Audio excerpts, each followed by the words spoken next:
The latest in gaming news is all about change, and we're going to be combing over the list of things very quickly here. I also have a video that just hit my channel and upload basically saying why buy an Xbox, sort of interacting with things Phil Spencer just said in interviews, as well as going all the way back to the Xbox podcast. So be sure to check out that video.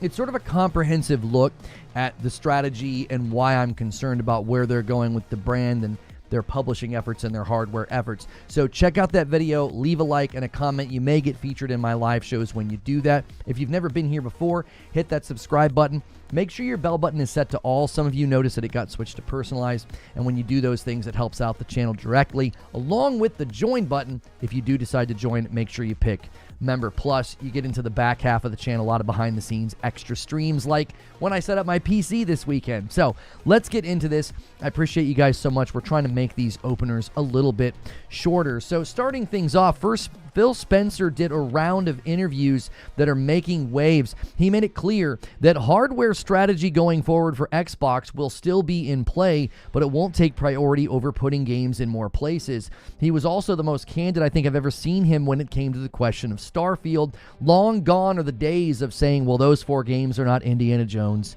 and Starfield, because a new Phil Spencer has emerged along with a new era for the Xbox platform. So if you really want to know my thoughts on everything that he stated and everything that he said, again, be sure to check out that recent upload. I'm sure we will get into some spicy debates today about the future of Xbox publishing and Xbox hardware. And speaking of Xbox publishing, some new information has come out about Avowed. They have revealed that this is not an open world game. It sounds more like open zone design that we've seen in games like Final Fantasy 16 and Dragon Age the Veilguard. Now, many were quick to point out how this really makes it even more bewildering why the game will be at 30 FPS on consoles. Still no official word if they've managed to boost that performance on the Series X, as they seem to indicate they were trying to in one interview. Now, I haven't seen any graphics or engagements from the combat to the world design to the enemies that look too demanding. If you created a more contained zone-style game versus open world,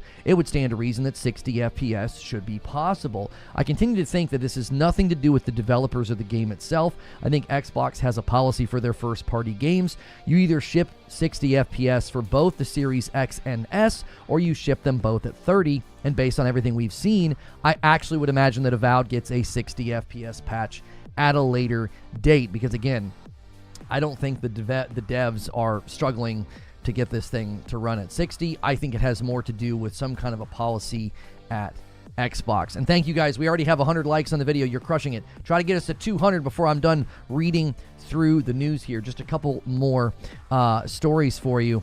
And this one here is another open zone game versus open world game, and it's Dragon Age Veilguard, and apparently it did not sell very well. According to Insider Gaming, quote, EA confirmed that the game missed its internal expectations by nearly 50% with roughly 1.5 million players during the 3 months after the game's release. Now, the devs have also done their last major update. They say they're just going to shift now to monitoring for game-breaking bugs going forward.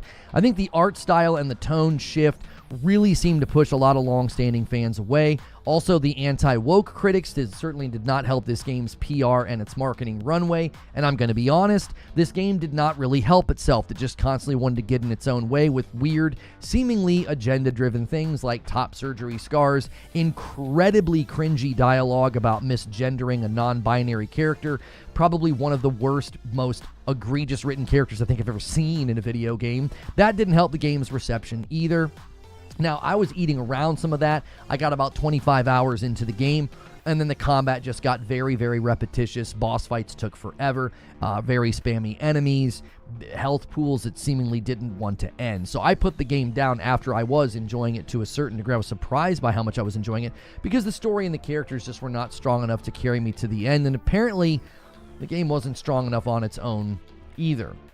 Now, lastly, on the note of change, another thing that we saw changing was it is now been revealed that Doom the Dark Ages will not have multiplayer, and I don't think anybody was expecting this for a variety of reasons. The last couple of Dooms have had multiplayer. According to Insider Gaming, it was the focus of a campaign instead, and this is what they said. We made the decision early so that we could really go all in on the campaign, executive producer Marty Stratton said to Eurogamer. He said, it's our largest, most expansive, most epic campaign ever, and we're really just happy with the decision. Now, they also went on to say that this is one of the reasons that they were able to put a dragon in the game, okay? So I, for one, celebrate this, right?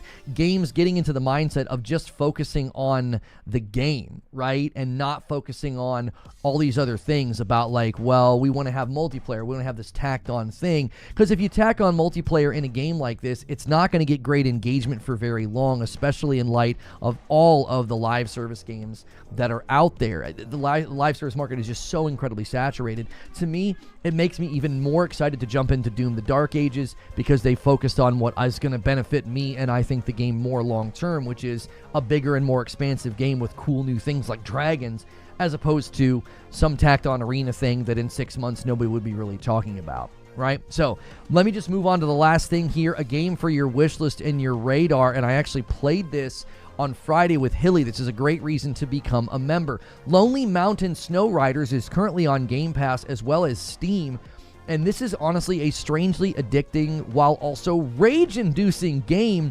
If you play solo, there are plenty of checkpoints, so that'll help keep you moving. If you do play co-op like we did, there are no checkpoints. It can be incredibly challenging. One wrong move, and you got to go all the way back to the beginning. You can do tricks and, grab your skis and spin around, and the camera is one of the most common complaints though from players because the camera does not let you rotate it so you can see where you're going. A lot of the times that's part of the challenge, and that's actually part of this game's design. This is meant to be a bit of a rage game, a bit of a community rage game, one where I'm sure speedrunners will have a lot of fun memorizing the courses and maximizing points and maximizing their run. So that game, again, it surprised me. We were having a good time with it. The graphics are really charming. It almost feels like you're sort of skiing down the slopes of like a snowy toy environment. It's really, really great. So just to recap, Phil Spencer did a round of interviews. Avowed won't be open world, Doom won't have multiplayer,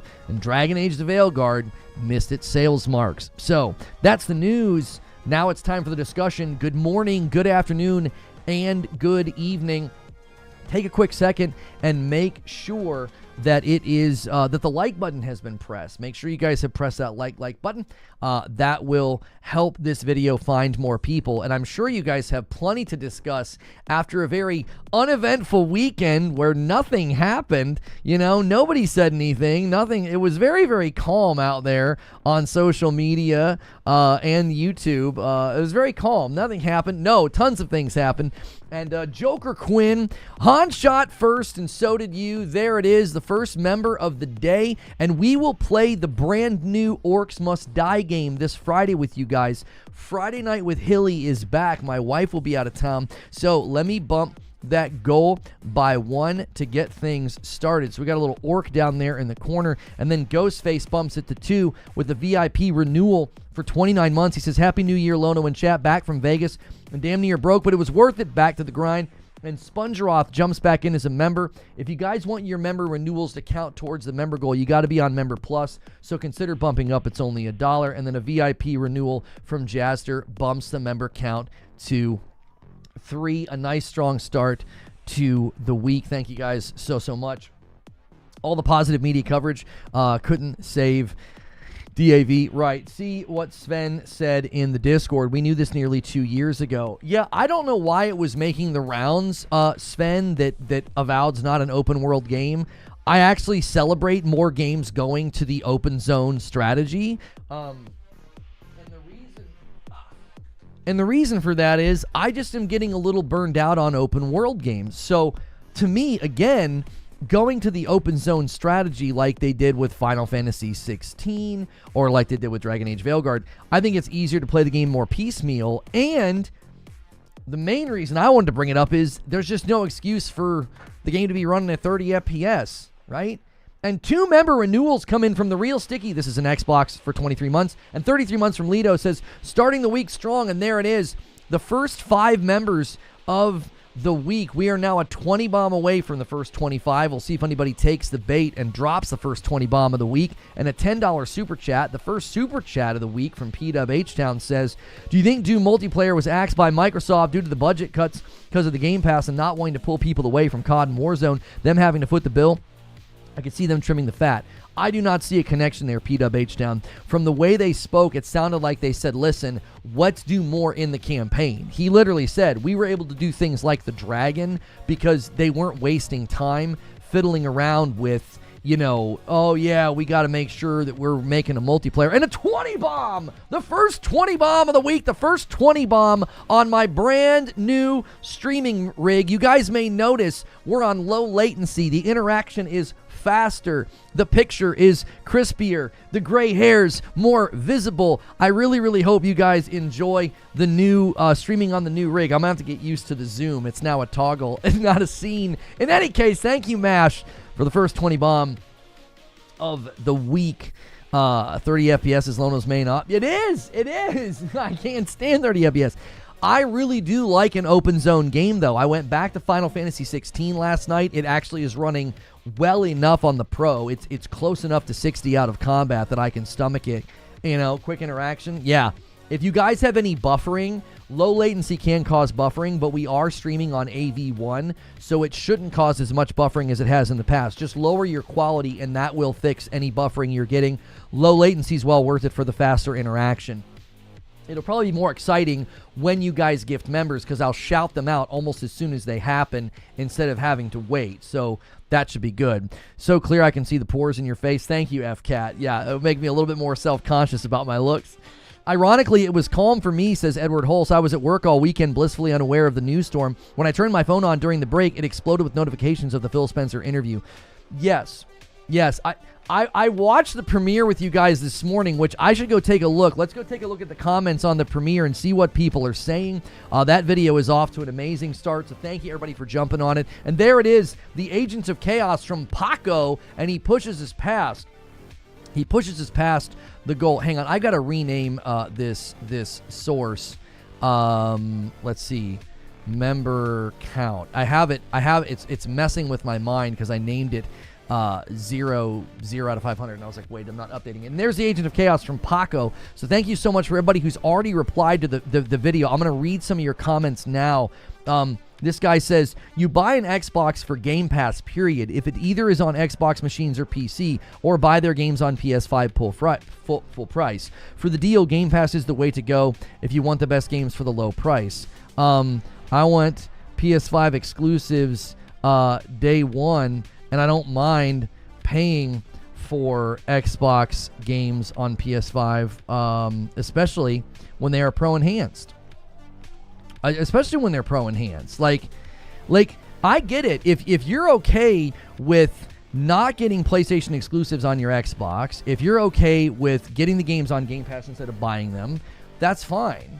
I'm going to get PlayStation exclusives the day they come out. I don't have to wait. PC guys, you have to wait. Now you can obviously go to PC and build a monster rig. That's a great choice too, if that's what you want to do. It's nice having a nice rig. I've you know, even if you go pre-built, it can be pretty nice. I'm streaming on one right now. But, you know, if you're going to be like, oh, well, Xbox, the only reason, you know, it's for Game Pass, it's for Game Pass, it's for Game Pass. It's like, yes, but I get PlayStation exclusives day one. Like this year, I'm going to be able to get Ghost of Yotei day one, Death Stranding 2 day one, Lost Soul Aside day one, and then when I buy Doom the Dark Ages, I'm buying a better version than the version I would play on Xbox Game Pass. Now, sure, I could play Doom the Dark Ages on a PC, but that's not my preference, so I can play it on my Pro. So I'll be buying a better version of Doom the Dark Ages. Like, everybody has different preferences, but for me, it's like, I don't think Game Pass is as compelling anymore because PC Game Pass, I think, is the most compelling offer. For $11.99, you still get day and date, I think, PC Game Pass. But even PC Game Pass has its own issues because you get different versions of the games. Even the Ninja Gaiden game, the Ninja Gaiden 2 Black, was like lacking features on the Game Pass version for some strange reason. Nobody knows why. V-Game Veteran gifts a member. Thank you so much. Adding to the member count. And there we go. Now we're at 27 members. And a $5 super chat, €5 from John Always. 4K on the box, low latency confetto. That's my man, John. And a member renewal from the Leninator FFC Gaming is awesome. Let's keep the member train going, boys. I owe you 5 members already. Citizen JV left a remark on my Xbox video. He says, the primary driver behind this debate is, of course, the gradual release of Xbox Game Studio titles beyond the Xbox ecosystem. We've seen the likes of Sea of Thieves, Hi-Fi Rush, and Pentiment land on other platforms, with other recent announcements like Grounded and Hi-Fi Rush heading to PlayStation and Nintendo Switch. This strategy, while undoubtedly opening up the Xbox game's wider audience, chips away at the perceived value of the Xbox as a platform itself. For hardcore Xbox fans, this can feel like a betrayal. The console was supposed to be the haven for these games, the reason to invest. Why buy an Xbox if you can eventually play the games everywhere else? Well stated. Well, especially when they're like,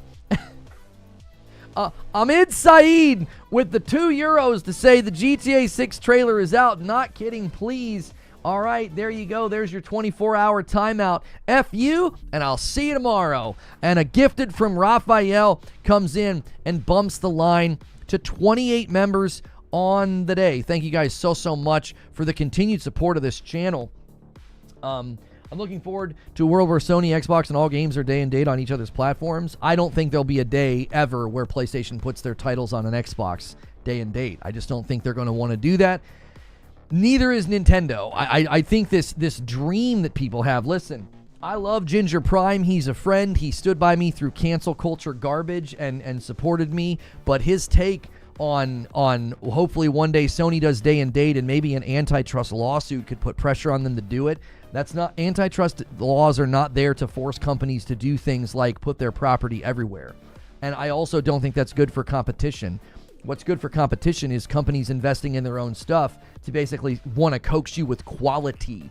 You know, hey, this game's so good, you want to come over here, instead of, well, we just make games and put them everywhere now. Like, that's actually not competitive. That's like the absence of competitive. It's like, well, we're just putting games everywhere now. We're not motivated to make them as good as possible because we're just trying to make sure we hit the deadline and make our shareholders happy. Like that I think that's one of the reasons some of your bigger multi-plat games come out, and they are just cut and paste. Same as the last time. Lack of innovation. We could look at some of the biggest AAA, like, here's what's interesting to me. People will run the narrative, the negative narrative that like AAA gaming is about to bust, it's going to die, all the games are the same, the budgets are too big, they don't make enough money, but then they want to say that everybody else should do the same thing. You know?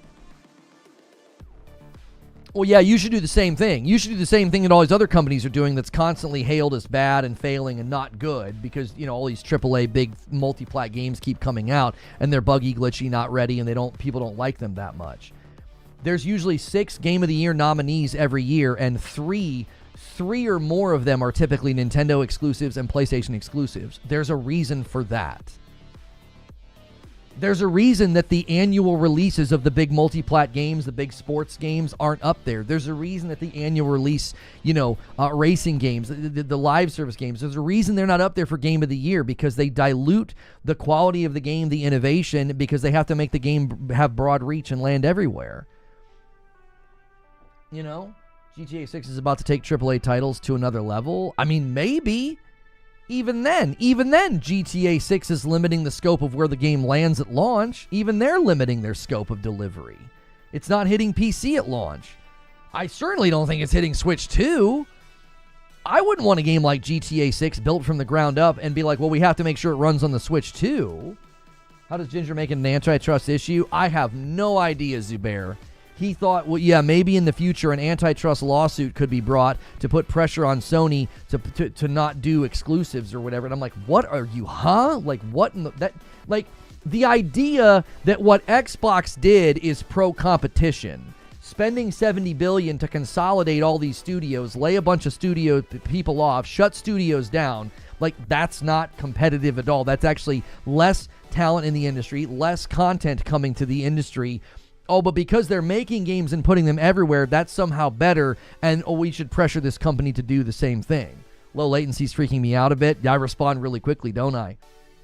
Would he say the same thing about Nintendo? The last thing I want is government overreach telling Nintendo or PlayStation they have to put their games everywhere. First and foremost, it's completely arbitrary. What is everywhere? What's everywhere? Do you want games like... I don't know, GTA 6 or big giant open world games like Death Stranding 2, do you want those developers to be forced to put their games on the Nintendo Switch too?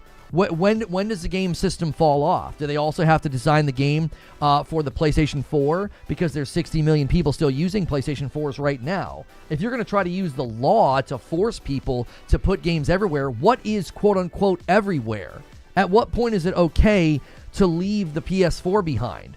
There's 60 million people still active on PS4s, so it stands to reason that it's anti-consumer to not put games on the PS4.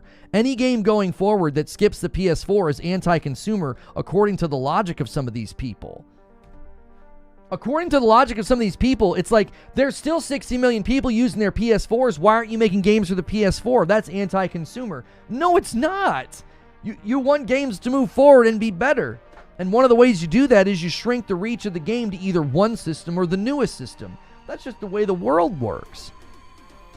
Games being everywhere is not pro-consumer. It's pro-profit.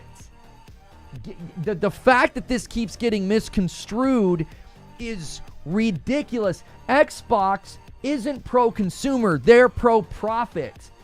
You think they're putting games everywhere because they're pro-consumer and they like you? No, they're pro-profit. They think this is the way to maximize their profit.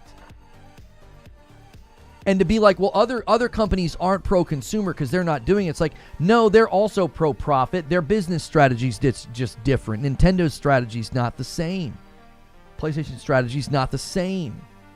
Like, it's not pro-consumer. That's a misnomer. That's nonsense.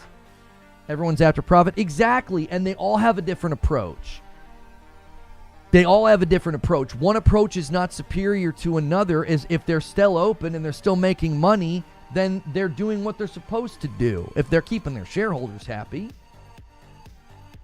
Game Pass is pro-consumer. Game Pass is not pro-consumer. Game Pass is pro-profit. It's why they moved day and date to Ultimate. It's why they raised the price of Ultimate. It's why they're making you spend more than the guys on PC, because they want adoption rate of Game Pass to go up on PC. It's pro-profit. They have structured Game Pass around maximizing profit. It's why once they plateaued on console, they took day and date away from standard, put it on Ultimate, and raised the price of Ultimate. Is that pro-consumer to take a feature away from you and raise the price?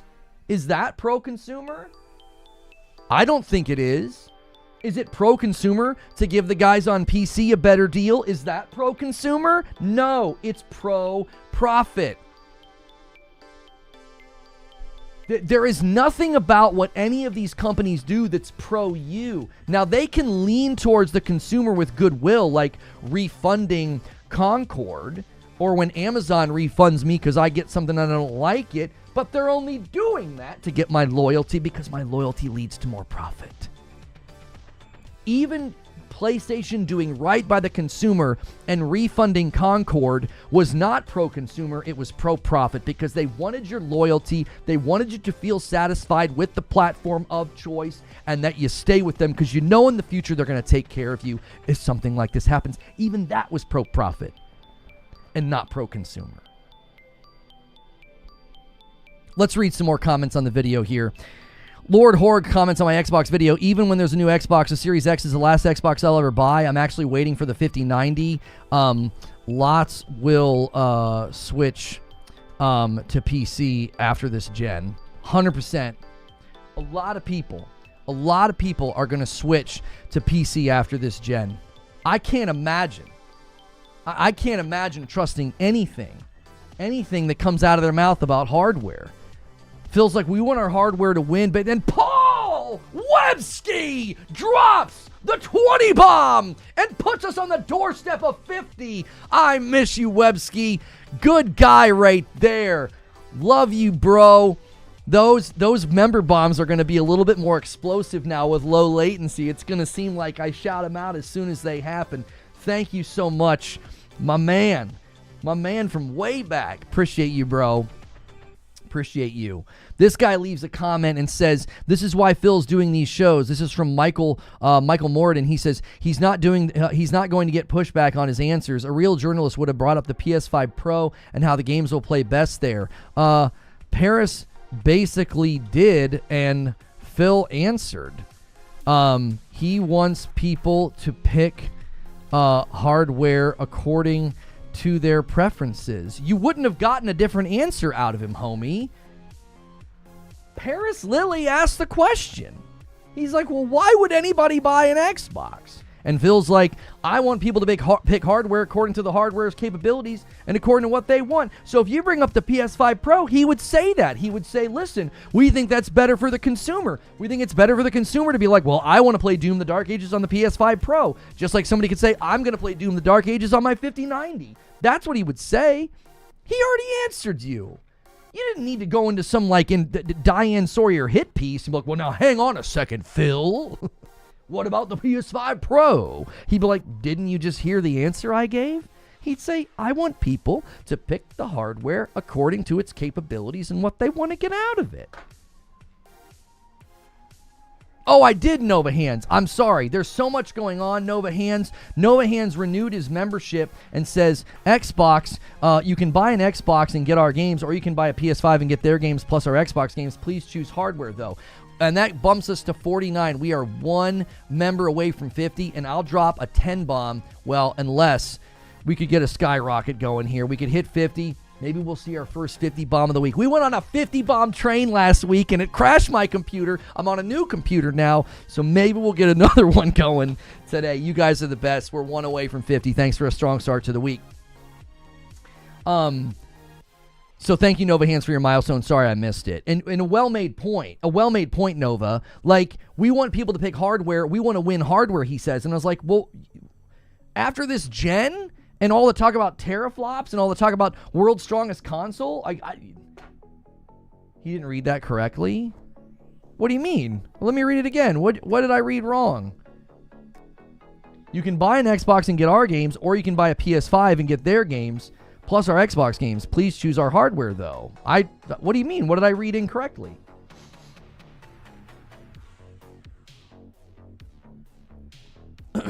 The interviewers kept asking Phil questions from an Xbox-centric preservation perspective. He seems increasingly irritated by these questions. Yo, I watched the premiere with you guys. You said please choose hardware? That's the tail end of your alert thing. Please choose our hardware, though. Oh, sorry, I left out the word our. Joker Quinn gets us to 50. There it is. Halfway to the first 100 of the week. We'll see. We'll see if you can lay the bait, Joker Quinn, for 50 bombs. We'll see. Last week was incredible. So incredible. You guys crashed my PC. Test out the new PC and see if it can handle another 50 bomb train. Anyways, I was watching the premiere with you guys. Right? I got you to 50. No, Noob of Games, thank you for renewing your membership. You have to be at Member Plus. Standard memberships I can't count because I can't tell if it's a gifted or not. You don't get to count twice. Like, somebody can gift you a member and then you can celebrate it. That would count twice. I don't do that. You've got to bump up to Member Plus or I can't count it. So I'm watching the premiere with you guys.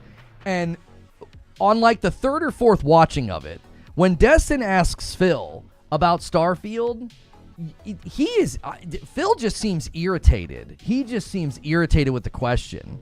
He's almost like a dad who's been asked a question by his kid for like the 10th time. He's just like, no. Like the tone, the look on his face. Now he quickly recovers. But I'm like, I think he's genuinely irritated by this question. Like, I don't think he liked the question. Yeah, just a stern no. Just no.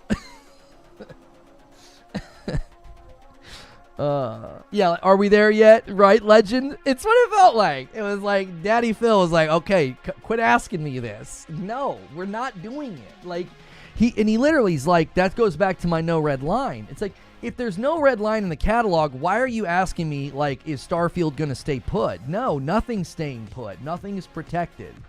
Like, now, the reason I think it's worth pointing out that question, though, and listen, no matter what you think about Paris Lily and Destin Legary, they asked the questions. They could have completely avoided that and been like, well, let's not really ask. Like, I know everybody likes to dunk on Destin, and they're like, you know, oh, it looks like he's ready to cry or whatever. And it's like, at least he asked the question. go thank that man for feeding you content this weekend. That's a great moment. For real. For real. Like, I don't know if Destin, like, thought that it was going to go a different way after all that we've heard. But, like, go thank that man. Be like, yo, thanks for the content. This was fun. That was a great question answer. Happy Cloud Gamer says, why should hardware be about the games? Why not let the hardware be about the technology inside it, just like hi-fi hardware, movie hardware? I'll tell you why. Happy Cloud Gamer. Because you're going to play Nintendo Switch 2 games that utilize specific functions of the new Nintendo Switch 2 and the Joy-Cons. Or, let's look at it another way. Games coming out for the PlayStation 5 that were built specifically for it, we're able to leverage the hardware in specific ways, and we got better games for it. It's happening with the PS5 Pro. It's going to happen with PSSR. It's going to happen with Project Amethyst. That's a happy marriage. You guys on your side of the issue always want to make it about like, well, just make the hardware amazing, and then the devs will just put their games everywhere. And I think that's doe-eyed and naive. The history of some of the best games are the games that go and say, we're building for this hardware, and we learned some new things. We tried some new things. We squeezed everything we could out of this. We're consistently, that's why when there's 6 Game of the Year nominations, 3 to 4 of them are Nintendo and PlayStation exclusives. Why? That's why. There's a happy marriage between the devs and the hardware. You guys keep wanting to break up that happy marriage just so you don't have to buy more hardware. Well, I don't want to have to buy anything. Well, you don't want to have to buy a Nintendo Switch 2. You don't have to buy a PlayStation 5 Pro. You just want to buy one piece of hardware and play everything. Like Gears of War on 360. Right, like they were literally, I think Phil talked about that in one of the interviews, didn't he? Didn't he talk about the fact that they were like testing different memory levels, like with Gears of War in their 360? Like it had a direct correlation between the hardware that they shipped and the game that they shipped. Like you keep trying to break up a happy marriage, and why? Why? Just so you don't have to spend more money? The side of this argument that drives how, like, well, Game Pass is better because we don't have to buy games, or, well, games should be everywhere so I don't have to buy more hardware. What? So your entire mantra as a consumer is, I want to spend less money? What? What in the world? That would be like saying, well, I don't want to subscribe to HBO Max and watch great high production shows like The Last of Us and The Penguin. Those shows should be available everywhere. What do you mean? One of the reasons those shows are so good is because these companies have a vested interest in getting you to come to their service, getting you to come to their platform, so they invest in an amazing show.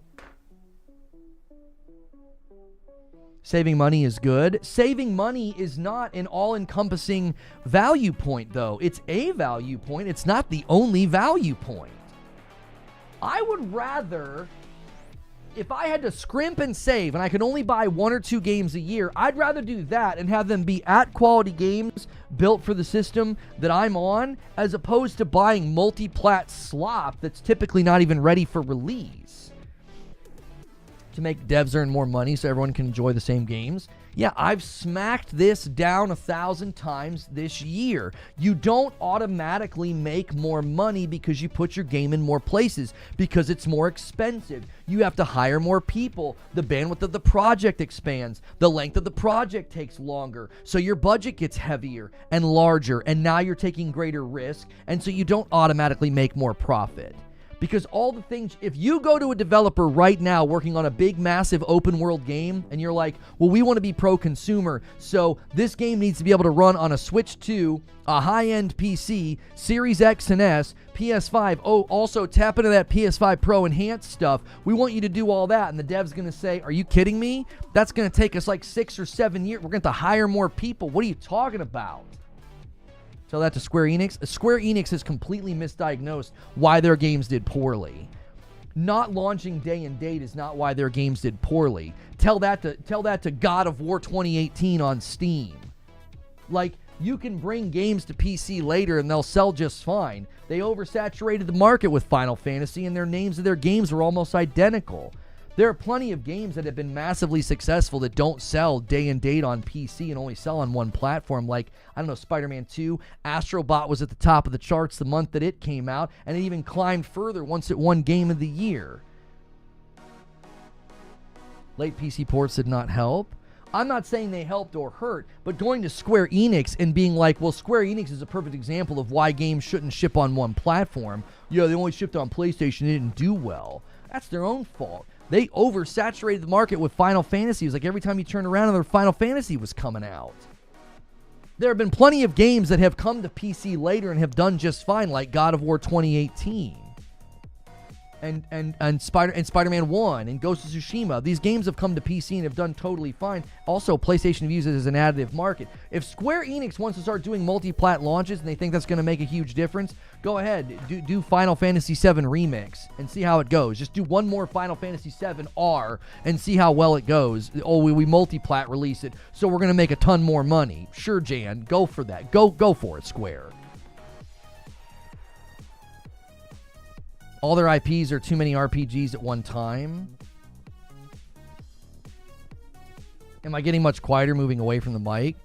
It could be the angle of the mic and where I'm going. I don't know. Hang on. Celt Blood with a VIP. That's an Agent of Chaos. I hit the wrong button. That's an Agent of Chaos. Thank you so much. And that takes us to 51. I owe you guys a 10 bomb. Look at Rebirth, it's being pirated like crazy. Yeah, you want to talk about launching day and date on PC. The game, Ubisoft announces a studio closure, 185 staff. Which studio did they close down? This generation of gaming will be remembered as a generation where people just convince themselves of something, anything. Now devs are skipping the console altogether because of Game Pass and poor decisions by management at Xbox. It should be the other way around. Which one is it? Targeted restructuring. Leamington's team of 50 people will be disbanded. A UK studio based in Leamington or Leamington, I'm not sure how to say it. Other Ubisoft offices in Dusseldorf, formerly Blue Byte, Stockholm, and Newcastle will also be downsized. They might be trying to shrink as much as they can to, I don't know, with this deal with Tencent that they're trying to do, maybe. I don't know. Let's look at some more comments on the video. We are Xbox, says the Cisco. Open your wallet and surrender your money. We will add your biological and technological distinctiveness to our own. Your games can adapt. Resistance is futile. LOL, great reference. That's a great reference, Cisco. Very well done. Xbox is just floundering, says the St. Louis Nation. At this point, they're trying to find out whatever sticks. Microsoft felt like they were owed success, and their strategy shows that. They didn't know what to do. Publishing is their main future. I just think publishing is their main future. I just don't think it's hardware. Anthony Robinson says, after my experience this gen with their hardware, I definitely won't be buying any more from Xbox. Same. Personally, I built my library on Xbox, so it wouldn't make much sense for me to switch now. Gonna be harder and harder to stay loyal, TBH. I just think it's gonna be harder and harder to stay loyal. Like their next hardware outing, I don't know. Guys, we've only been streaming for about 30 minutes. If you haven't hit the like button yet, take a quick second and make sure it saves your likes. Sometimes it's not working, so double check that it's saving your likes. And thank you again to Websky and to Mash for starting off the week strong with 220 bombs. We're already at 51 members. You guys are crushing it. And we are on a new PC. We are streaming at low latency. We are streaming at a higher resolution. We're also on AV1, and I also have the ability to respond to you more quickly now in chat. If you get any buffering, just lower your quality. Low latency can cause buffering if your internet's a little slower.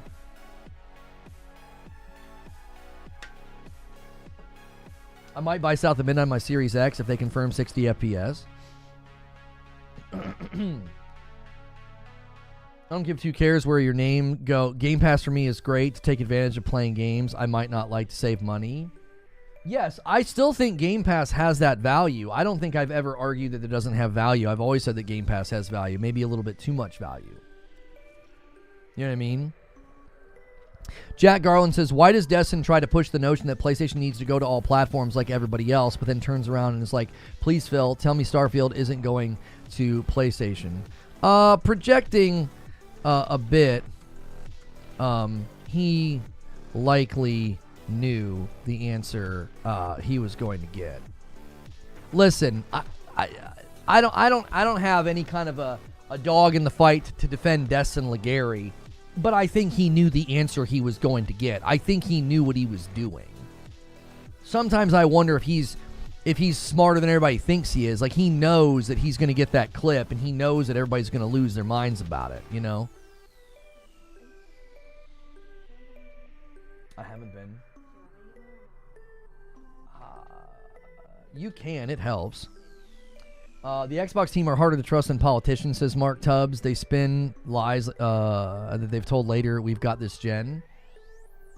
Did you say Starfield was going to PlayStation? Well, the way that Destin asked the question, I again think that he knew the answer he was going to get. He was like, is Starfield going to stay put for the time being? And Phil said no. He's like, I'm not going to fence in any game. 100% Destin's been doing this a long time. Yeah, Destin's been in the business longer than me. I think he knew exactly the answer he was going to get. It's why he asked it in the way that he asked it. I don't think he was like, oh, I bet you that Starfield's still protected, right, Phil? He knew. A $5 super chat from Talents. We need a slow motion replay of Destin's face when Phil told him no, Starfield's going to Sony. Phil made the same face that I make with my 5-year-old. Phil 100% sounded annoyed. He did. You're still not convinced that Starfield's coming to PS5? I think if it comes to PS5, they're going to need a 2.0 moment. I think you're going to need a 2.0 moment. I don't think you want to bring it over in its current state.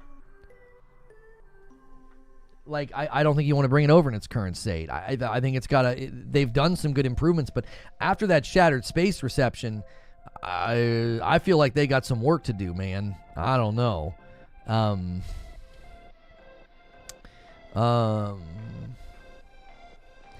Additionally, those in Steam can have and apply for an official content creator program in order to earn rewards. Oh, they're having a Kazan release schedule. That's in March. I would love a review copy if you're doing that.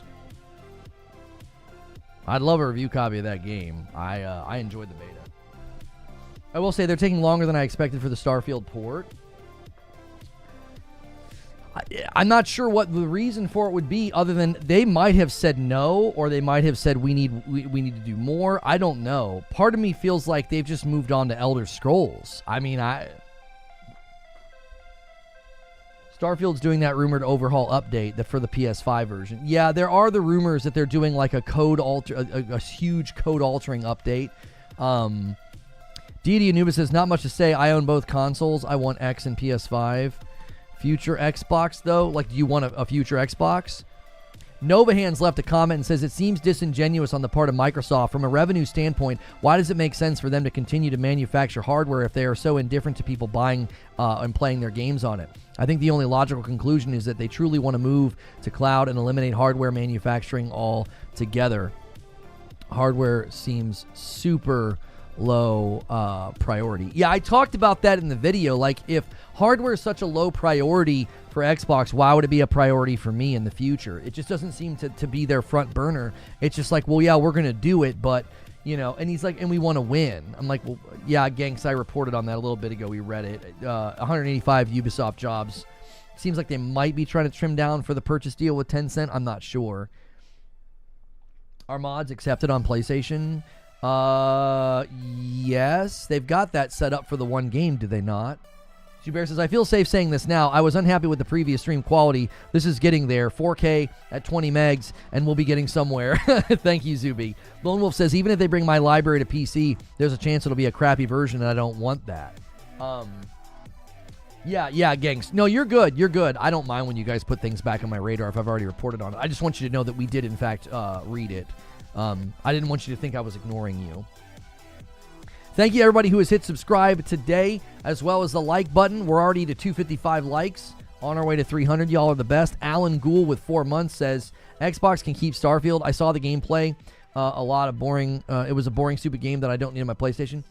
I think if they could fix the loading screens, that would be one of the biggest steps forward for people's experience. I mean, it obviously wouldn't change everything, but Hal Birdier left a comment on my Xbox video. I usually plan to get multiple systems. If a console doesn't have enough compelling exclusives, I wouldn't buy it. Why spend money on multiple systems if it doesn't have the software to set it apart from the competition?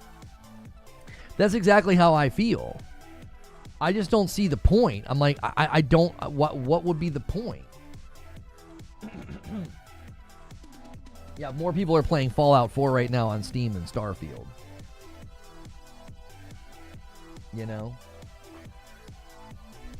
Why would I buy a future Xbox if you're going to be giving, like, picture this, PS5 Pro enhancements, right?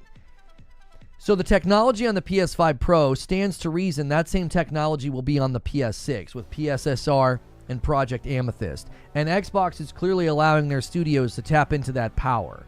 So it stands to reason that when Xbox brings games to the market in 5 years, it's 2030, and in 5 years they're bringing games to the market, it stands to reason that if I still prefer to play on a console in my living room, I'm going to be best avoiding Xbox hardware because it's not going to run the best there. He's like, well, we want our hardware to win. What? Based on what, though? They seemingly made no effort this gen to have the Series X stand out. They said that it ate monsters. They said that it was the world's most powerful console, and then they did literally nothing with their games to prove that or to showcase that. A $5 super chat tip from Talents says, even though I'm a Sony fan, having Xbox out might stifle competition. All console gamers kind of lose. I mean, I don't know if it'll stifle competition if they're still making games and still maintaining some semblance of an offer with Game Pass, an ecosystem, a handheld. You know what I mean? I still think they're going to try to coax people into their world and Game Pass. I still think they're going to do that. They still see big growth for Game Pass on PC. I don't think that's going to stifle competition if they suddenly aren't making an actual console. I mean, Phil makes it sound like they're going to, but for how long? And again, will it even be a compelling offer? Or get a Steam Deck and play PC games on a console? I think Square messed up because they stretched out the FF7 storyline. For example, 2 main games, 1 and 2 spin-off games, and a DLC. They've milked that cow plenty. Yeah. And SDO makes it rain confetti in the chat. I now owe you guys a member. I will reset that goal. Thank you so much for doing that. I will gift a member. Every 5 super chats, I give back to the community, and I also add, this is the one time you can get me to add to the member count. Mine adds to the total. We're now at 52. Thank you so much. And here's the single that I owe you guys. I'll read your message in a second, SDO. SDO's super chat says, I will trust Xbox's model when true first-party games go on PlayStation. Bethesda and Activision were bought and not built. I will wait for Halo, Forza, and Gears. I think you're going to...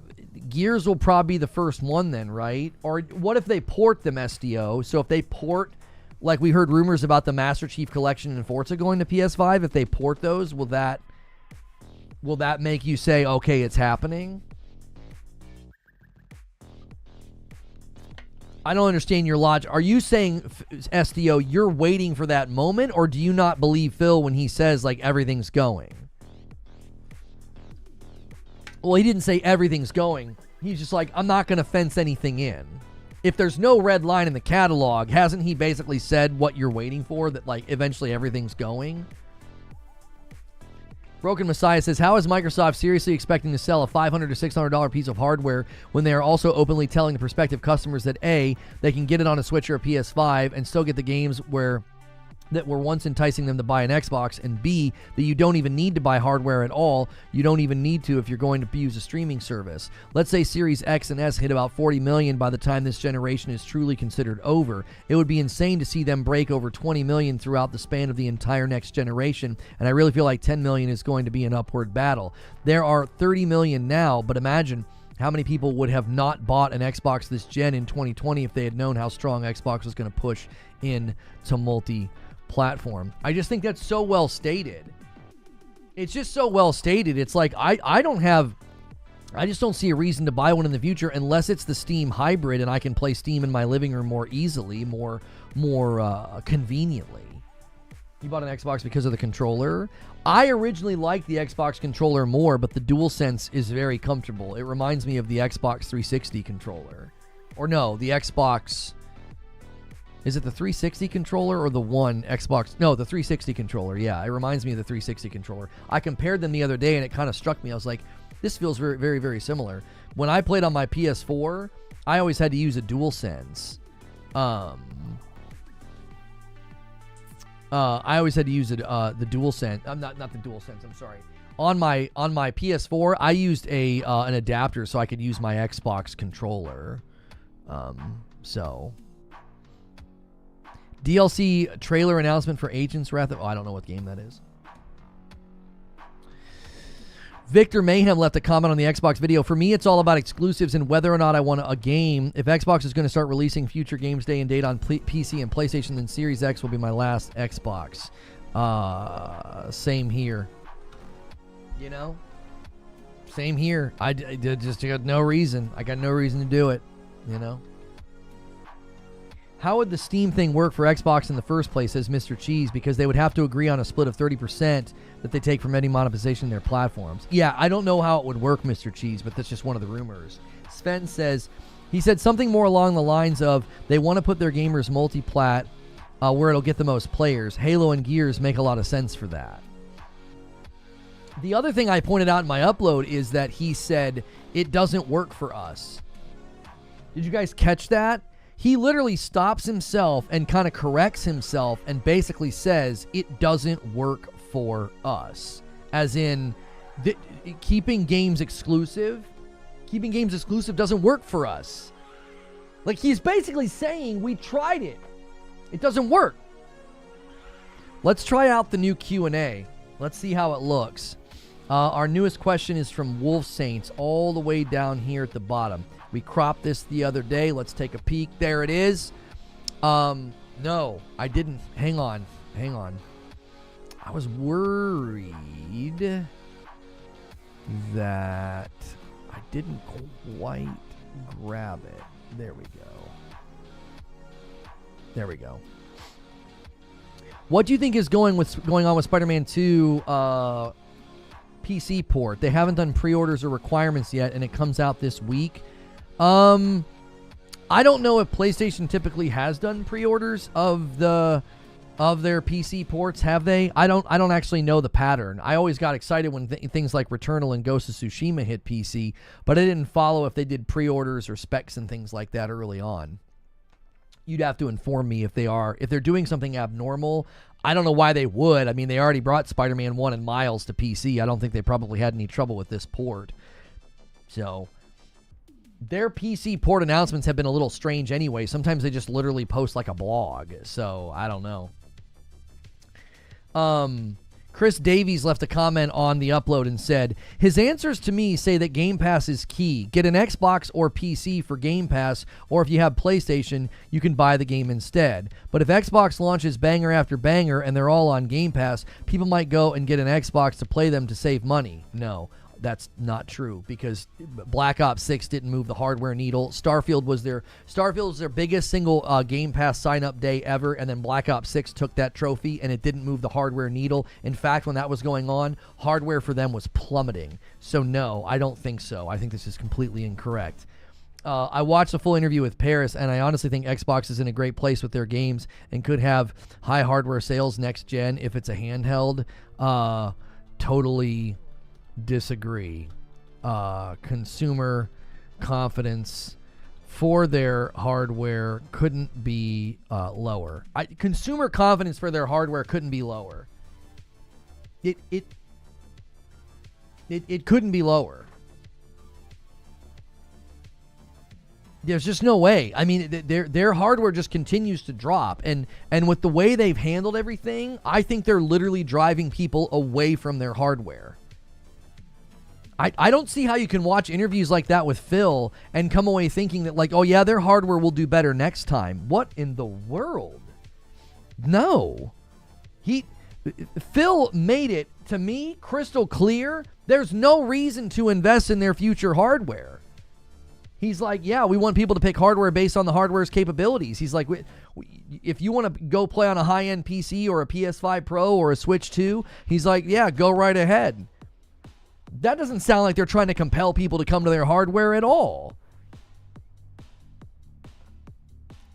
You know what I mean? I don't think so. I think they have murdered, I mean literally murdered demand for their hardware. The demand for their hardware is in the toilet.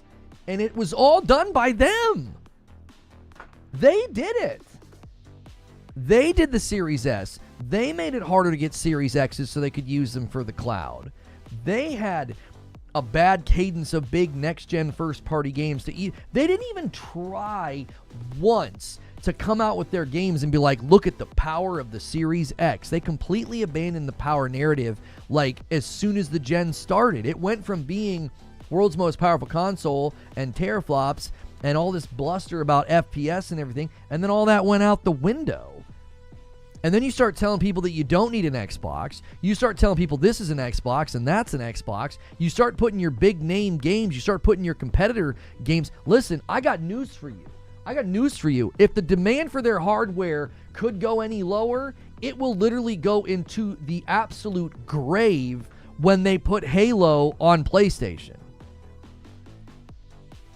When they put Halo on PlayStation, that's it. Even your Did you guys see the guy who lied to his brother in a DM about PlayStation? Because his brother was like, is Xbox going under? What's going on with Xbox? I couldn't believe what I read. I was like, if I was your brother and I found out that you said something that wasn't true, I would be furious. Are you kidding me? I literally went to my friend, beginning of this gen, I told him to get a Series X. Halfway through this gen, I was like, bro, I was wrong. I made a mistake.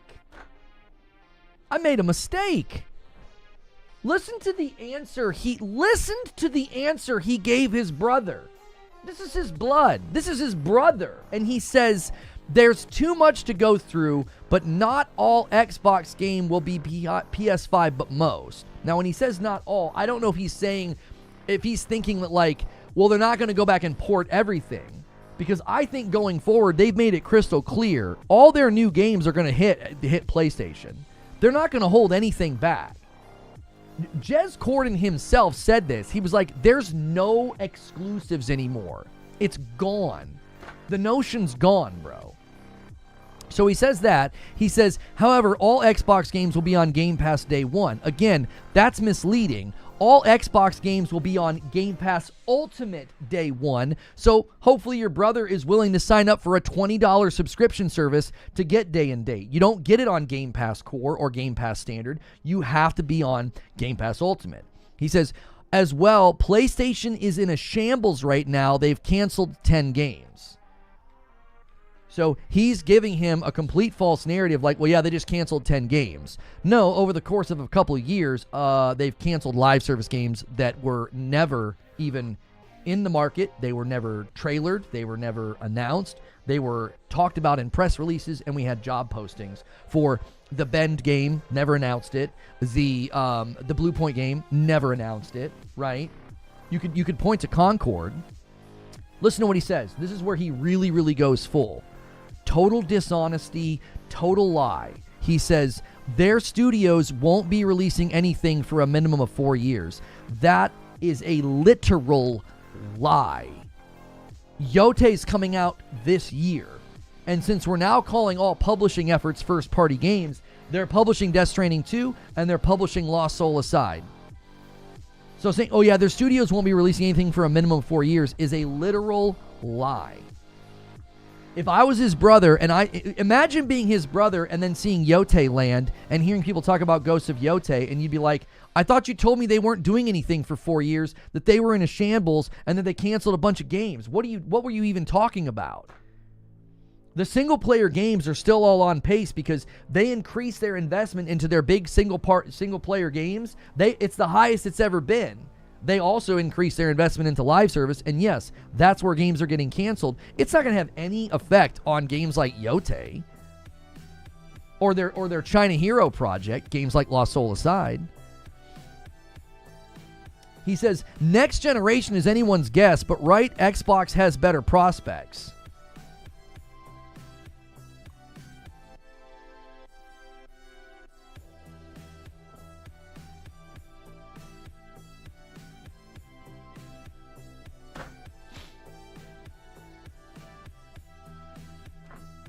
What? They have better prospects? What are you talking about? Xbox Developer Direct just did a showcase where every game except for one is going to PlayStation, and if your brother's got the cash, he can buy the PlayStation 5 Pro and get better performance than the Xbox that you're telling him to get. Unbelievable. Unbelievable. Just a mountain of lies. A mountain of lies. I can't believe he screenshot his own DM and showed the world that, hey, I'm willing to lie to my flesh and blood because I love Xbox so much. What are you doing, man? What are you doing? I had a 360. I had an Xbox One. I started my streaming career on my Xbox One. I have a huge library with Xbox, and I didn't hesitate. I didn't hesitate to go to my friend and I said, listen, if you're going to get a new console going forward, get that PS5 Pro. I was wrong about the Series X. Xbox has completely changed their strategy. Anybody that asks me, I was at that Project 86 concert last year in March, and I had a guy come up to me who's not even in the gaming world. He's like, what's going on over there at Xbox? Even then, at the very beginning of the rumblings, people were like, yo, what's going on with Xbox? People knew. People Can Fly will be working on the Gears E-Day port for PlayStation 5, according to Zubitech. People Can Fly is thrilled to be working on the Gears of War E-Day, the next mainline game in the renowned Gears of War series, as a co-development partner with the Coalition. Like, is that what they're known for? Porting games?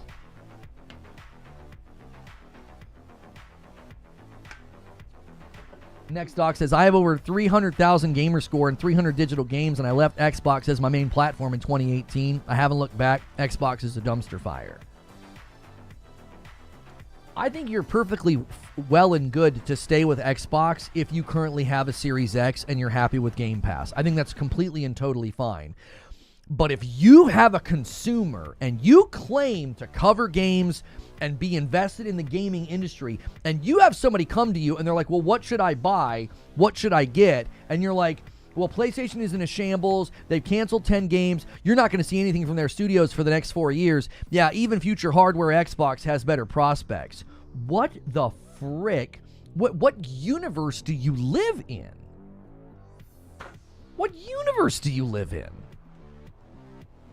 People Can Fly made Gears of War Judgment years ago. Not the best game in the Gears series, but they have experience.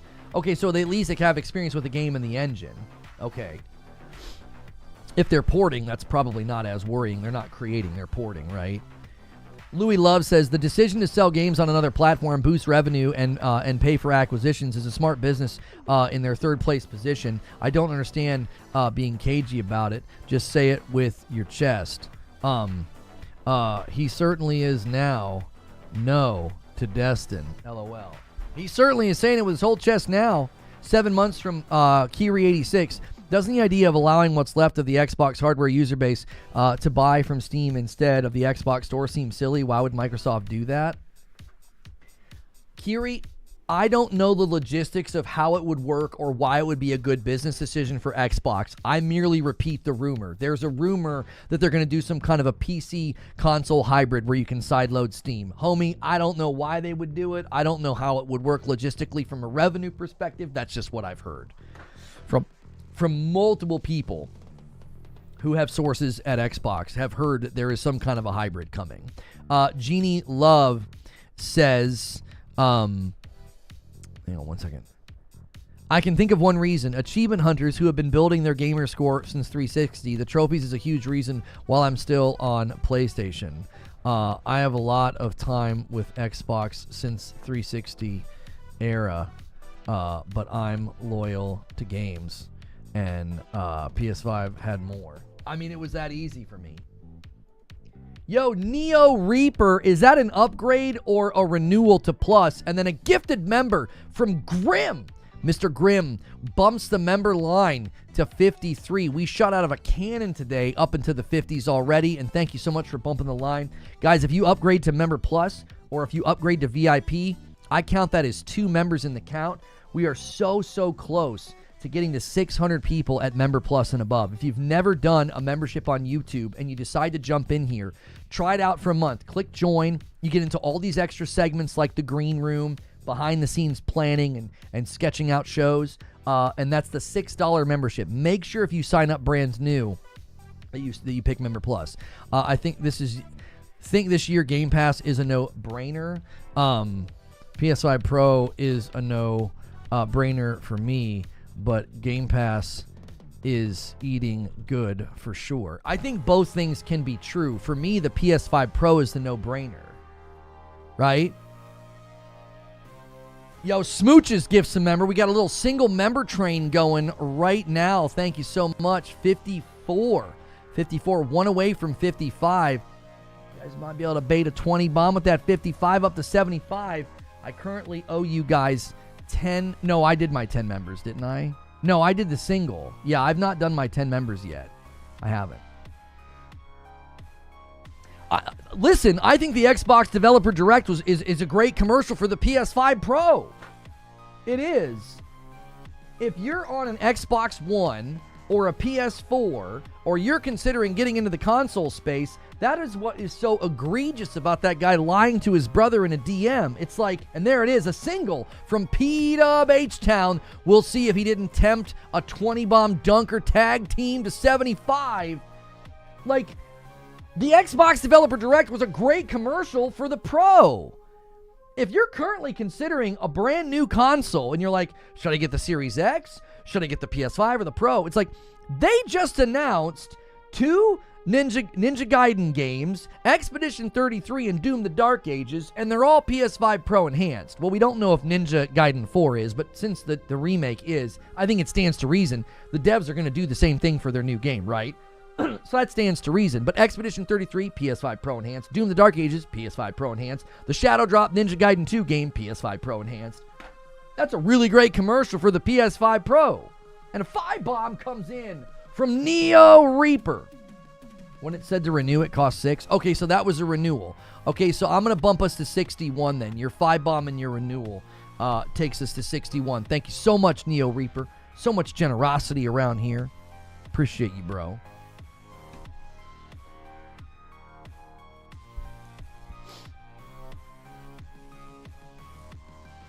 People like Colt Eastwood think that Ninja Gaiden is first party now. No, he's been saying that if you publish the game, it's first party. He's been saying that for a while because Phil Spencer said that. So when people kept saying that, PlayStation didn't have any games last year, they actually had a lot of games that were first party according to the new rules, right? I mean, they're not new rules for him, but a bunch of people now are trying to be like, oh yeah, we published the game. That means it's first party. Well, then last year, PlayStation had more first party games. Like, what are we even talking about? They don't own the IP. They don't own Tecmo. Oh, I know, Hotshot. It's just, it's a weird way. It's a weird way to keep score. It really is a weird way to keep score, but here we are. I never would have imagined when I started covering games 10 years ago that we would be consistently talking about who owns the studio or who publishes the games. Like back in the day, it was all about, is the game any good and where can I play it? It was never about like, oh, but could I get a look at their books? I want to know who owns them. You know what I'm talking about? Like it's such a weird score keep. It's so bizarre. Guys, we're 9 likes away from 300 likes. This guy says, I put Ninja Gaiden 2 Black on my Pro, and now it's an Xbox. And there it is! The noob of games upgrades to Member Plus. That counts as 2, and that puts us to 63. We need a bunch more people to do that, man. When we hit, if you guys liked that IRL stream over the weekend, like from my cell phone, we do that to celebrate those milestones. And when we hit 600 people at Member Plus and above, I'll do another one. That was fun hanging out with y'all. Why not talk about the great PlayStation games coming this year? Every topic is about Xbox and what they're doing and how they suck. But they're releasing games you want to play. They took over the news cycle. Sorry. What do you want me to do? Xbox took over the news cycle. They did an Xbox Developer Direct, and then Phil Spencer did 2 interviews. Like, I don't know. Find somebody you can, I don't know, cry about it too. It's not my fault they took over the news cycle. What do you want me to do? I already made a video about my most anticipated games this year, and Ghost of Yotei and Death Stranding 2 are in there, and those are 2 PlayStation published games coming this year. What do you want me to say?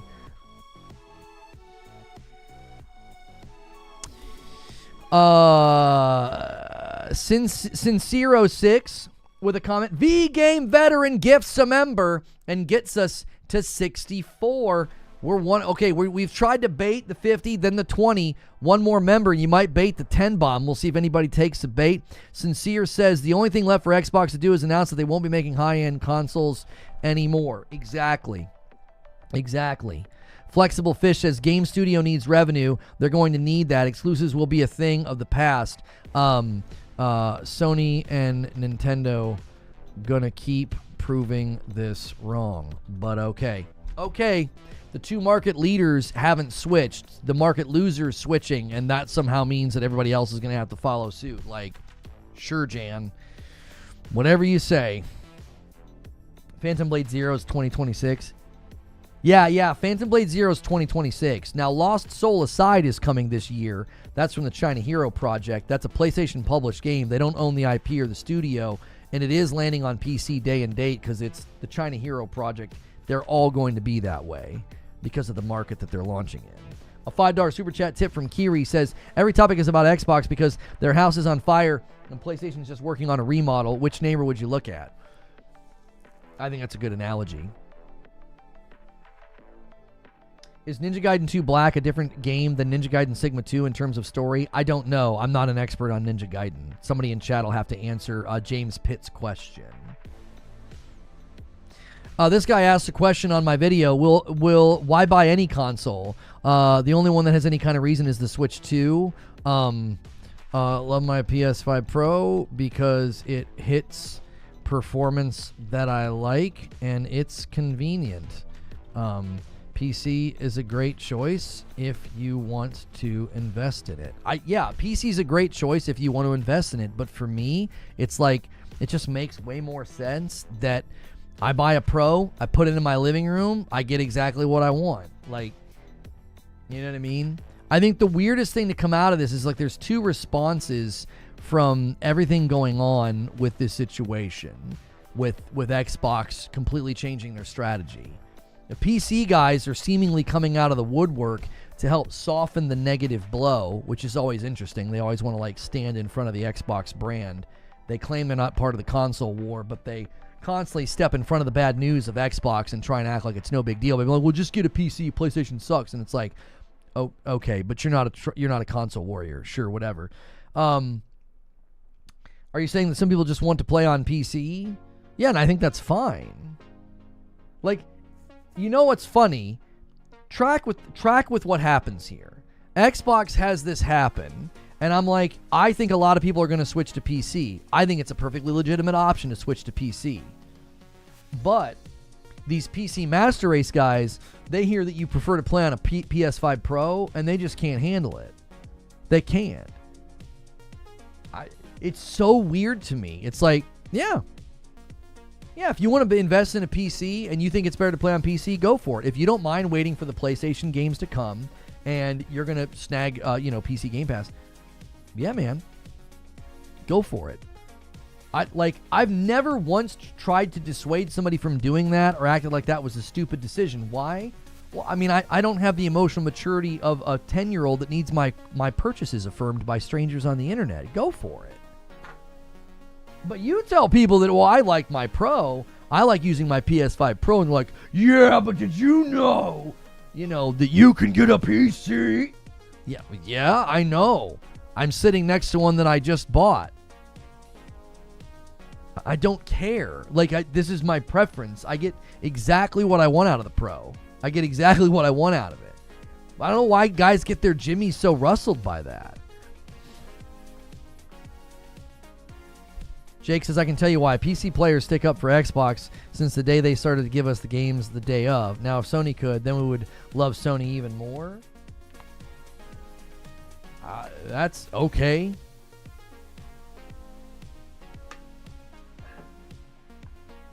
I almost heard Lono say that in Jeff Bridges' voice. Yeah, man, go for it. It really ties the room together.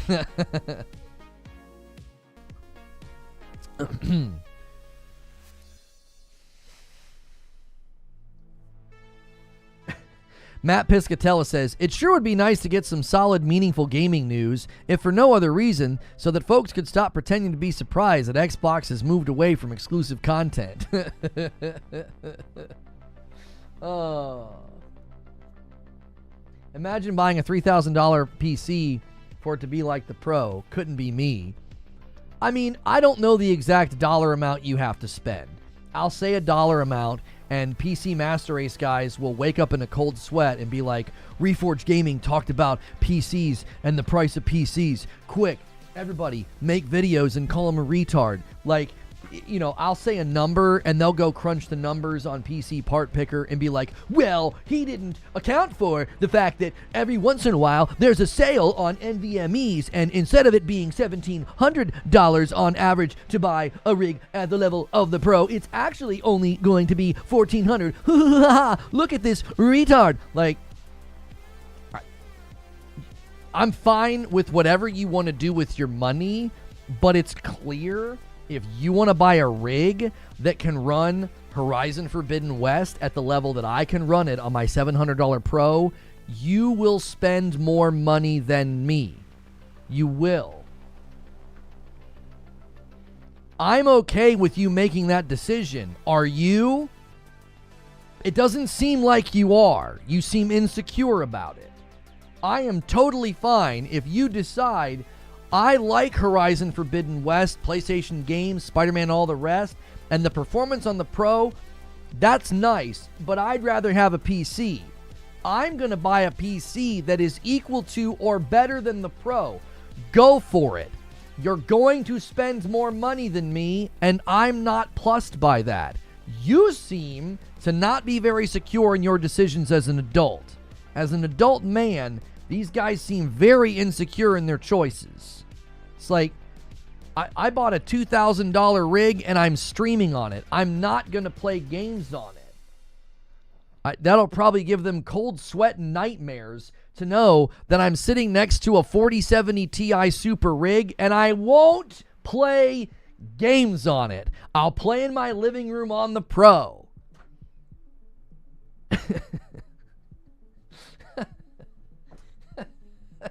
There's this idiot.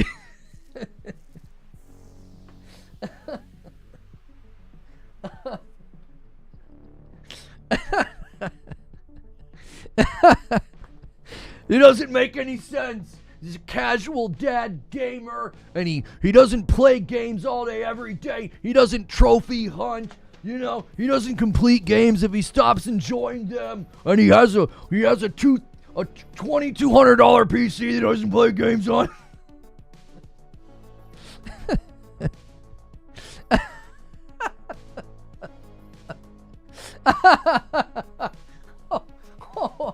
Oh no.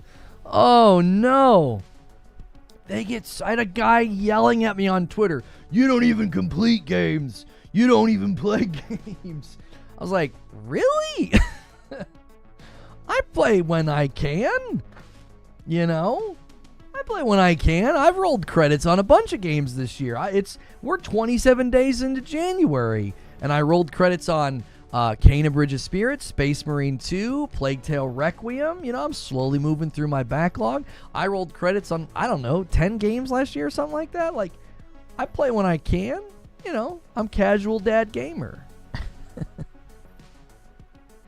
Go start your own YouTube channel, you know what I mean?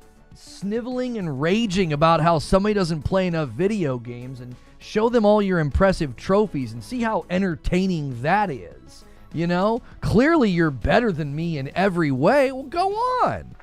Go on, King. Go on, King.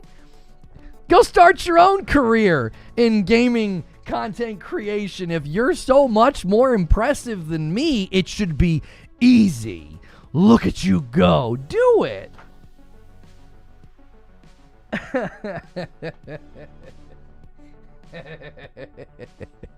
I think the reason why salt content creators clip you is because it really shows their insecurities and they don't like your opinions or thoughts on the gaming industry. Good. Nobody's making content about them. Jaster left a comment on my video. He says, I'm just waiting for the spin. The new take, we don't have to buy the games. That's the new take, is it's all about Game Pass. Yeah. The Alamo, the last line of defense, right? The guys that are still holding the line, they're clinging. They're like, well, you're a sucker because you have to buy the games. And I'm like, oh, okay. Is that it? You know what I mean? It would be like getting really excited about you get to eat for free at the restaurant because your dad owns it, and you like make fun of me for buying the food because I think it looks good. It's like, okay. Yeah, well, I don't have to buy it. Okay, good for you. Do you want a standing ovation for being frugal? Like, I don't. Go for it, man. You know, we spend $240 a year, right? Go for it, man. Spend that $240 a year to rent games. If that's giving you what you feel is the most value out of the market, if you feel like you're extracting the most amount of value from the gaming market by doing that, man, do it. Good for you. That doesn't bother me at all. I will gladly buy Doom the Dark Ages and play it on my Pro. I will gladly do that. It will not bother me in the least. You got to buy games as an insult is scary. Yeah, like that's the insult.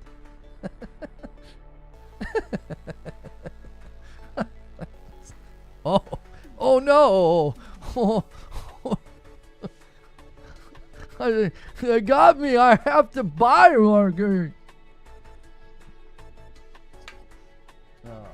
Yeah, that's the other one, Grim. Well, Microsoft's making more money. Everything you buy pays for me to get games on Game Pass.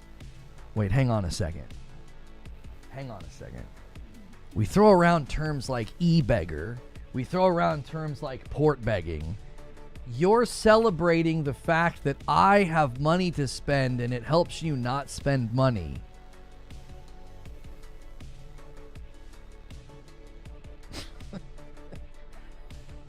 How is that a flex? Like, I can't even take it serious. I can't even take it serious. I'm going all the way up to my top octave. Like, wait. You think that's a flex? That we pay so that you don't have to? You're not going to believe this, bro. What's that? You're paying for your health insurance, and I'm still on my dad's. Like, what the heck?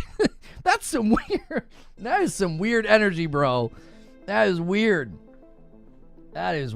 man. You want to be frugal, you want to save money, and you feel like you're getting the most value, great. But thinking that you're flexing on people who are like, yeah, dude, I willingly buy games. I'm very excited to play Doom PS5 Pro Enhanced. I can't wait. Yes. All right. Okay. Oh, man. It's tough. It's tough. For the ones that haven't given up, that are still fighting, it's tough out here. It's tough. You know? Anyways. Guys, thank you for all the likes today. 325 likes. And thank you to everybody who has checked out the upload that went up this morning. It's doing very well, and we greatly appreciate everybody dogpiling on that this morning and liking it and leaving comments. ADR Zone said, many people stick with Xbox not because of the library, but because of their own extensive personal game library. Most importantly, the controller plays a significant role. A considerable number of gamers who might otherwise prefer PlayStation have grown so accustomed to the Xbox controller layout that they choose to remain. I get it. During PS4 era, I used an adapter to use my Xbox controller to play God of War and Spider-Man. I get it. I get the controller thing. I actually totally do. Yeah. I was a total cheater. I used a Cronus Max to use my my PlayStation controller. I'm sorry, my Xbox controller on my PlayStation 4. Yeah. You can't complain about studio closures if you aren't paying full price for games directly. A long time saying of my brother and me is tough out here. That's right. We talk about Xbox tax as if it's a bad thing. Little did we know it's how Game Pass subscribers would be able to continue playing games for free. Such a bad Christian. I had a guy who was like, this really shows the kind of person that you are, because I was laughing about the Ninja Gaiden situation. And I was like, he's like, you think it's funny? And I was like, well, yeah, when I can afford to buy the games, it's funny. And he's like, this just shows the kind of person that you are, and I'm going to enjoy these games on my PC. It's like, wait, so you're excited and bragging about the fact that you could afford a really nice PC, but you think me being excited about the fact that, like, I can buy these games, that's totally fine. Like, what does that make me a bad person but not you? Like, what is this? I never quite understand what forest that we're walking around in. These guys are lost. You know what I mean? Like, so committed to hate. It's like, you're so committed to hate. Like, Jiminy. It's like, it was funny. It was genuinely funny. It was like, and then the guys that were like, well, you're only excited because these games are coming to PlayStation. I'm like, I've been covering Xbox showcases for 9 years. And I've always thought they did a great job, and I've always celebrated them. I said last year's showcase was incredible. Showcase the year before that was incredible. I said they outdid Sony. Like, I've given them their showcase flowers every year. Now, I was critical of the fact that a lot of those things, a lot of those showcases and roadmaps didn't end up coming to fruition, right? Because, you know, their roadmaps a lot of the times are to motivate you to stay on Game Pass. But being critical of a roadmap not being honored isn't the same as being like, yeah, that was a great showcase. I've been saying since the very first trailer for South of Midnight that that's one of my games I'm looking forward to this year. Go to my most anticipated games video from when did we put that up? In December? It was like, South of Midnight's literally in there. I've been defending South of Midnight against the people that want to call it DEI and woke since the beginning. You know what I mean? It's like, jeepers. You only like it because the games are coming to PlayStation. It's like, no. Jacob Bible says, I love the idea that everything is an Xbox. I think it's marketed horribly. If I'm on an Xbox, I want to play Doom the Dark Ages. I can stream it across Access Game Pass or buy it on a PlayStation. I can only buy it. I'm not sure what you're saying. I just want bangers and good ports of those bangers. Is that too much to ask for? No, I don't think so. That frame rate, though? What are you talking about? What frame rate? I'm happy for South of Midnight as well. I've said since the first trailer, I'm like, that looks like a more mature Kane of Bridges Spirits. People in here will have my back on this. There were people hating on South of Midnight from the very beginning because the cutscenes were like that stop motion. And I said, guys, chill. The gameplay was 60. The gameplay looked good. And I've been... It's just like what happened with Starfield. There were people being like overly critical of Starfield before it came out, and I was like defending it. Then it came out and it was disappointing, and then I'm an Xbox hating pony, and it's like I was defending Starfield from the very beginning. I've been defending South of Midnight since the first trailer. Maybe not the first. The very, very first trailer was just a cinematic. The first trailer where we got gameplay. I've been defending that game and saying, I think it looks good. I think it looks like a more mature Kane and Bridge of Spirits. I want to play that. People out here believe in fan fiction, man. Watch the content. Don't watch the clips. Michael Mordian left another comment and says, also, when I listen to his hardware answer, I can't help but think that the cloud hybrid device from the FTC leaks, they want a player base to be on the cloud is what I'm thinking. Possibly that's what they're gunning for. David Langer said, Phil seemed annoyed with Destin's question about Starfield going to PlayStation. Also, Destin's face at the answer, you can see him dying inside. It was glorious. Definitely annoyed. He was definitely annoyed, and I think it's because I think he's tired of people acting like it's not clear. You know what I mean?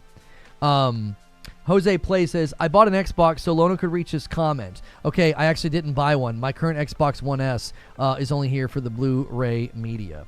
LOL. This guy tweets, see how these low IQ people think they're winning. It's wild to see how dumb some people are. So so we've had this one before, okay? We've had this one before. Let's engage with this idea that Xbox putting games on PlayStation is somehow a Trojan horse. I need you to explain to me how that's a Trojan horse when you are taking all of the risk. You are spending all the production dollars, all the marketing dollars, and PlayStation just gets more revenue than they would have gotten previously.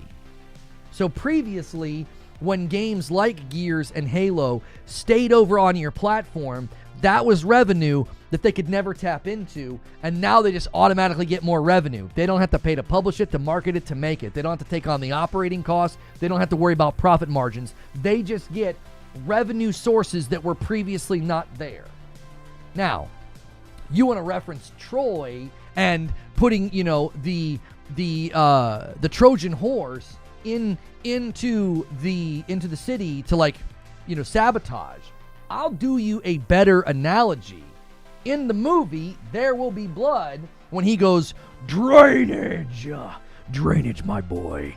That's what we're dealing with. You're just giving them revenue streams that weren't previously there.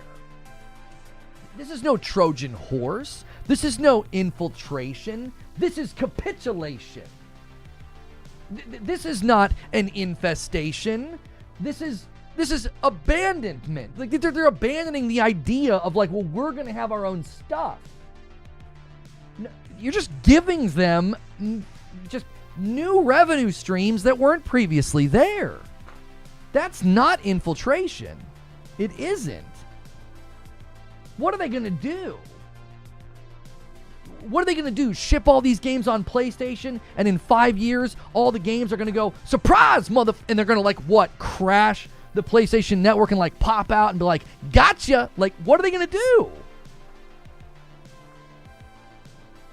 You let him have it yesterday on that one? Yeah, it's not a Trojan horse. I'll tell you what it is. It's a messenger horse saying, here you go, Sony. Here's 30% of all of our revenue on this game that you previously weren't going to get.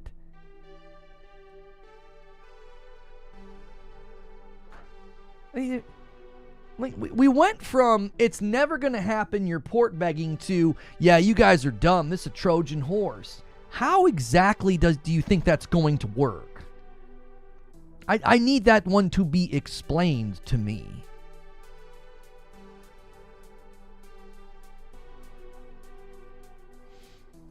Free 30%. Sony won this trade. Right. In another universe, every Halo you make, every Gears you make, your Fable, your Dooms, all these games. Oh my gosh. Xbox is literally paying to publish a Ninja Gaiden game that PlayStation gets 30% of. They're literally paying to publish it. That's not a Trojan horse. Have you ever seen the movies where the gangster comes around? He's like, hey, it's a real nice shop here. It'd be a shame if something happened to it. You give me 10% on the low, and we'll make sure that nothing bad happens to you. Like, that's gangster. That's some gangster level right there. Like, the PlayStation's like, I tell you what, we're going to beat you so bad that you're going to put your stuff over here, and we're going to take a cut of everything that's sold over here. That's what's going to happen. Now, I'm the one that's telling you how it's going to be. You're going to lose so bad, you're going to become the next Sega and just publish over here, and we're just going to take a cut of everything you make. All the risk you take, all your R&D, all your investment, innovation, all your operating costs, all that marketing, all that really, really great dev time spent on PS5 Pro enhancements. Like, we're going to benefit from your work. You're going to spend dev time and dev dollars enhancing your games for our hardware. And you think it's a Trojan horse. You got Call of Duty developers working with Sony to make proprietary software.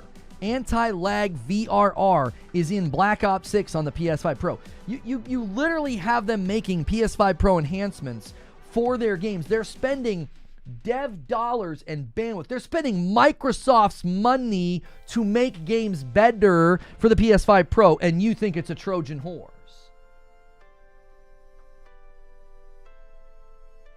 PlayStation's not locked in here with you. You're locked in here with PlayStation. You're doing their bidding. Like, there's no Trojan horse here.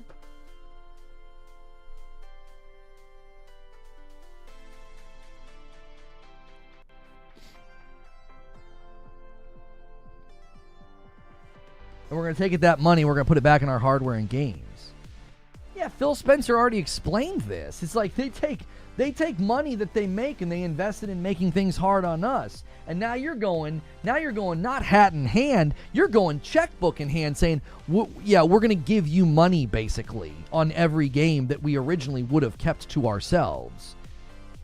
Like, the idea, the fact that all this news breaks, and I get comments from people saying like PlayStation's in a shambles and PlayStation's down bad, and it's like, PlayStation cancels a couple of games, and you think that somehow is bigger news than your entire platform turning into a publisher and basically saying that, like, yeah, I mean, we're going to put our games everywhere. Not only are we going to do that, we're going to spend our own money and investment making the games run better on that platform over there. Good golly. Yeah, this Trojan horse looks a whole lot more like a piñata full of money. That's what it looks like. You want to talk about a Trojan horse? Here's the Trojan horse that you're sending over. This is what you're sending over right here. This is your Trojan horse. Right there. You give a little hit and money's just popping out of it. And PlayStation's like, hey, thanks. Send a couple more over these every year. That'd be just grand. There's your dadgum Trojan horse.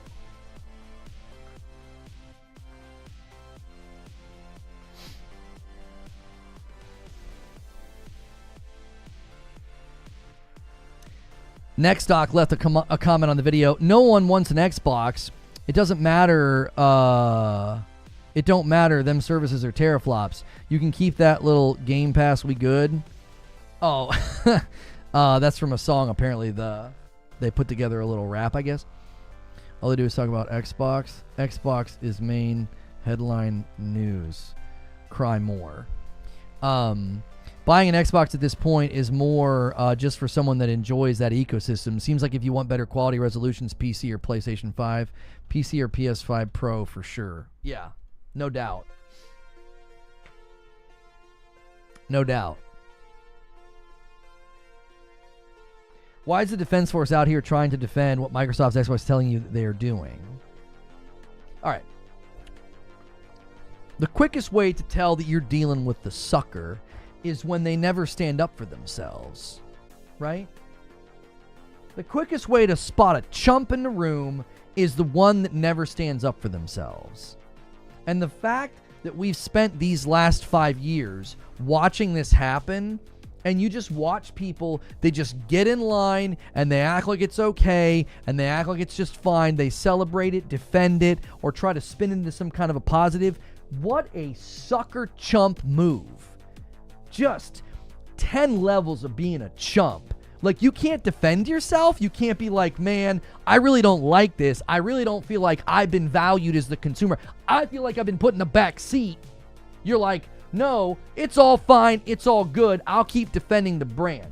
You talk about a world-class level A chump. That's what that is. I got 2 years in and I was like, what is this? What are y'all doing? Where are the games? What are you doing with my Series X? I think it was end of 2022. You want to talk about Trojan horses? I was like, Series S is a self-made Trojan horse. I said that at the end of 2022. We got 2 years in, and I was like, I don't know what you guys are doing, but you're not doing anything that I was expecting. Just like with Destiny. Stood up for myself. I was like, as a consumer, I don't approve of what you're doing. I do the same thing with PlayStation. When PlayStation does something I don't like, I'm like, no, that's bad. That's stupid. You shouldn't do that. If you don't ever stand up for yourself, you're just a chump and a sucker. A 10 spot from Glassdoor. The Trojan horse strategy of put games everywhere to build a brand, but it boosts loyalty to rivals. Assuming players will switch later is flawed, and Microsoft can't pull this off effectively. Listen to me. Listen. If Black Ops 6, one of the biggest games the year that it came out, it probably was the biggest game, right? It was the biggest game. If that wasn't enough to move the hardware needle, what in the world do you think is going to move the hardware needle? They put one of the biggest franchises, one of the biggest games on Game Pass, and hardware just continued to go like this.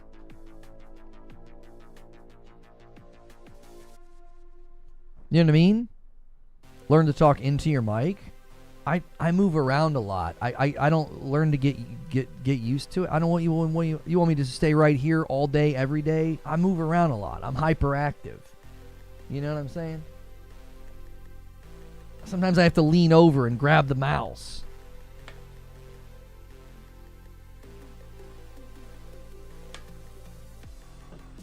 Why would they switch later if they can continue to get Xbox games on their PlayStation? What's the end game for Xbox? I don't know.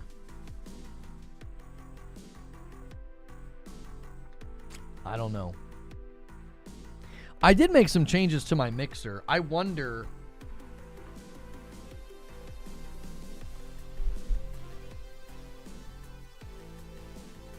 if I should turn the mic up more so that when I come away like this, it still maintains volume, and then turn the main volume down. I don't think it's the compressor. I think because remember, guys, I plugged my mixer into the phone, and when I did that, I had to crank it, and then I switched it back. I don't know where I had it. Maybe this will make it a little bit more. If I make the actual line in more sensitive when I move away, maybe it's maintaining better volume now. I just gave it a bump, but then I lowered the main. A long-standing member commented earlier and said they felt like it was getting quieter than usual. They're like, it seems like it's more quiet when you lean away from the mic. It might be because I had the mic lower than typical. The actual line 1 on the mixer was lower than typical. Maybe that's why. It was making the mic less sensitive. I don't know. I'm hitting good volume in OBS, and when I come over here now, it's very close to being the same.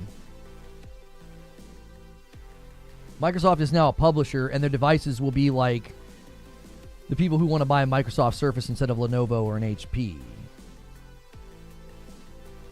I hear you clearly regardless if you move from the mic. Thank you. I do think I made a slight adjustment to it, and maybe that's what people were noticing it. And a $5 super chat from Siriu. Excuse me.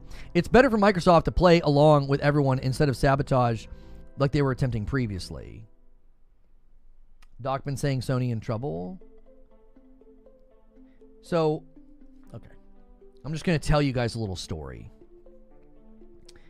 At the beginning of 2023, we were told Sony was in trouble. ABK was going forward, and Sony was in trouble. And Sony posted all revenue and record increases. And then we were told the same thing going into 2024. Well, now that they got ABK, Sony's in trouble. Sony ain't got no games, right? And Sony has had a record high generation, and the PS5 is on trajectory to surpass the PS4. And they're absolutely beating the dog snot out of Xbox hardware. It's not even a contest anymore, right?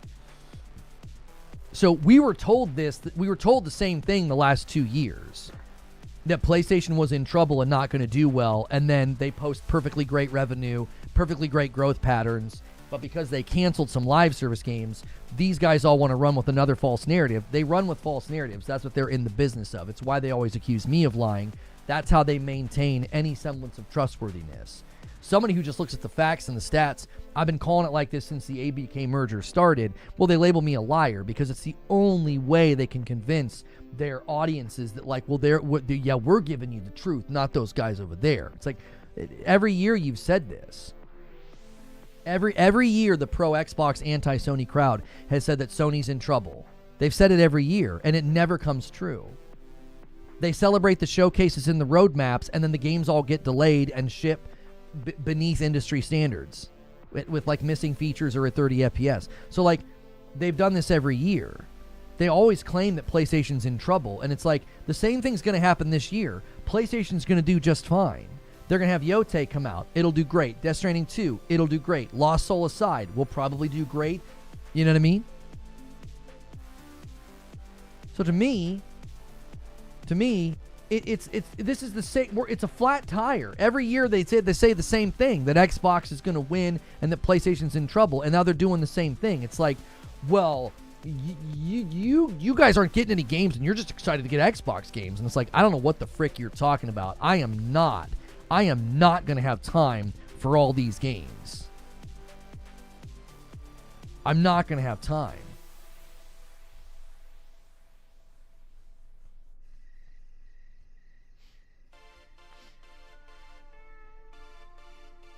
Your mic only takes sound from the top. Yeah. It's a Shure SM7B. I've never had any issues with audio. I remember the Sony is in trouble narrative has been going off and on for several years now. Yeah, they make the same claim every year. And if you point to the revenue, the shareholders' calls, the earnings calls, I mean, PlayStation's so nonplussed by canceling these live service games. They're not even remotely like bothered by it because they cancel games all the time. They knew. If they didn't know, then they're dumb. They had to know that the live service investment was more volatile. It was more risky. They knew there'd be winners and losers. And the reason that they said recently that their live service plans are going forward is because they know they've got some Helldivers 2 potentially in the mix. All you got to do is get a couple of Helldivers 2 sized game launches every once in a while, and it's worth the investment. They'll happily cancel a game like Concord and give you your money back if they know they can have a game like Helldivers 2 come out every year or so. Helldivers 2 completely convinced them that this is worth continuing to do.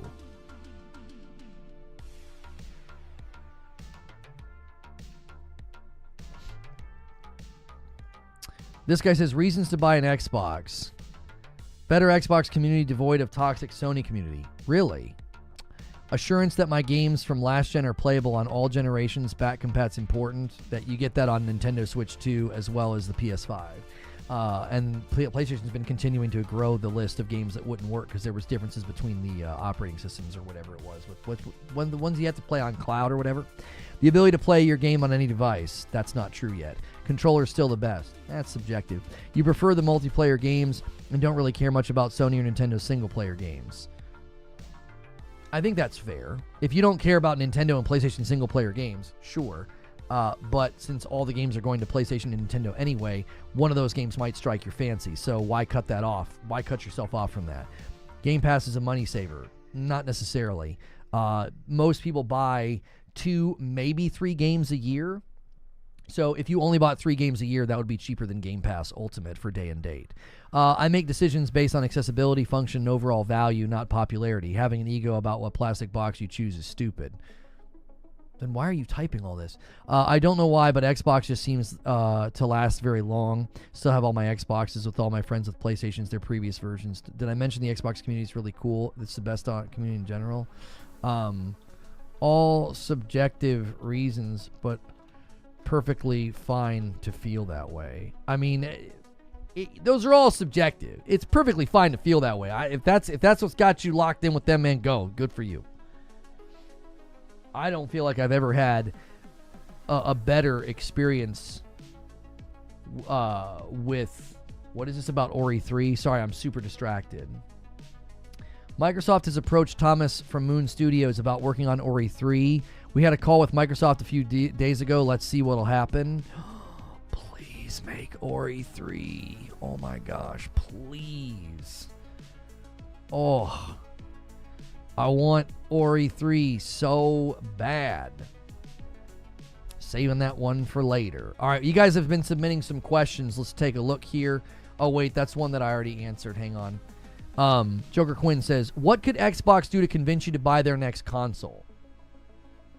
Here's the deal, all right?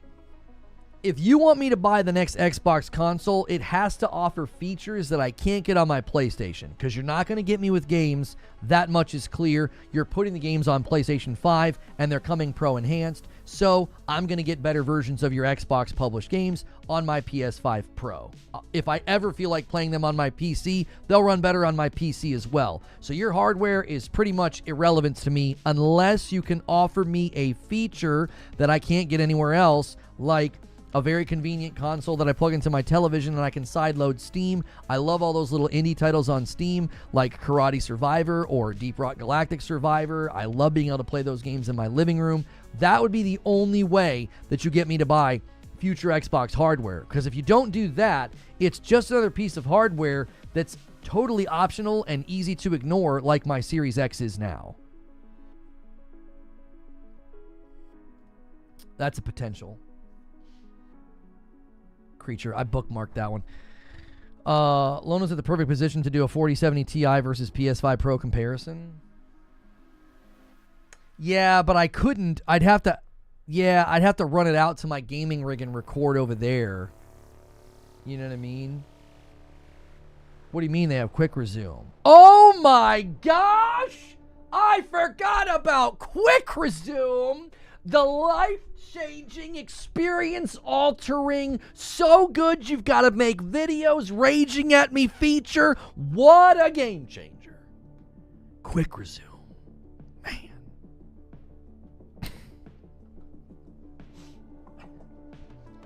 Quick resume.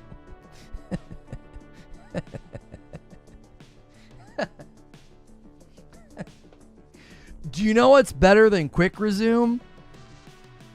More frames, higher resolution, PS5 Pro enhanced, better image quality. So yes, you can quickly get back into inferior experiences. Congratulations. He's a liar. He lied to his audience. He said that quick resume is basically the same as rest mode. What's the video count to? I don't even know. I don't even know, bro. They hate me so much. I could say that the PlayStation DualSense controller is better because I think the joysticks are bigger. And these dudes would get out a freaking ruler and be like, I've measured this down to the centimeter, and he has lied.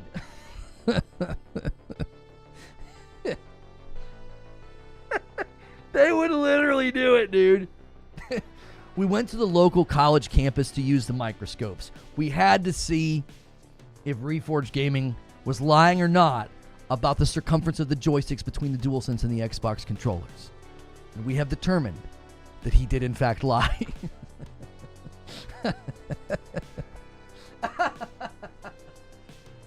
Oh, what do we got here? More of what he said. He's focused on Wicked.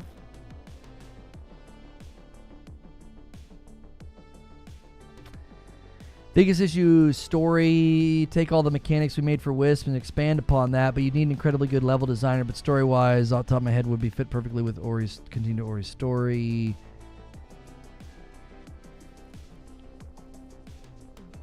Don't know about that. Wicked's the highest priority for me. We just had a call with Microsoft a few days ago, so let's see what'll happen. We'll be able to do a lot of things, but again, I'll be on Wicked and perfect and perfected.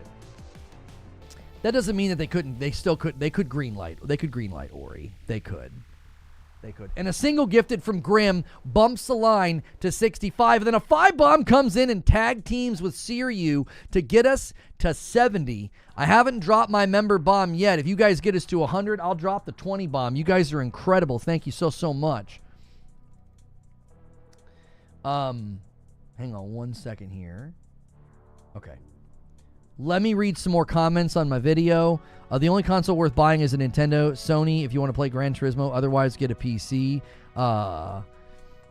Yeah, don't agree. PS5 Pro has been great for games like Space Marine 2 and future games as well. Yeah, the PS5 Pro, this idea of like just get a PC... No, I've got one sitting next to me. I'm fine. I'm good. I'll play my Pro in my living room and have a great time. Like, Space Marine 2 looked unbelievable.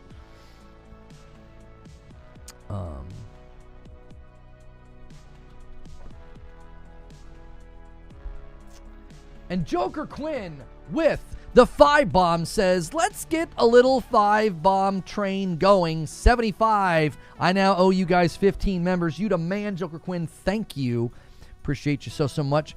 Mash left a comment on the video. He says, the problem is they changed the messaging and direction multiple times this generation, whether out of necessity or pressure from Microsoft top brass, and still heavily erodes confidence. At this point, the only value proposition from Xbox is if you don't have a powerful PC and opting to go to the console route is you don't want to spend money on the Xbox first parties and you can pick Game Pass.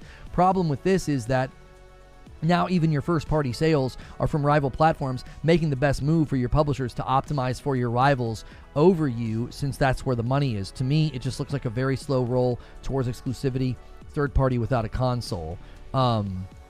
Great insight into why paying for games isn't a bad thing.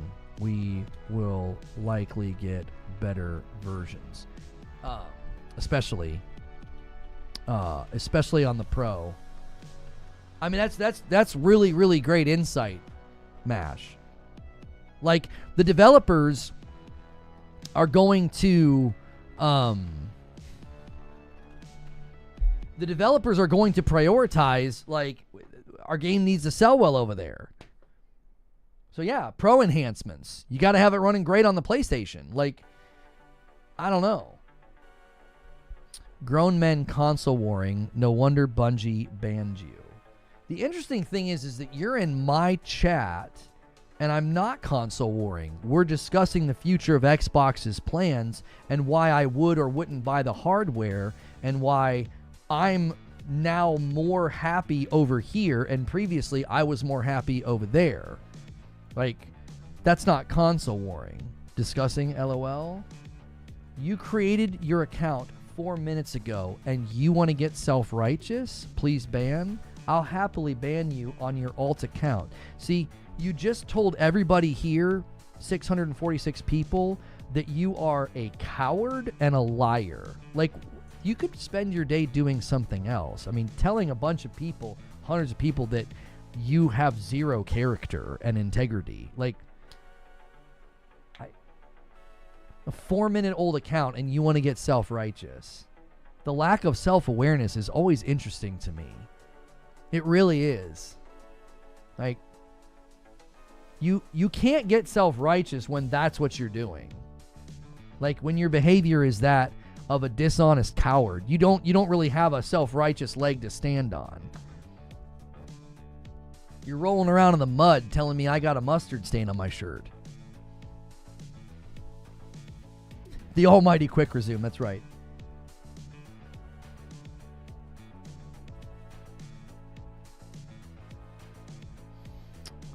Anyway. This guy Phil is a liar. So much garbage comes out of his mouth. Definitely says what is necessary in the moment. I've never really felt like he was a liar, right? Like, the only time I blasted Phil was for how he handled the Larian situation and the interview with Destin at Gamescom. That's the only time I really blasted Phil, okay? I felt like he deserved it. I felt like he really mishandled that. To me, it was very unprofessional. But I told you guys, it's always about what Phil doesn't say.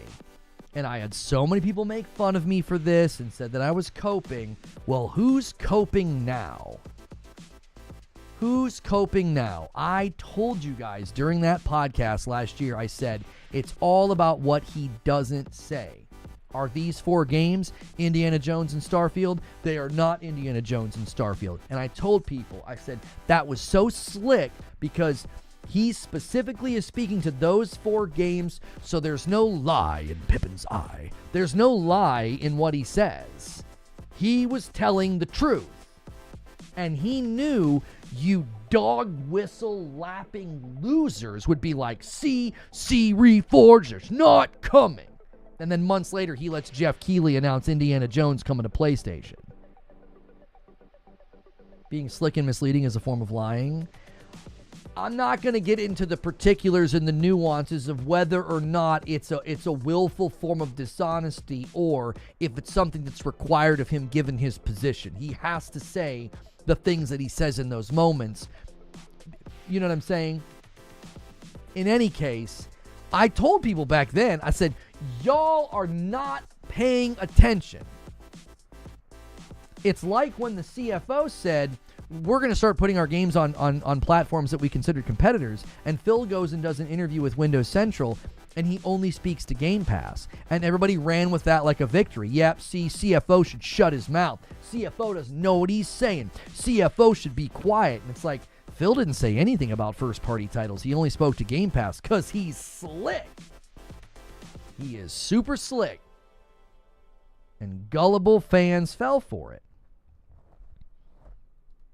ADR Zone with a $2 super chat. Lono, in their defense, you've destroyed them today. I mean, I'm not trying to destroy anybody. I've never been beholden to a brand. I'm beholden to the truth. I'm also beholden to someone much higher than all these lowlifes that want to judge me. You don't judge me. Only one does. I'm serious. I've never, ever once been beholden to a brand. I will ridicule and criticize any brand that I feel steps wrong.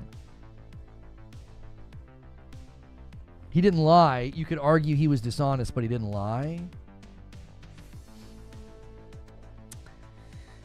I just don't think it's worth debating. It was obvious what he was doing. It was obvious what he was doing. There's no reason to get into the particularities of like, well, did he lie or was it dishonest or was it a lie by omission? No. Anybody with even the most basic education should have watched that podcast and walked away and said, it's over. It's over. That was damage control. It was very slick, well-crafted questions and answers. Anybody with even the most basic deductive reasoning had to see what was going on. It was so pedestrian. It was so second grade. It was like, this is so obvious what he's doing here. He didn't lie. He was very specific. Can you specifically ask me if the 4 games are Indiana Jones and Starfield? Yeah, make sure and ask me that so I can say, no, it is not Indiana Jones or Starfield. Loving your podcast. Thank you, Albert.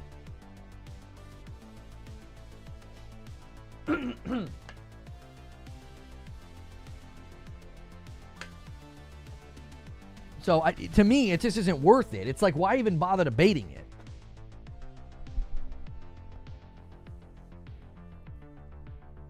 Yeah, he didn't have to say Indiana Jones and Starfield are later. He didn't have to do that, for sure.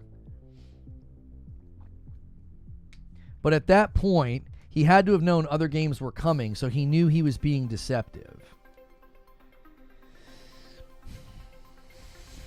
Again, to me, it was, we're going to do this, we're going to learn We're going to see how it goes. It went incredibly well. And so they're like, just do it all then. You know? I'm not defending Phil. What I'm saying is, listen to me. This is what I'm saying. I'm not interested in deciding whether or not he lied at the time. People getting angry and be like, oh, he lied to me. He lied to me. It's like, no, you weren't paying attention.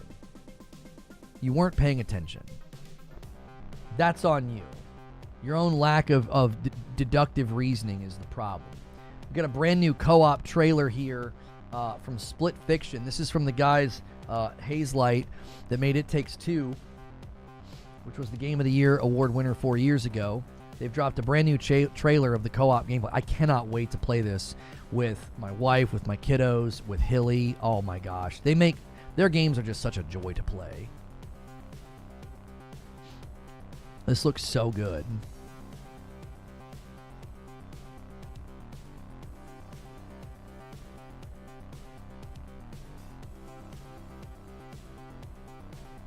We're getting to look at even more here. It looks like there's going to be a lot more action in this one. Like as far as like fighting and stuff. Like there was plenty of action in It Takes Two. It looks like they're doing even more. More platforming, more action, more boss fights. Yes, yes, yes. This looks great. Oh yeah, look at this. They're fighting on bikes. These guys crush it, man. They crush it. Uh-oh. We're going to be gorillas. Oh, one gets to be the gorilla and one gets to be the fairy. Oh, they're like an I Am Groot-like tree. The platforming always drives Madam crazy. If you guys haven't hit the like button yet, go ahead and do so. We only need 10 more likes to get to 400. You guys are crushing it today with the like count. That definitely helps more people show up to the stream.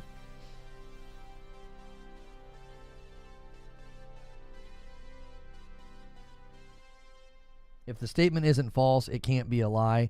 That's what I mean. Like, getting into the technical definitions of lie, getting into the technical definitions of whether or not he was dishonest. To me, it's like if you would have come away from that event with any form of just basic deductive reasoning, you wouldn't have thought you'd been lied to. You would know what's coming.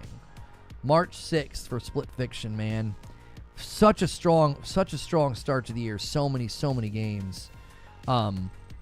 Ormney submitted a question. Do you believe there may be a possibility of seeing a GTA 6 Trailer 2 announcement at the PlayStation State of Play event in a few days? Supposedly Sony bought marketing rights for GTA 6. We've continued to get different theories about GTA 6 Trailer 2. I've continued to think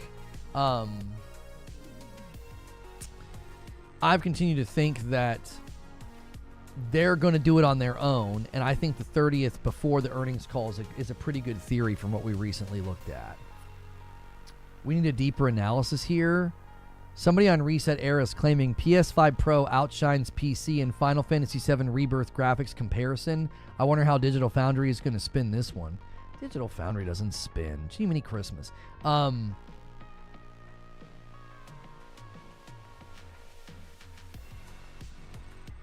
Another hacked account here. Another hacked account. I'm gonna blow him up with it.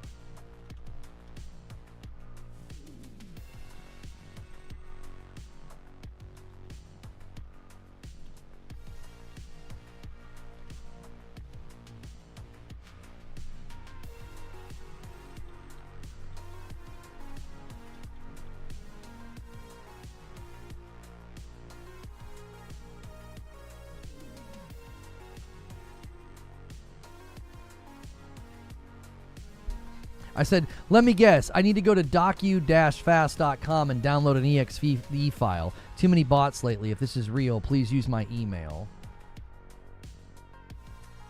Like, I don't get legit offers in Twitter DMs. Only these bots.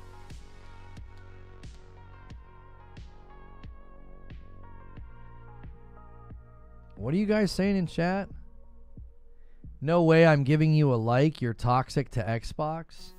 Can you explain to me how I've been toxic to Xbox? Could you give me an example?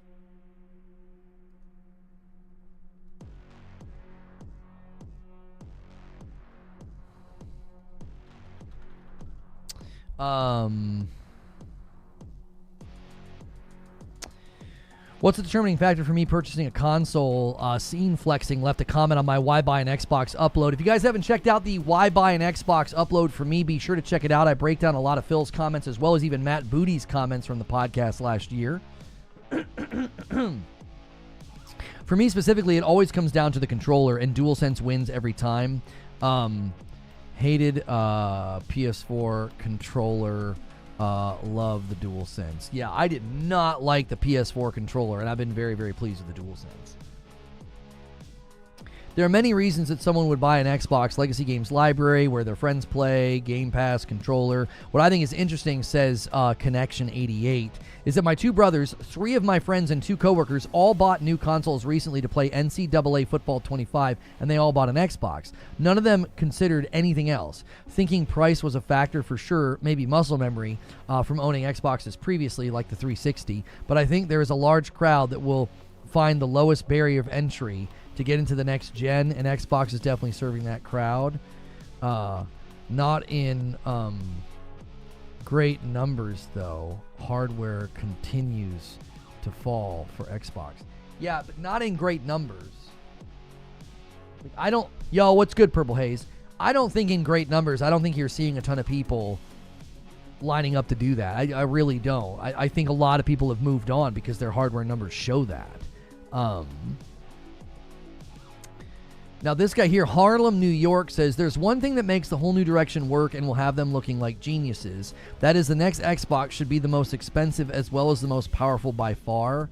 I can't see them making another most powerful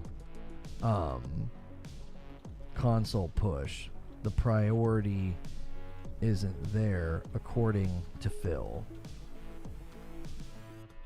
Yeah, the priority's not there. I cannot see Xbox saying, we're going to do the next most powerful Xbox. Yeah, we're going to do it. We're going to try and knock Sony out of the water with it. You know, there's guys that are clinging to this. They think that in 2026, some insanely powerful Xbox is going to hit the market. And I'm like, Phil literally just did an interview where he said that games take priority. The platform's no longer the priority. I don't see somebody saying that, turning around and saying, what we really need to do now is we need to push a stronger box next gen. They've signaled the exact opposite of that. It's not a priority for them. Largest generational leap? No, largest technical leap. Yeah, she said largest technical leap. We don't know what that could mean. That could mean anything.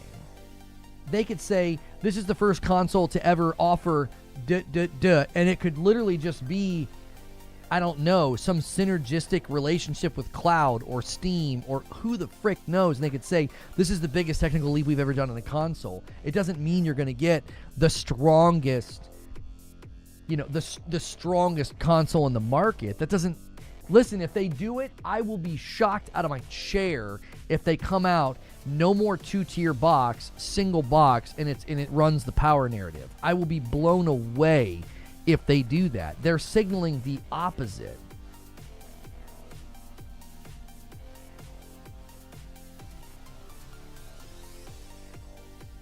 Koei Tecmo has shared lifetime total units sold for numerous franchises. Some of those are surprising to me, namely Wolong. That Wolong did well or not? I thought Wolong didn't do all that well. I thought people were critical of it.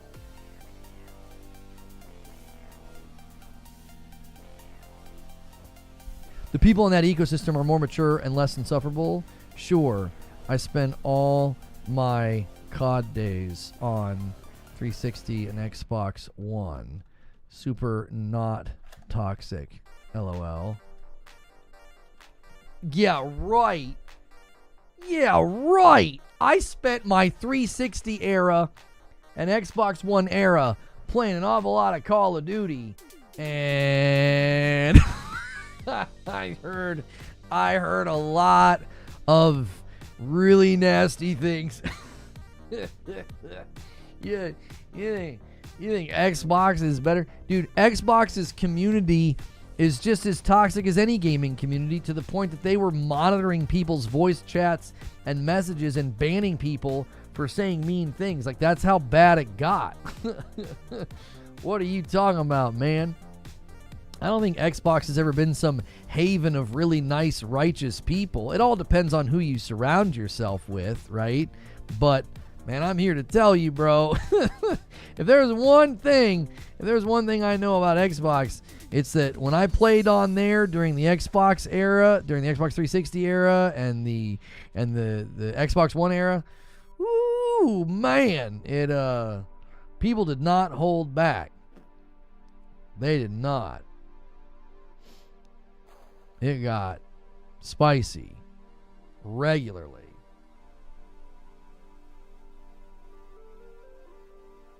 Lancelot says, you're looking great today. Can't put my finger on it. Your hair is just looking fine, like super detailed, along with everything else. Did you change something?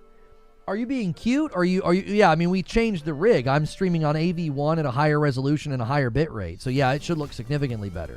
We're also running on low latency, so my responses to you should be a lot faster as well. Thank you guys for 400 likes on the video. We're 25 members away from the first 100 members of the week, and then I'll drop a 20 bomb. Double check that you don't have a renewal to celebrate. Renewals of VIP and Member Pluses count. If you've never done a membership before on YouTube, try it for a month. Try it out. If you hit join on my channel, though, make sure you pick Member Plus. You want the $6 membership. The $5 tier is basically the gifted tier, and you won't get all the content. It's $1 difference, but you get into more content. Good morning, Lono. Thanks for the 411. It seems like Phil is just bored and didn't really care much for the question. LOL. He sure seemed annoyed. Yeah, he seemed annoyed with the question. I'll say that. People who will buy an Xbox and majority of people who won't, why keep talking about this? Why not just let people game where they want to play? Phil made headlines. Not my fault. I mean, Phil made the headlines, bro. You know? Here you go again, Reforge, with your negative attacks on Xbox. Oh, I attacked them. Oh my. How unkind of me. This make a game to one platform isn't working anymore. Stellar Blade selling just over 1 million copies due to its exclusivity to PS5 with a user base of 65 million shows there's a problem. They had to make a PC version to get more revenue, and I'm sure there will be an Xbox version soon.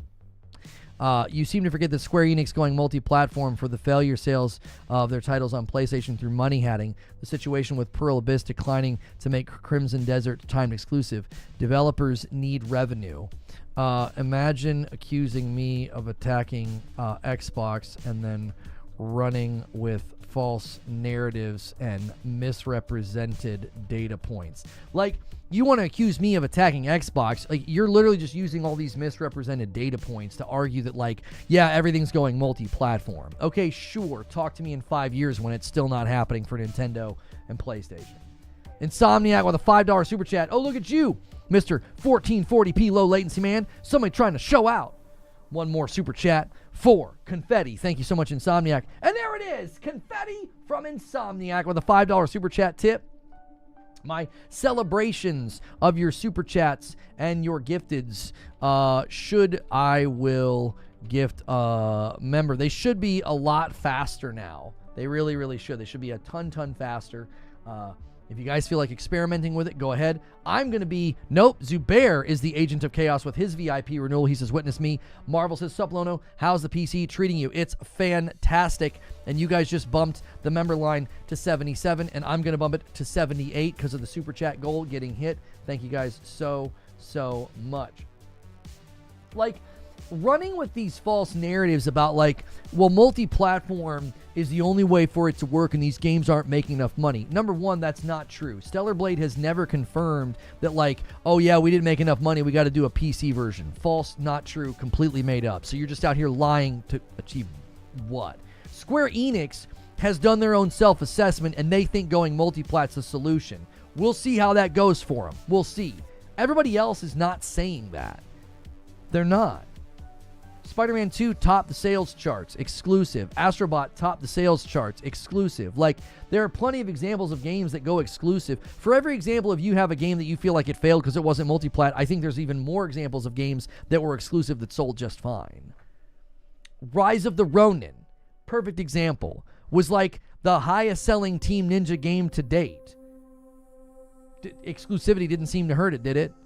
And now it's coming to PC. So there again, that falsifies your claim. Like, you're just making stuff up. Multi-platform excluding Xbox.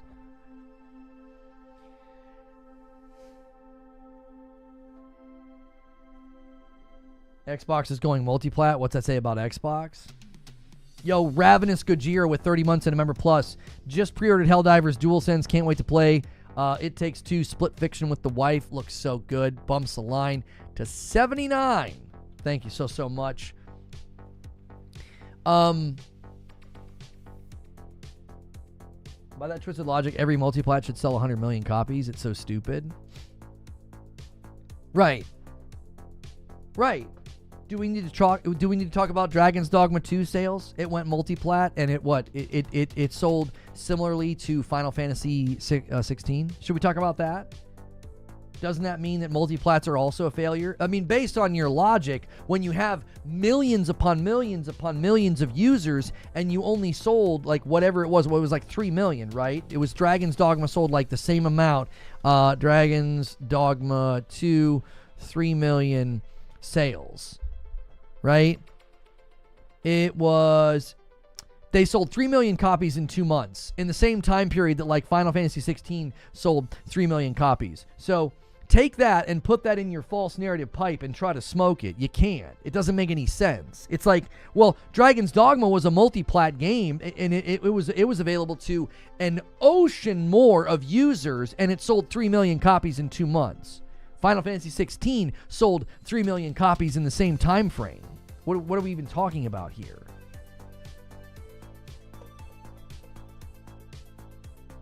What did I just do? I'm trying to click on your image here. Yeah.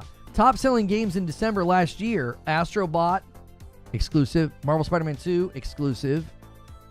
I mean, Indiana Jones was on 2 platforms instead of just 1.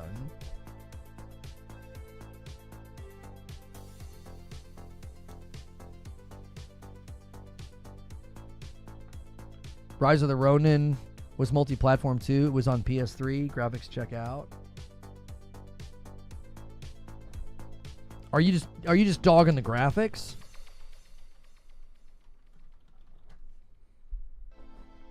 No, it wasn't. It wasn't on PS4.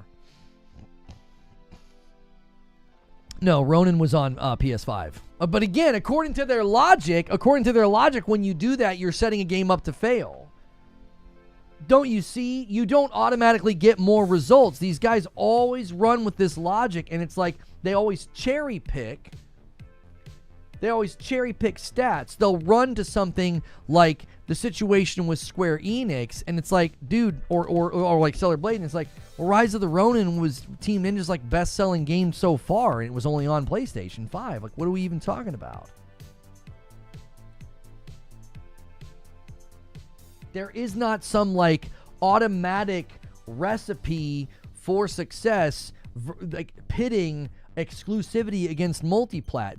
This is what they're trying to do. They're trying to come up with a negative narrative to justify what Xbox is doing. So what they're saying is they're saying, yep, everybody's going to go this way. Look at these handful of games that I've deemed failure because they didn't sell enough. Well, y'all said the same thing about Astrobot, and it sold just fine. It was top of the sales chart. It was in the top 10 of the sales charts for the 2 months that it came out. What are we even talking about?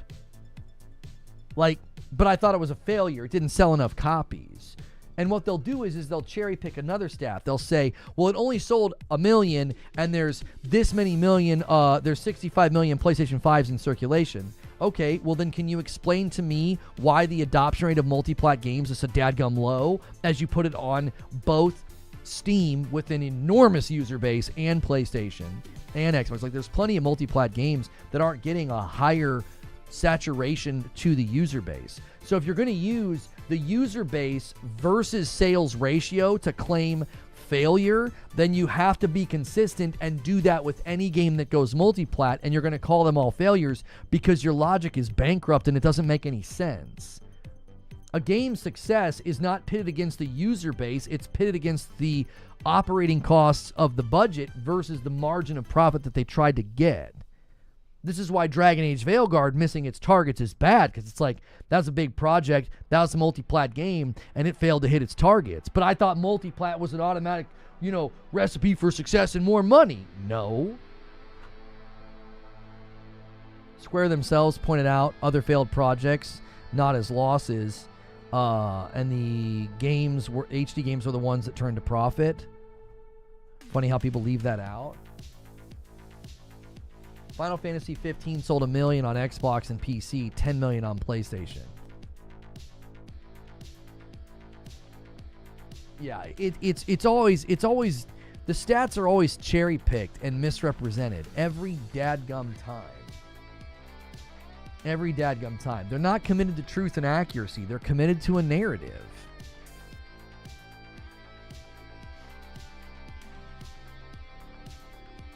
If your game says 10 million or more, regardless of multiplat or not, it's a banger. Well, some games would say we need a lot more than that. I mean, some games, because of the budget and because of the size and notoriety of the title. Like a GTA 6 or like a Call of Duty. I don't think they want their lifetime to tap out at 10 mil. Ray tracing in Rise? I don't think so. Maybe I don't know if they've added any to the PC port.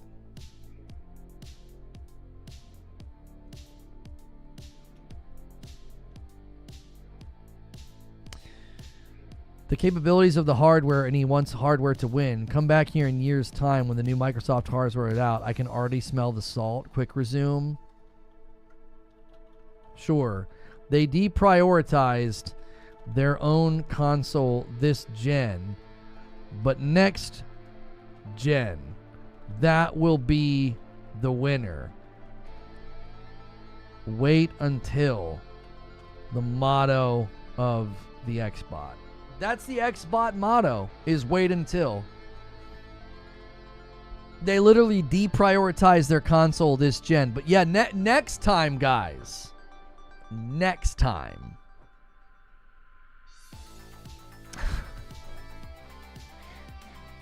Eternal Strands reviews are coming in. That score is not surprising. Yeah, I played for an hour. It makes a lot of basic mistakes. Yeah, it landing in the mid-70s is not surprising at all. It's not its PS5 score is even lower, 71. It's not a great game. It's like a serviceable. I had high hopes for that game. I did. I really did. I thought, man, Eternal Strands might really surprise us. It looks like it's pretty ambitious. The writing and the voice acting, it sounds pretty good. It's coming in like the mid to low 70s, and that's not surprising. I played for an hour, and I was like, this game's not ready. Just some basic ideas about how they did the targeting and how they have you opening boxes and everything else. Yeah. I was extremely disappointed. I was extremely disappointed with how Eternal Strands turned out. Yeah. I played for an hour, and I was like, yeah, I feel like I'm playing an alpha. I feel like I'm playing a game in early access. So, yeah. Those initial scores for Eternal Strands are not surprising after my own experience with the game. So, you have been warned. I told you guys last week about it. I was like, hey, I'd be careful with that one. A $5 super chat from Manuel. He says, Xbox motto, wait until next time, and when next time comes, it again is wait until next time. That's exactly right.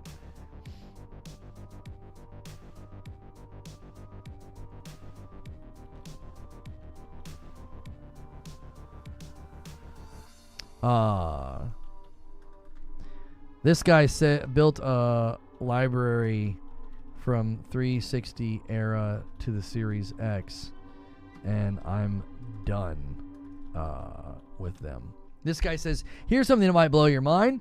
Maybe because people are Xbox fans and will always be Xbox fans. Not me. Not me.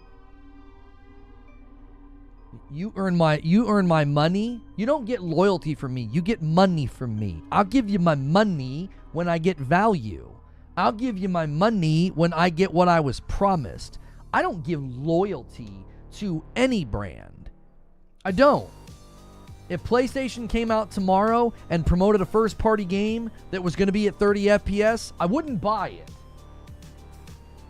I wouldn't.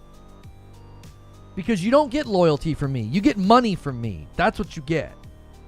That's the difference between me and the guys holding the line, is I give money for value. I don't give loyalty to a brand.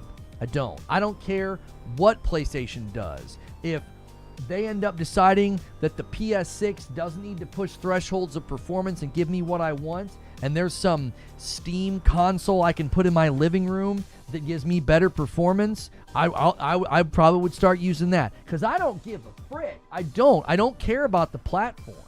I don't go back to backwards compatible games enough to justify staying with one platform anymore anyway. I'm not going back and playing 360 games or games from the Xbox One era. Now, it was nice to have them in case my kiddos ever wanted to check them out so they could kind of see the games that I had played. And that's certainly nice to think about with PlayStation, that when my kids are older, I can be like, now you're old enough to check out The Last of Us. Now you're old enough to check out Ghost of Tsushima. Like, I look forward to days like that. That will be cool. But I tell you what I don't do. I don't give brands loyalty. I give them money. There's a difference. My mentality on it is totally different. That's why these guys don't understand me. They can't compute, so they just put me in a box. And they're like, Pony. It's like, no. No, I'm not like you. I don't give loyalty to brands. I give them money for product and for value. That's what I do. It's why I'm still paying for Game Pass, because it's still worth it. My kids still use it every now and again. It probably won't survive the year. It won't.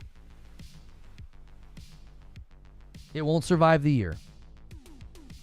Because I don't think it'll get used this year that much at all. It'll get used for South of Midnight, and after that, it's probably done. A $5 super chat from K. Cole says, when did Xbox fans start to sound like Dallas Cowboy fans? This gen, I guess. Brooklyn Breed says, it's crazy. I never actually thought I'd see the day Xbox does anything like this. It's crazy how much they've changed from 2020 to now. Yep. And folks still holding the line.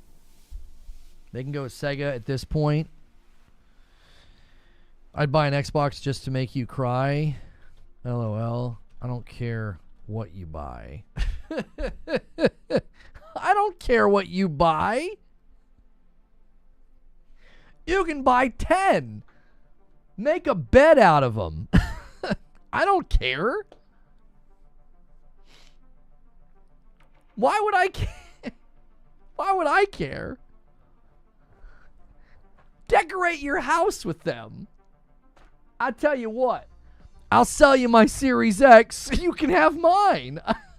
I don't care.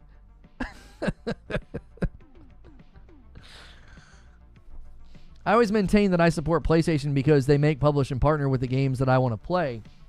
The second they stop doing that, I'll move on. I look at it this way, Corey. I have a level of, like, I'm a fan of Sucker Punch, Insomniac, Guerrilla, Santa Monica. I'm kind of a fan of what they do. I'm like, I like your stuff. You bring good stuff. We do this with movie directors, right?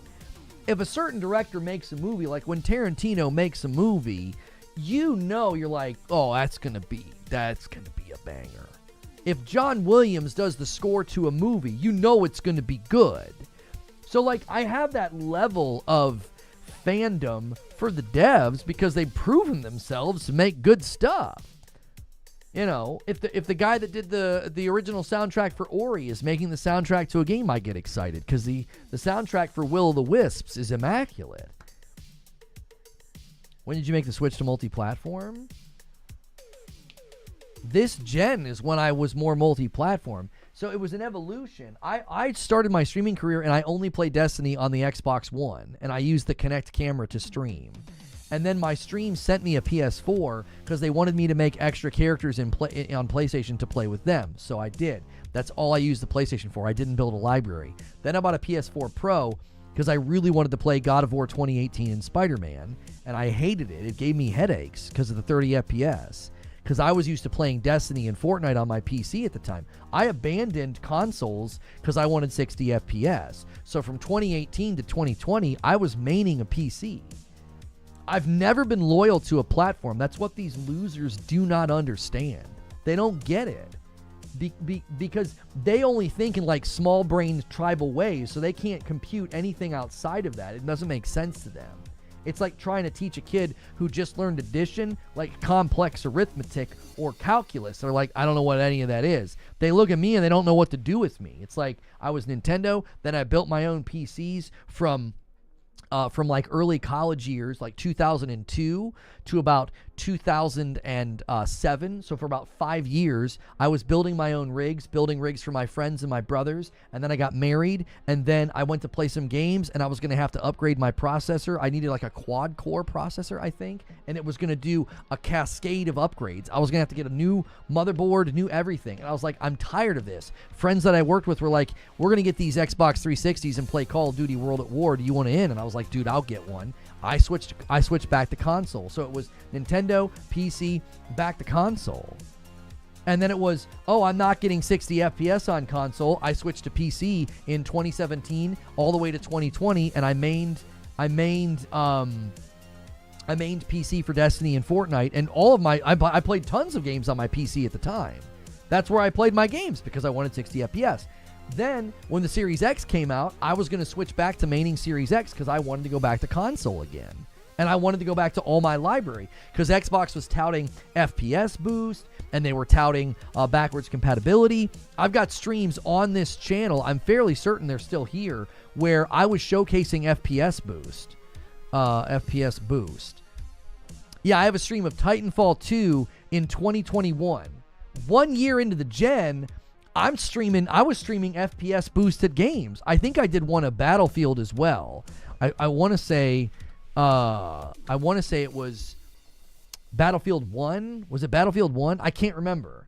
So in 2021, and again, these guys that hate on me, they don't know any of this, or they'll just ignore it because it's inconvenient for their false narrative and their lies about me. It was like, I was all about Xbox. I was coming back to Xbox. I was jazzed.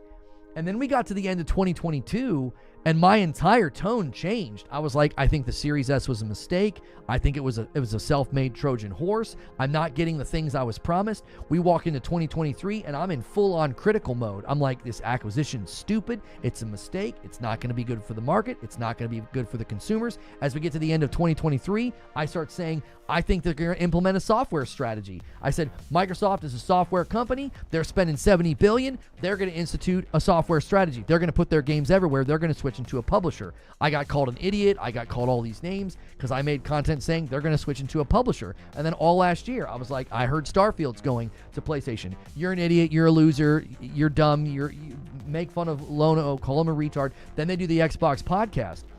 And I said, it's not about what Phil Spencer says. It's about what Phil Spencer doesn't say. Got made fun of for that, got ridiculed and called names for that. And then we go through the entire year, and all their narratives about Xbox have died slowly, withering on the vine. And they still have the nerve to come at me with some kind of an attitude, like they're the right ones, and they're the ones to listen to, and they're going to call me all these names and say all these things. And it's like, I've just gone through an evolution as a gamer. It sounds like you haven't matured out of the first grade. It's like, I've just gone through an evolution as a gamer. It's like, I've always just gone where I felt like I was getting the best experience. I didn't hesitate to stop turning on my Xbox One and my PS4 for Destiny. I didn't hesitate. I didn't look back. They launched a raid on console first. I had to go back to console. It hurt my eyes. It was painful. It was terrible. FOV was too shallow. Frame rate was terrible. I've never had a problem just pivoting where I feel like I get better stuff. I did it from PC to 360. Why? It was more convenient. It was easier. I didn't have to buy a bunch of stuff. I went back to PC for 60 FPS, and now I main PS5 and my PS5 Pro. Why? Because it gives me what I like. It suits my preferences and what I enjoy. their inability to evolve, it couldn't be a better analogy. They're just a bunch of Neanderthals. It's like you just hurl names and hurl insults, and you're just stuck in this like refuse to evolve, refuse to change lane. And it's like, that's fine. You can call me all the names in the book. None of it lines up with reality, like, at all. Ever. They're so desperate. I mean, they're so desperate. They'll take the slightest misspeak, misstep, or mistake that I make, and they'll try to turn it into this narrative as he's just a liar, and he just bashes on Xbox. It's just like, your content lies about me, and your desperation to try to hurt me isn't going to ever change reality. All this stuff happened anyway. It all happened anyway. You attacked me when I started saying they were going to publish, and I looked at the CFO's remarks and talked about Phil Spencer. It's always about what he doesn't say, right? You attacked me. It still happened. It still happened anyway. It didn't stop it from happening.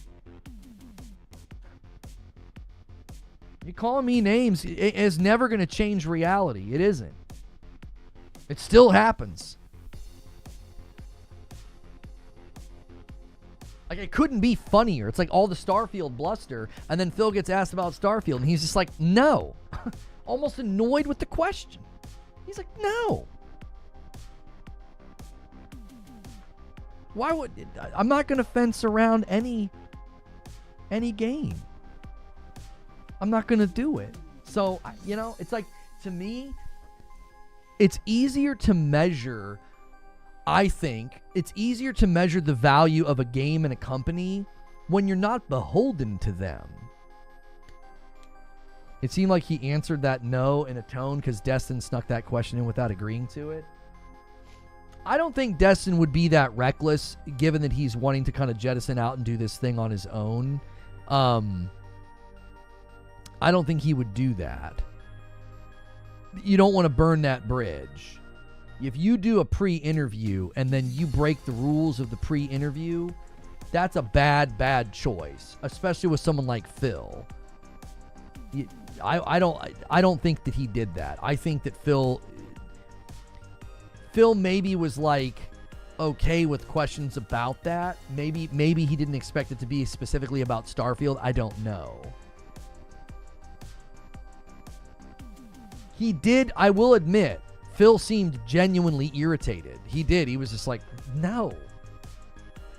It's misplaced frustration. Lono doesn't control what happens. He just discusses what he thinks about it. If you're annoyed by the direction of Xbox, pushback should be lobbed at Xbox. That's very well stated, Mash.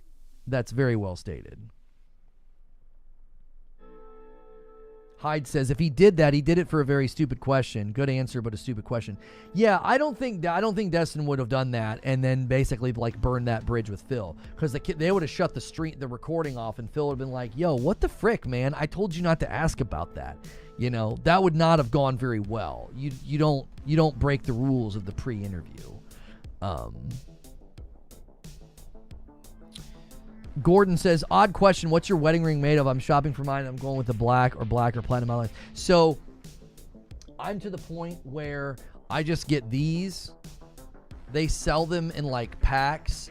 You just get your ring size and you just buy them. And I just bought them in packs from like Amazon or something. I mean, obviously you can get really stylish with it. There's like different colors.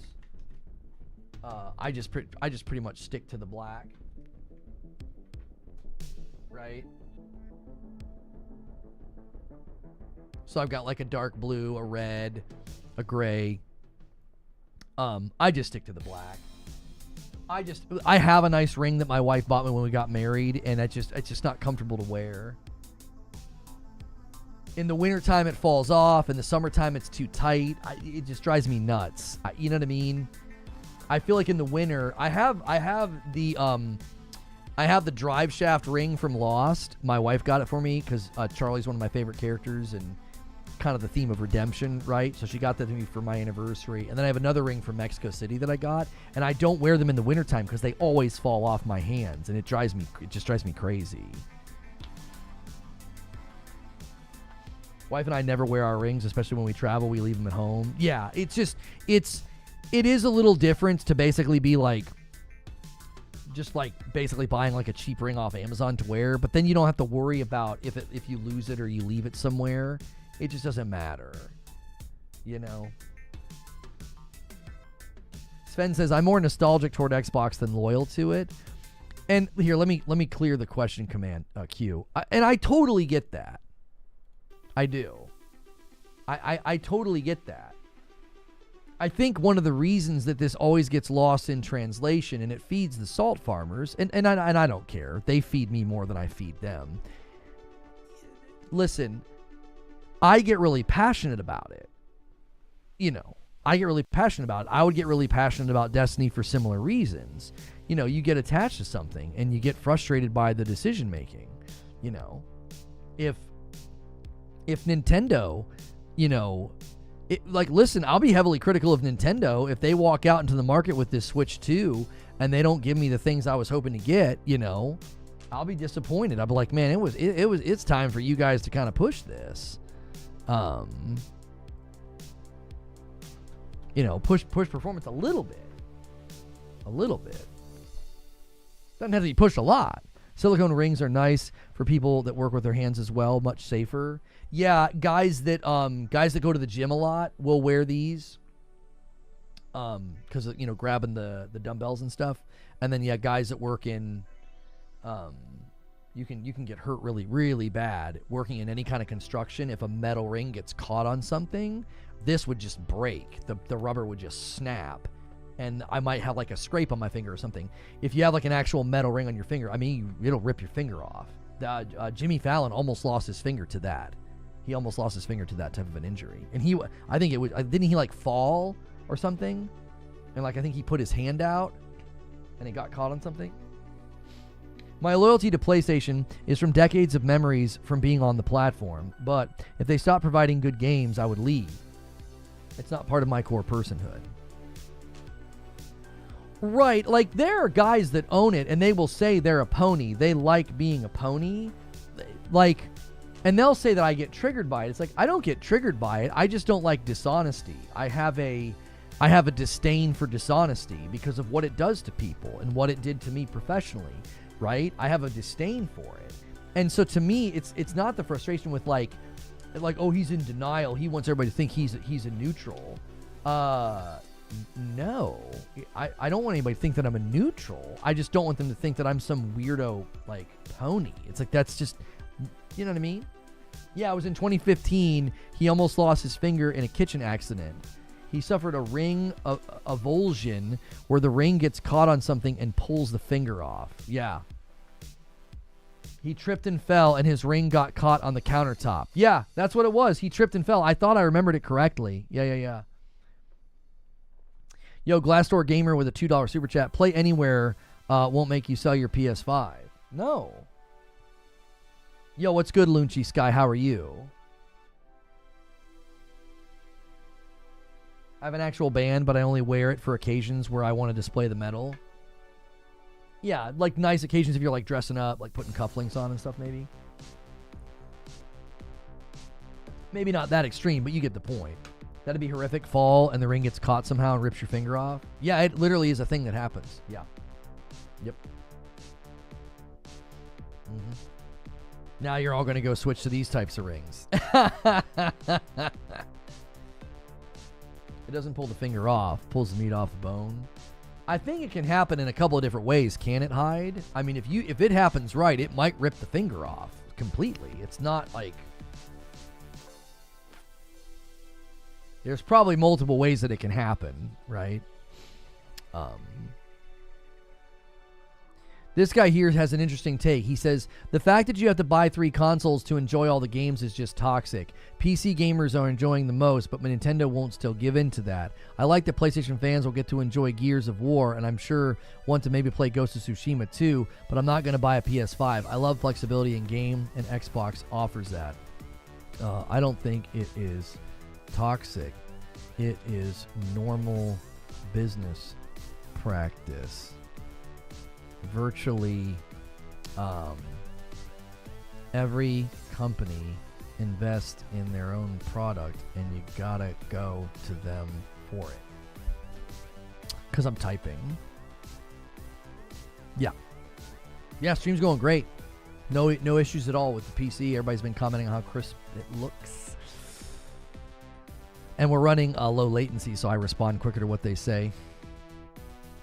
How's the new rig treating you? It's great, Grubby. Like, I respond really quickly to you guys now, especially if I'm, like, actively reading chat.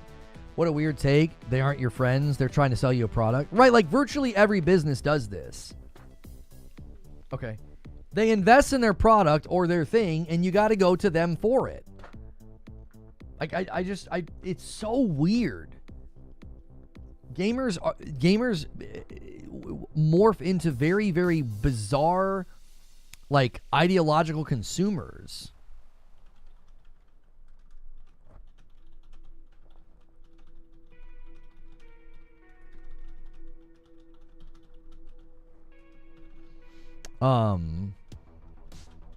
This guy says value of Game Pass. I'm like, not to me. I'd rather buy PS5 Pro enhanced games than rent lesser versions on my Series X. Like, I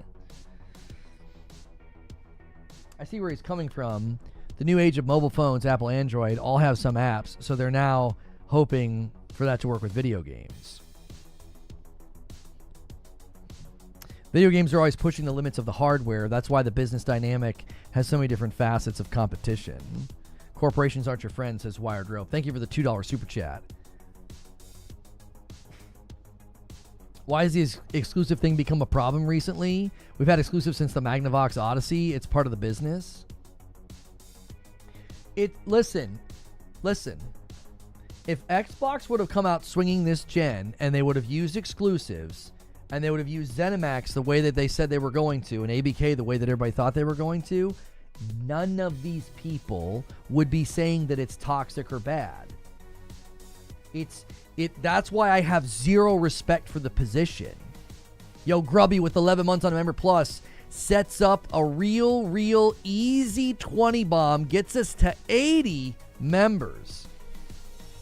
I don't have any respect for the position that is suddenly saying that exclusives are a problem. These people are not being honest. They would have had no problem with it. Do you want to know why I know they would have no problem with it? Because when Phil Spencer indicated that they were going to do that with ZeniMax, they all thought it was great.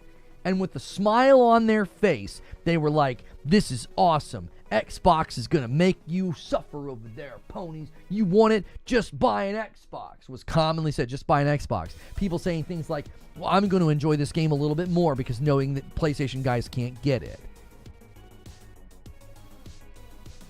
So Phil lied. I mean, they did that with ZeniMax until he changed his mind. When they bought ZeniMax, and Phil Spencer's doing interviews talking about, hey man, we're going to put more great exclusives where Game Pass lives. They all thought it was great, and now it's not great. Why? Because they're not honest. They just towing the marketing line. They're just astroturfing. That's all they're doing. Now, I understand when a podcaster or a YouTuber is going to astroturf for Microsoft because they want to stay good with them and they want to maintain their access journalism, which I don't respect it, but at least I can understand it intellectually. I have no idea why just your Johnny day-to-day YouTube commenter is out here doing this. Like, you thought it was great then, but now it's not great simply because your brand stopped doing it. Like, what in the world? It's just weird. It's weird. It's like if they would have kept doing it, if they would have pushed exclusives and they'd have been like, yep, all these games we bought are ours now, these guys were gonna sing the praises of it. They were all excited about the prospect of it happening. They were salivating. They were salivating at the prospect. There are plenty of games and game exclusives to Apple and Android. I remember debating with people who thought they were going to make Call of Duty exclusive. They actually thought it was going to happen. They legit thought it was going to be an exclusive. And I was like, dude, there ain't no way they're doing that, bro. Ain't no way. But that's what they were hoping for because they thought that was great. They thought that was a great thing. They were in full support of it. There was no grandstanding and no ideologically driven, like, axiomatic claims about, like, well, their exclusives are anti-consumer. Nobody uttered that sentence at all back then. It was all smiles and thumbs up. Yeah, man, here we go. PlayStation's in trouble. Xbox is going to take over. They're going to make all these games exclusive. Just buy an Xbox if you want to play. Just buy an Xbox.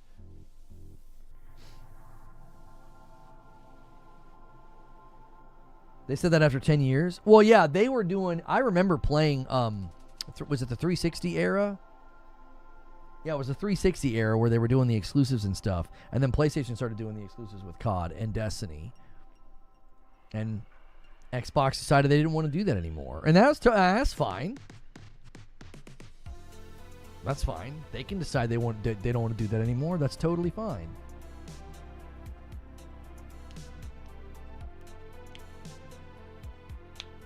To be fair, I think many of the Xbox Joe public thought that they would get more games on Game Pass than they have. Like, without ABK, we wouldn't have seen COD on Game Pass. I think only the console warriors care about the full slate going.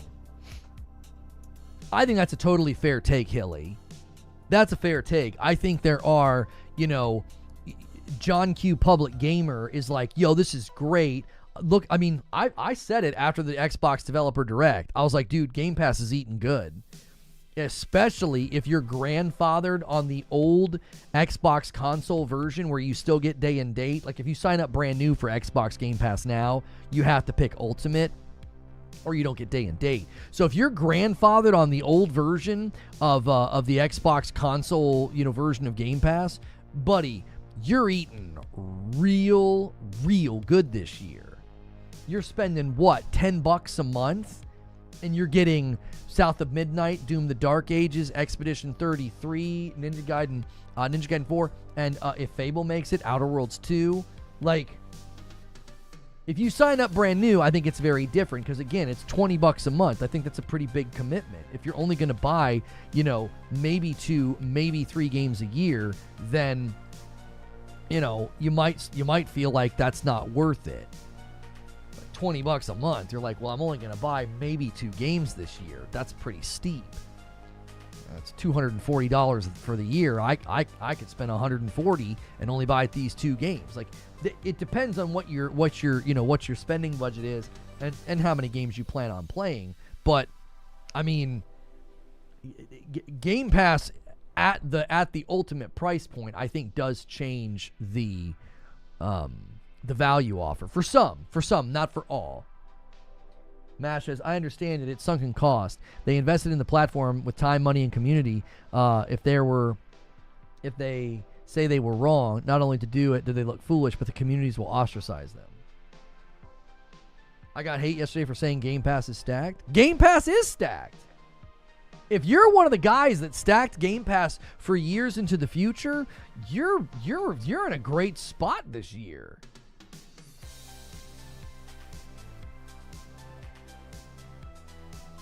700 people waiting 2 days in advance.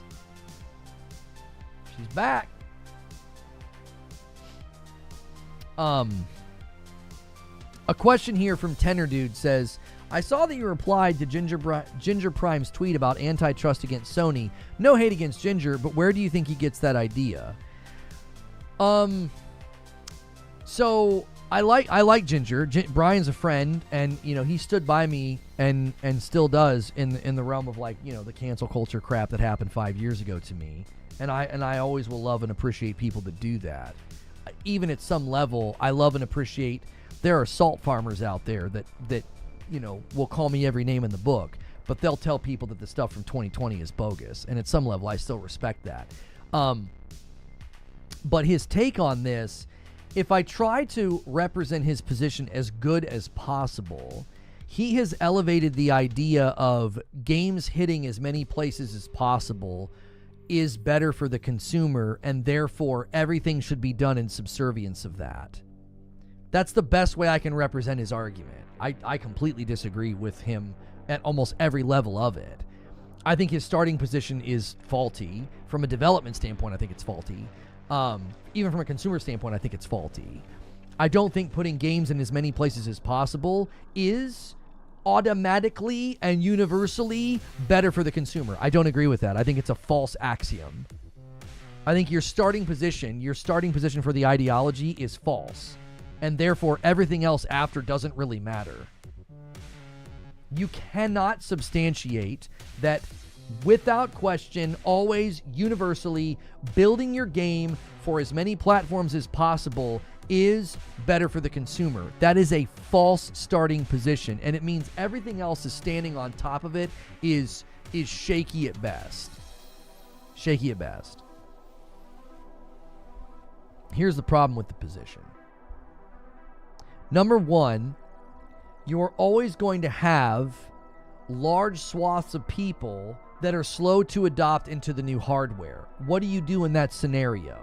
60 million people are still booting up PS4s. Do you think that it is wrong and anti-consumer to stop developing games for them? I mean, I was promised next-gen games on my PS5. What about me? I'm a consumer that bought a PS5, but according to your ideological position, developers should still be developing games for the PS4. By the sheer nature of the volume of the consumer base alone, so what happens there? Now you're valuing distribution to all consumers, overvalue transmission to me as a consumer, so you've created an inconsistency and a dissonance. It's like, well, wait, how do you make good on the next-gen promises of what I wanted to get out of the PS5 while hamstringing everybody to keep making games for the PS4? It doesn't work. Let's take another example. What do you do the last 7 years with the Nintendo Switch 1? What do you do with that? What do you do with that? Was it anti-consumer for games to not come out on the Nintendo Switch 1 because the developers were like, we're never going to get our game to run on that thing? Our engine, our lighting system, our rendering techniques, all the stuff that we're trying to do, we can't run on the Switch 1. So there you go. There's another problem with the position. Another glaring flaw. Okay, let's look at PC. There are plenty of developers that have made it crystal freaking clear it's easier for them to build for one ecosystem for a console first than trying to wrangle with PC, or vice versa. There's plenty of games that have prioritized PC first, like early access of Baldur's Gate 3. Currently, No Rest for the Wicked is in early access over there, right? They're able to do that to get to a better quality product. Well, how dare they, according to your ideology? Ginger covers No Rest for the Wicked. How dare they? I can't play that right now in early access on my console or my Switch. That's anti-consumer. Do you see? It doesn't work. It's an ideology made of vapor. There's nothing to it. There's no substance to it. It doesn't work. It's like, from a development standpoint, this is so backwards. And then from a consumer value standpoint, it's backwards. Because if you made all these developers do this, you would get lower quality games. That's anti-consumer.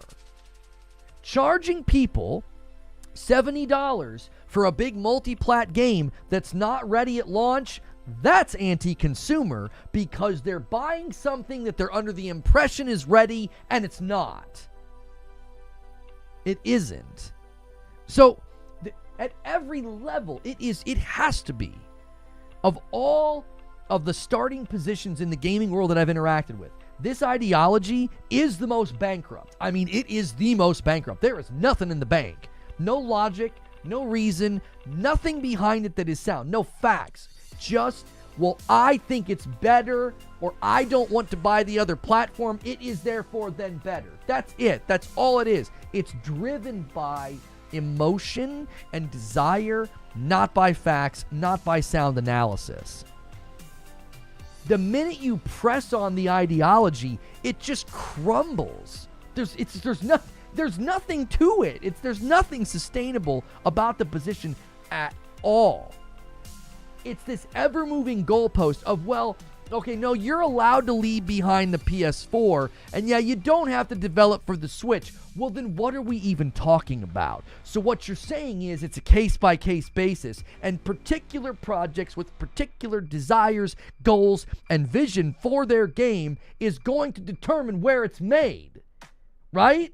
So, no, it doesn't function. It doesn't work as an ideology. It's broken from moment one. You just touch it and it falls to pieces. Stalker 2 is a prime example of what exactly, Devin? Thank you for the $2 super chat.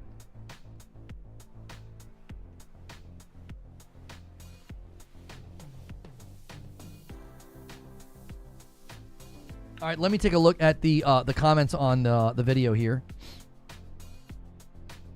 Oh, hang on. I'm going to go to the oldest comments first. From this point forward, Stone Spire says, if you do not have one, there's no need to get one. Agreed. I agree with you. You are not getting games for free on Game Pass because you pay for Game Pass. You get better quality games on PC or PlayStation. If you love the Xbox controller, you can get the one that works on the PlayStation and the PC. Finally, there is no line on the big games that used to be Xbox exclusives coming to PlayStation, including Halo and Gears of War. Well stated. This person says, honestly, Jacuzlian says, since Xbox games come to PC for years now, I still don't understand why you would want an Xbox. My gaming PC wins and PlayStation for those cooler single-player games. I liked the Series X for convenience. Like, I liked it for the convenience of it. Oh, Stalker 2 was an unfinished game that got pushed out. I agree, says Tender Dude. It's too ideological. I disagree with Ginger's argument. To his credit, though, he doesn't think anybody would win against Sony. So maybe at some level he understands the realities. Well, he wants to put pressure on them. Listen, the irony of what he's saying is it is anti-competitive to force or pressure a company to do something that they don't want to do. Do you really want the government to do that? You think that's a good idea? They should just be able to step in and say, hey, we know this is completely outside of your business structure and you're not currently budgeted for this. You don't have the staff for this. You've not aligned the money, the tech, or the investment for this, but we want you to do it. Imagine you have a lawn care business and the local government says, in order to operate a lawn care business, you need to be a certified electrician. Because we think you should be able to offer that service as well. If you come to somebody's house to take care of their lawn, we just arbitrarily have decided that you also need to be able to do their electrical work if they need you to. You know what would happen? All of those lawn care businesses would say, we can't freaking do that. Huh? They'd all have to go hire truck drivers or at least employees to go with every truck to do electrical work. That's undue hardship. You're suddenly asking a company to take on extra cost, extra risk. You know what you do when you do that? You kill the economy. You kill the businesses because they're suddenly having to do something that they weren't previously doing. You're going to murder their production. You're going to murder their profitability overnight like that. If you made every dev studio out there make games for all platforms, shut half of them down because they wouldn't be able to do it. They'd be like, we can't do that. We're not budgeted for that. We don't have the staff or the bandwidth for that. Better example, if you want to mow lawns, you now have to cut trees, something that requires a ton of new equipment and insurance and skills. That's a better analogy, Eugene, yes. Yeah, if you want to mow lawns, yeah, you got to have all the equipment to cut trees and trim branches. So it's like, now I need new skills, new insurance, new tools. I probably need new employees. I need people that know how to do that. Like, that's undue hardship. You can't do that to a business. Here, just take on all this extra cost. Why? Because I'm ideologically predisposed to think that I shouldn't be required to spend any more money to enjoy my hobby. So I shouldn't have to buy a Switch 2. I shouldn't have to buy a PlayStation 5 Pro. Why? Why? There's nothing objective about it. It's pure consumer ideology. And the biggest problem with it is, it's not ideology that's driven by value. It's ideology driven by being cheap. The ideology is driven by being cheap. You think that's good for the market? A cheap, frugal, penny-pinching mentality? You think that's good for a luxury market? We should be able to dictate what these businesses do so that I save money. What? What are you talking about? That doesn't even make any sense. undue hardship on the businesses. They should have to. So let me get this straight. The businesses should have to spend more money, not you. You know how backwards that is? You're the consumer. You're the consumer. The very act of consumption requires the spending of money. If you want to consume, you must spend. So you want them to spend the money so you don't have to. You've got the relationship backwards, mate. You're the consumer. Like, this is the one I get the most tired of. They'd make more money. They'd make more money. No, they wouldn't. You think every little AA indie studio is just sitting on like potential buckets of cash and they're just too stupid to figure it out? The right to life, liberty, and the pursuit of platinuming all games. Right. So let me get this straight. You think every AA studio out there, every AAA studio out there, every third-party publisher, every indie studio, I guess they're all dumb because they could be making buckets of more cash. All they'd have to do is just make their game for all platforms. How dumb they all are.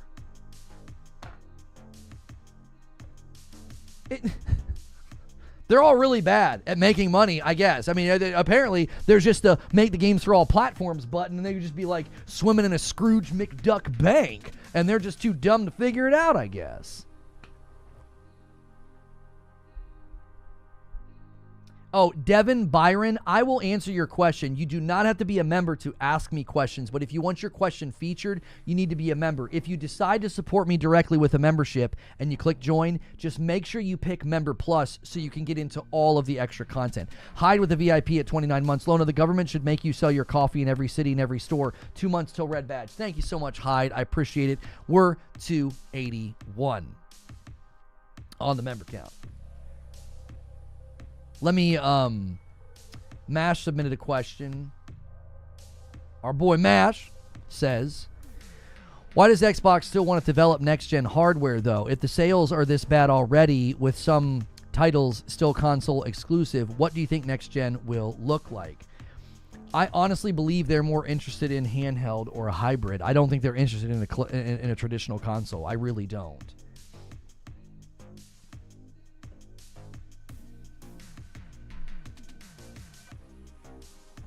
Let's be fair, the idea of corporations being too dumb is not that far-fetched. Right, but Jack Garland, if you think about every single AAA and AA studio after all these years, they somehow haven't cracked the code of, guys, this guy on Twitter said it, and I can't believe it hit me in the head like a 2x4. We could make more money if we put our games in more places. I know. How did we not see this? It's so clear. We're so dumb.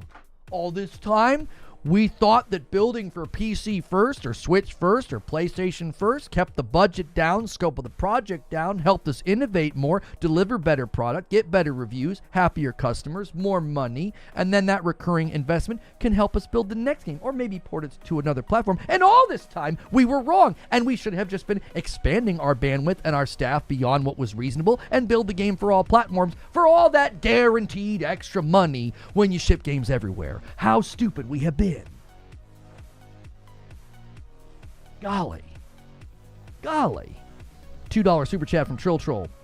This guy sounds like a corporate bootlicker to me. This sounds like all my corporate meetings, says Mash. Is Lono secretly listening in? I am.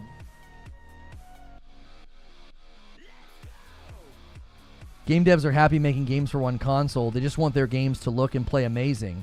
That's one thing where I felt like Phil was very, very misrepresentative of the development world. He's like, well, yeah, all the developers I talk to, developers just want to get their games in front of as many people as possible. And I'm like, I actually think most developers hold to the creed of make a great game. They're not like, well, we want to make sure our game's everywhere. We want to make the next Fortnite. No, they know that that's not reasonable.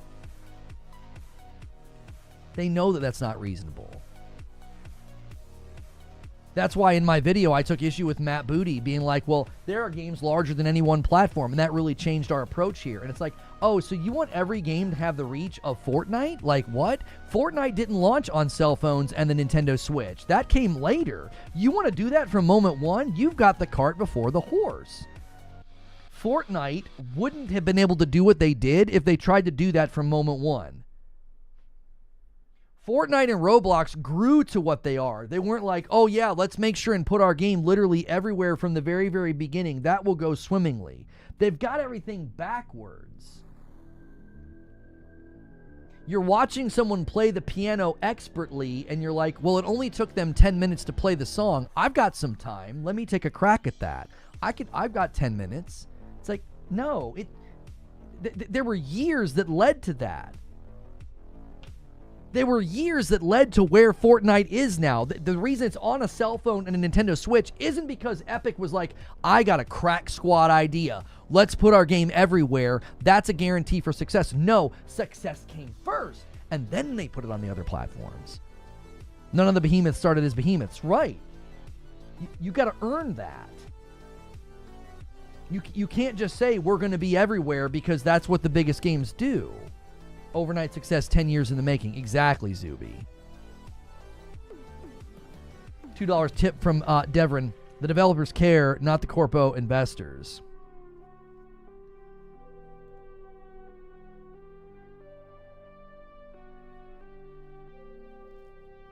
What is this again here?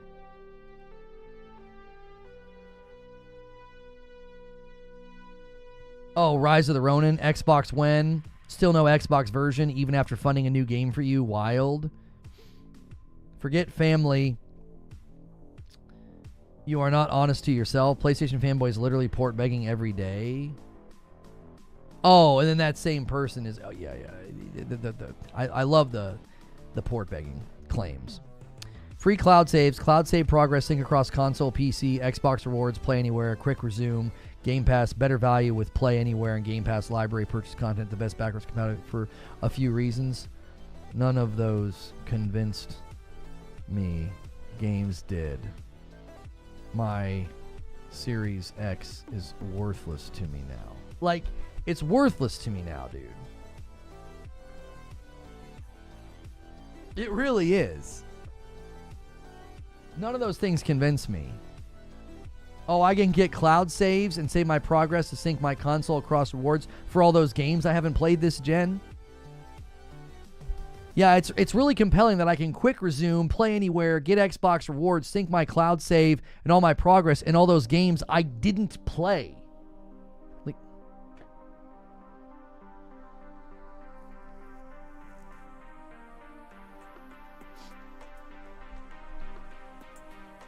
my Series X makes me want a Steam Deck OLED. I want a Steam console, TBH. I want a Steam console. One day people will understand that Sony and Xbox are coming from different paths. PlayStation top of platform, they are good at taking 30% of over 100 games. However, Xbox is taking 70 for 2 to 12 games. Do the math. Who will come out on top? Also, Ninja Gaiden 4 is second party, so they get even less than 70. Oh, and by the way, PlayStation's not paying for the development. Precisely. Might as well buy a PC. I just did to stream with.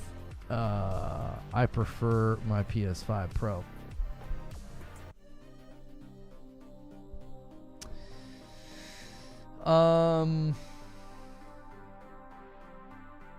But behemoths that suddenly got first party are weird, like Spider-Man, Tomb Raider, Street Fighter. It's been on both sides. I'm not sure what you mean, Caleb.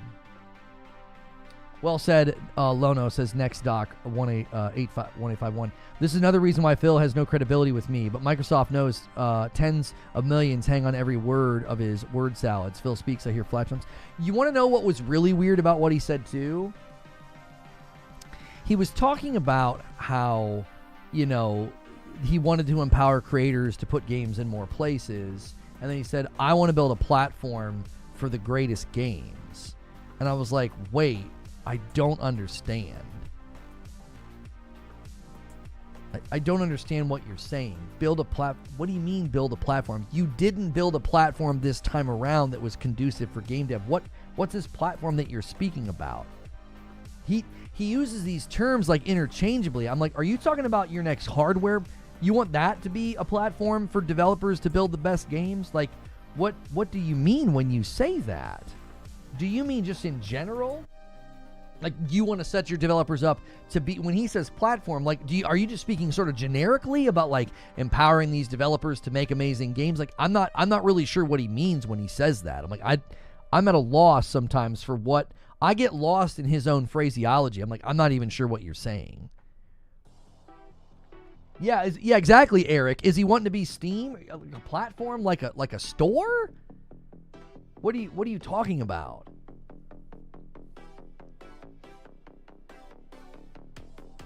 Epic on mobile, free games available too. Oh yeah, Epic Game Store launched on iPhone, iPad, and Android.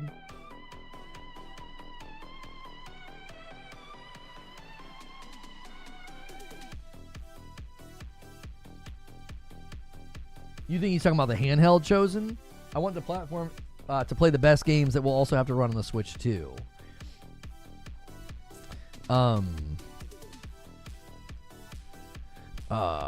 Feels that way, or PC. What was I gonna say? Oh, on that note, my hope for the Xbox-owned studios is that they don't build anything from the ground up for the Switch 2. I hope they lean on porting.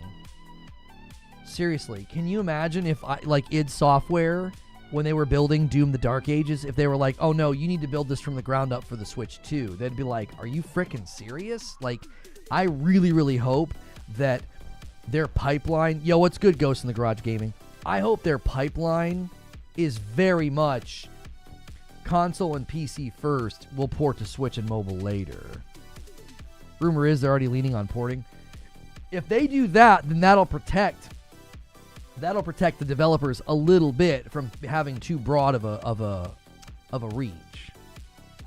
Did you see him say the Series S was a leg up for them for future because the handhelds are coming out? When he says that, is he saying that their developers will already be accustomed to building for that level of bandwidth, like for that level of hardware? Is that what he's saying? I mean, I could see the developers saying, hey, we're kind of ready for the handhelds. We've already been kind of trying to optimize for the Series S. Ghost in the Garage Gaming says, I don't even go back and forth with these guys anymore. I call them employees from here on out. That's what I'm talking. Right, Ghost?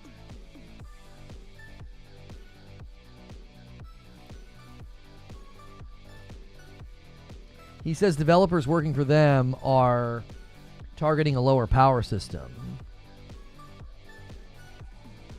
That's next level spin. It's really bad. Here's the problem with that reasoning. My gosh. Oh my gosh. That reasoning is so... Okay, so what you're saying then is the lowest amount of gaming pieces of hardware out there, handhelds and the Series S, they make up the smallest saturation of hardware in the market. You've got a leg up because your developers can develop for those? So you think like a game like GTA 6 or like Ghosts of Yotei or Death Stranding 2, do you think they give like a single ounce of a frick that their dev studio might not have built their game for a handheld?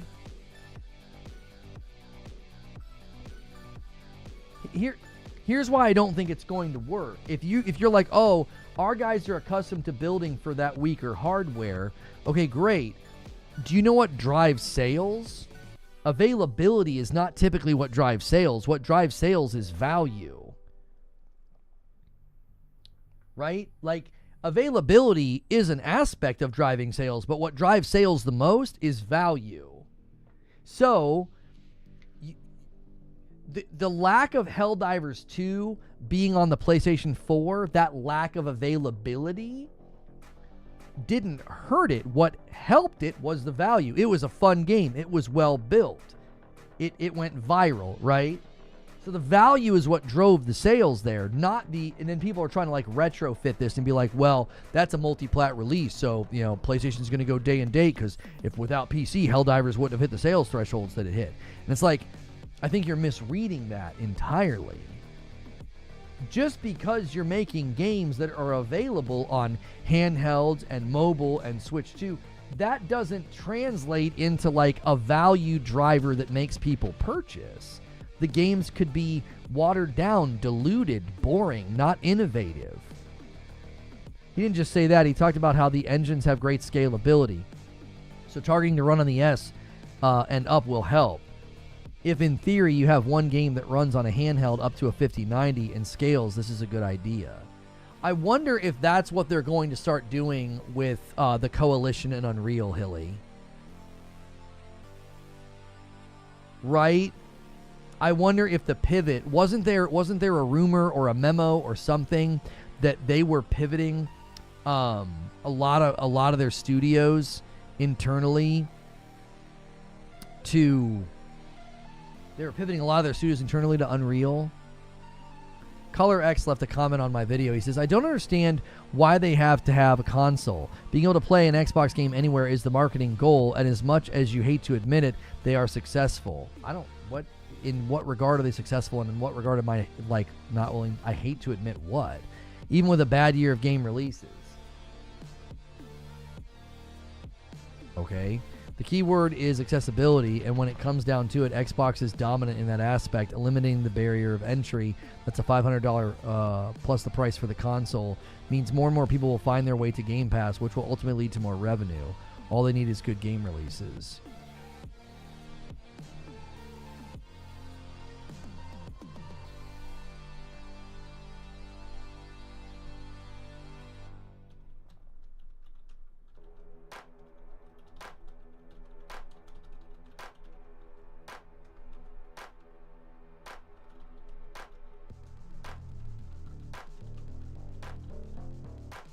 Like they're not in the position of power at all. Like they're not in the position of power here, or the dominant position. Their hardware sales are plummeting. People have not responded to their value offer. Game Pass plateaued. Like they're not this idea that like here we go. They're opening up accessibility. I've said it a million times, and I'll say it again. There is not some reservoir of non-gamers that are like chomping at the bit to play games on their mobile phone, tablet, or their smart TV. I don't think you're going to get this massive surge of interest, and people are like, well, I've not really been interested in playing video games, and here's why. I had to buy a console. So you think the barrier of entry for all these people that are not gaming right now, you think the barrier of entry was the console, and that when they can play it through the cloud, they're going to become a gamer overnight and get Game Pass? I got news for you. If these people wanted to play games and they wanted to be gamers, it wouldn't be any skin off their neck to go buy the console. They would just save for it. Like every hobby, if you decide you want to do it, you buy the things to do it. You're not like, well, you know, I'd really get into fly fishing if I didn't have to buy any equipment. And they're like, well, we've got the automated fly fisher for you right here. You don't have to buy anything. Like, typically, if somebody wants to get into a hobby or some type of a behavior, they're going to do it. They're not going to be like, well, you know, all this time I really was going to game, but the biggest problem was I had to buy a console. Well, now that I don't have to do that, I'm going to start gaming, and I'm going to pay a subscription service. At a time where people are tired of subscription services and canceling their subscription services or complaining about the rising cost of subscription services, you think they're going to come throw $20 at Game Pass Ultimate to play games through their TV or their phone? Parents watching those ads could be like, it's a cool way to get our kids to access the games. You don't need to buy hardware. So you think parents are going to be willing to sign up for a $20 a month Game Pass subscription in large quantities, in large numbers? They're like, Yeah, sure. The market's showing a frustration and an aversion to subservices. A lot of the subservices are plateauing and combining, but people are going to sign up for another one for $20 a month. Because if you want day and date, that's what you got to pick now. You got to pick Ultimate. Unless you do PC Game Pass, I guess. I don't know what version they would need through their phone or their tablet. They could try it. Some will buy it over the console, in the $70 game. I don't see market demand. Yeah, they got to go buy a controller. There's an economic issue here. Well, the Series S proves you wrong. The Series S definitively showed, and so did the PS5 Pro, that the market responds to high-value items. The iPhones that sell every year, the new tablets that sell every year. People don't enter this realm and say, I'm going to race to the bottom on price.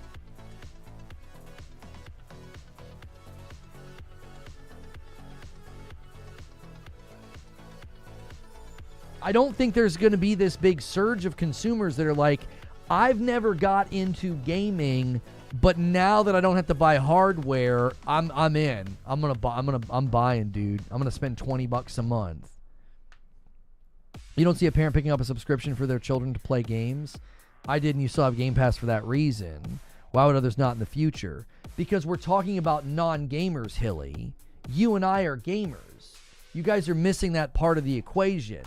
There are people right now not engaging with gaming at all. And this is allegedly going to pull them in. Economic issue. So they need a smart TV, a TV capable of running the app or the stick, a controller, internet capable of streaming the games. Right? Like, you need to be in the economic funnel of like, I've got the money to spend every month. I've got $20 a month that I can spend. Like, who are these people that are you're like, well, I don't have the money for a console or games, but I'll suddenly add another $20 a month, and I'm here to tell you the return of investment on this plan is not going to be there. There will not be a surge of non-gamers suddenly saying, well, now that you remove the barrier of hardware, I'm signing up for Game Pass so my kids can play through their tablet, phone, and TV. I didn't say none. I'm saying not a surge. There's not going to be enough. So buying your kid $500 is more viable. If your kid wants to get into gaming, you're going to weigh all of your options. You're going to look at everything. Like, you guys are injecting something into the conversation that has nothing to do with what I said. You now are all on the wavelength of kids. Well, for their kids.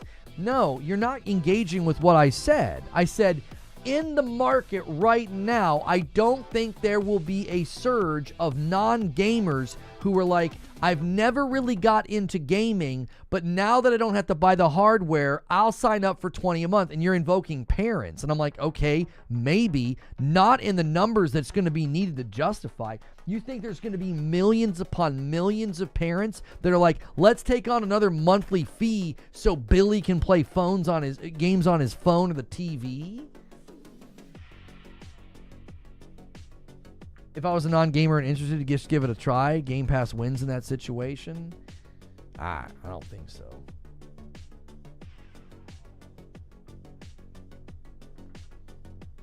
If you think there's some market of kids out there that parents are going to buy Game Pass for on their tablets, their phones, their TVs, the Nintendo Switch 2 is about to come in and make all that insanely difficult.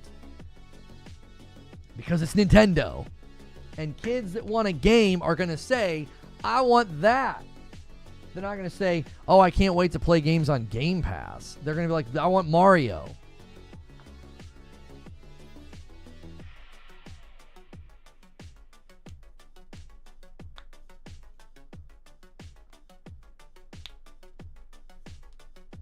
You think they're going to spit out $20 when Fortnite's just sitting there? My question is simple, says Corey. Why haven't these people who are going to join Game Pass in the future joined now? Why haven't they already joined Game Pass if there's a market for growth there? Right.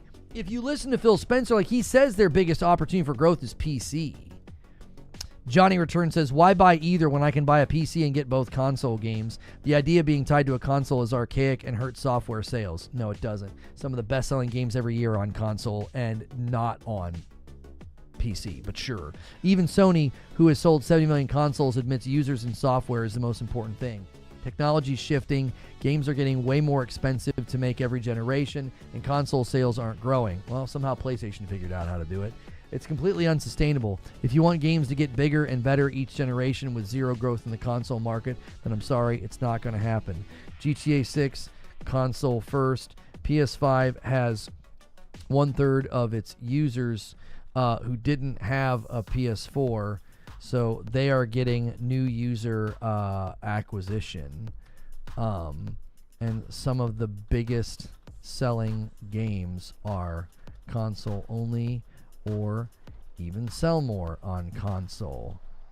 The idea that consoles are archaic and hurt sales as the Switch 2 is almost here and the Pro sold well is just absurd.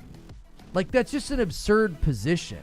Like, it's archaic and it hurts sales as the Switch 2 is about to come out and the trailer went dadgum viral and the PS5 Pro sold well. And you're like, what? It's archaic and it hurts sales. You know what I mean? You think Lono types so slowly because he reads so slowly? It's because I'm typing like this. I have to type on my keyboard all the way up underneath that monitor. If I could type down here, it would be way faster.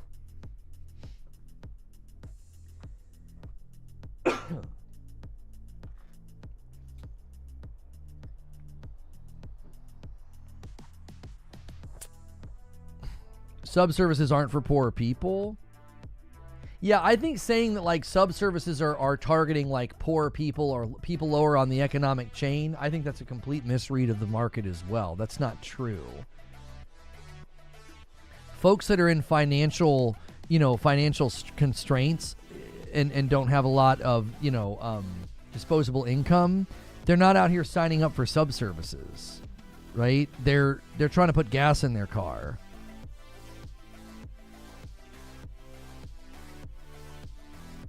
Most anticipated game of the decade is coming to console first, but consoles are archaic.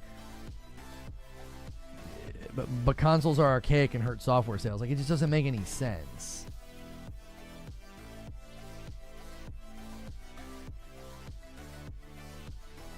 Trill had to take the shot. What did Trill say? Baby arms. That's right.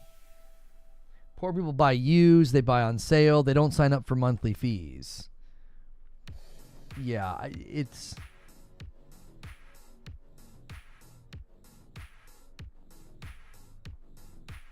New computer desk? No. I know you can buy, like, those switches, so that, like, I could use this keyboard on both computers. I've just never looked into it. It would be nice. It would be nice.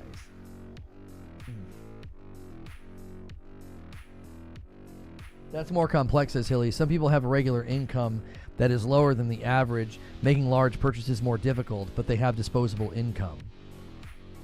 Right, and generally, Hilly, they're not the target for something like this. If a large purchase is more difficult than them, they are more than likely not paying any attention to gaming. And if you go to them and you're like, well, all you've got to do is sign up for a subscription, as subscription fatigue is settling into the market the more we look at it. I just don't think that's a compelling offer, and I don't think people will respond very strongly to it because they're literally, as you say, they're not in the position to make big purchases. So the last thing they're going to do is be like, let's take a look at that gaming thing. It's like outside of their purview. Eugene says, I'm just going to point out the household stuff again. Yeah, like the vast majority of people spending money into the gaming, economy are households bringing in 100,000, 6 figures a year. So you're going to go to people that are outside of that saying, well, I know it's hard and you can't afford a console, but sign up for this sub-service. I'm telling you, I'm not saying that nobody will. I'm saying I don't think it will be in large numbers. I don't think there's this big monsoon of people that have just been dying to get into gaming, and the price point of the consoles has just been too much of a barrier. If that were true, then I think the Series S would have sold like crazy. The Series S would have blown the Series X and the PS5 out of the water if there was just like this giant monsoon of people that were like, I wish we could get into gaming, but I just can't afford to make a big purchase. I feel like the Series S, you wouldn't have been able to sell them fast enough. You'd have been able to make them fast enough.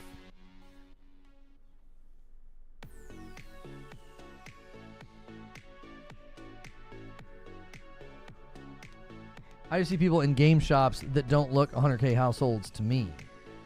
I mean, it's not that nobody is hilly. It's at the majority. It's a percentage. You know what I mean? Y'all not playing y'all games day one, though? Xbox Game Pass make more money?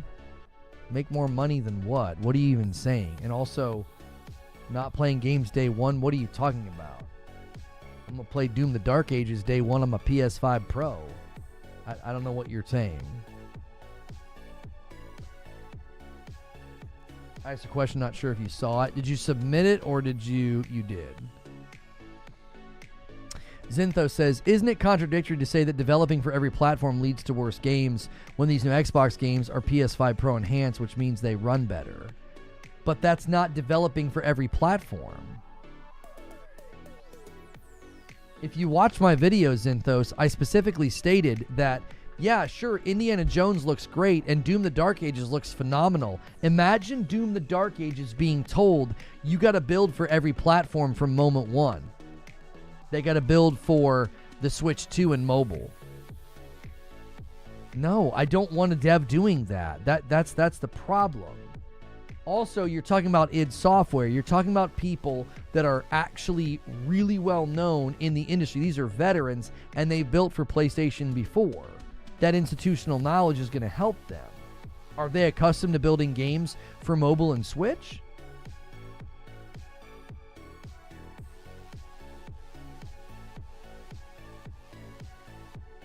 Phil says that the Series S compatibility requirement's not going away, meaning there's no plans to allow games to release on the Series X. I don't know why people keep asking him that.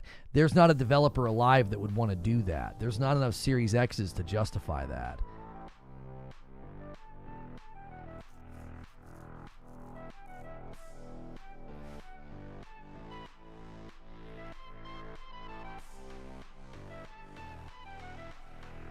Doom Eternal's on Switch wasn't built for the Switch. It was ported later, proving the point.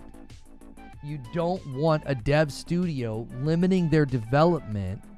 Also, Doom had a 9-year dev cycle. Yeah, right? Like, sure, Doom looks great. It's going to be PS5 Pro enhanced, but it was a super long dev cycle.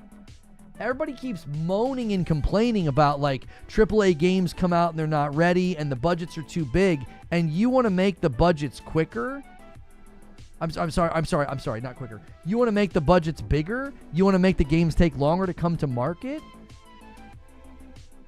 Sony's approach, Ghost in the Garage Gaming says, Sony's approach to getting new consumers via China and the India Hero projects, along with their movies and televisions, is really quite brilliant to get new consumers of the non-gamer.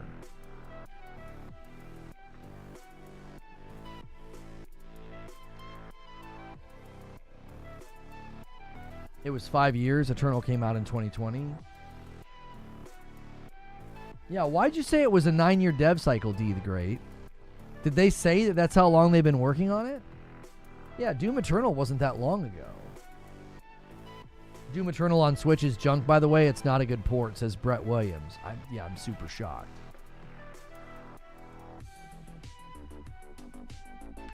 Magic Dolphin says the Switch port is good. I would have to play it to believe it, because I don't know.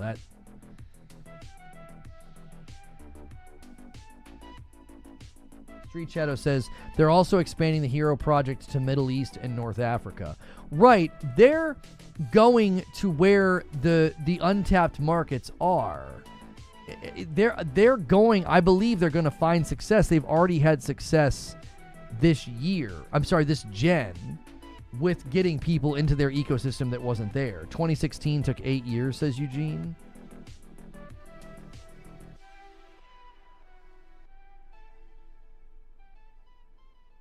He's saying no, the Switch port is good. Oh, you're saying it's not good, says Magic Dolphin. Oh, sorry.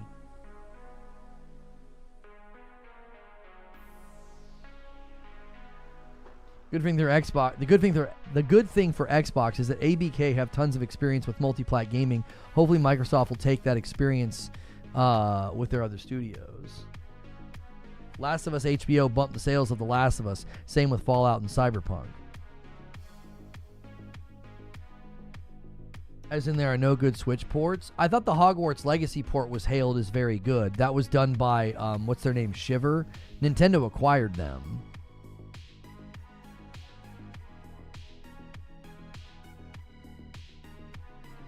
Eurogamer reports about id Software.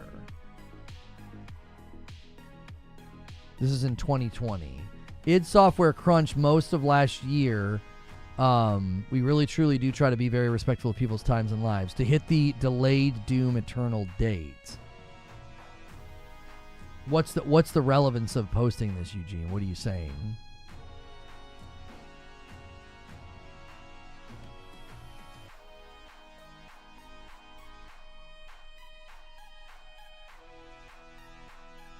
The Dying Light 2 port was unbelievably good, said Zart Taco. That's what it takes to launch multi-plat games. Oh. Delays, and then they crunch, and then, yeah. You have a low bar to consider for third-party Switch 1 ports. Good. Within the context of what that thing can do, I think that's how the game should be judged.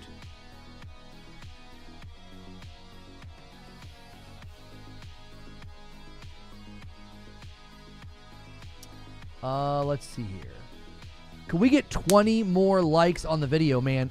478 likes. We are so close to 500 likes. We're also close to the first 100 members of the week. We need 19 more members. I tell you what, I'll go till 2:30. If you guys can hit 100, we'll extend. Anytime you guys are on pace with the member count, I feel good extending.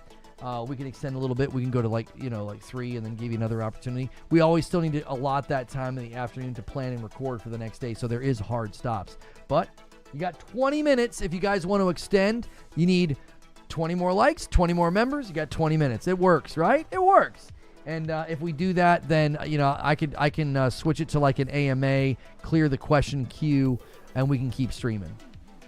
And Ant gifts a member and says, okay, let's get started. And I should call out your gifted members a lot faster now with low latency and the new PC that we're streaming on. Caleb submits a question with the question command and says, prediction, GTA 6 releasing 2025 or push to 2026? I think we will know before the earnings call because I think they're going to drop a trailer on the 30th.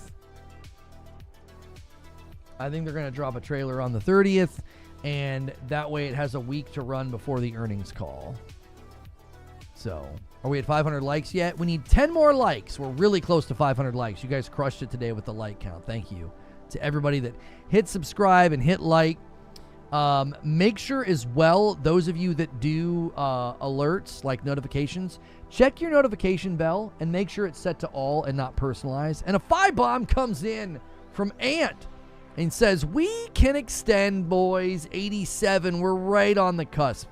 Staying on pace for the week. Thank you so much, Ant. Milk Dud submits a question and says, will you buy the Xbox Next Gen refresh? Now, I don't know if they're going to do a mid-gen refresh. If they do a next-gen console, they're going to have to get me with features. Now, obviously, as a content creator, I'll probably have to buy it just so I can talk about it and test games on it and run games on it because I'm a YouTuber that plays and covers games. But if I was a just normal consumer at this point, I would 100% just be a PlayStation guy. I would just be on my PS5 Pro. But just the convenience and the performance alone.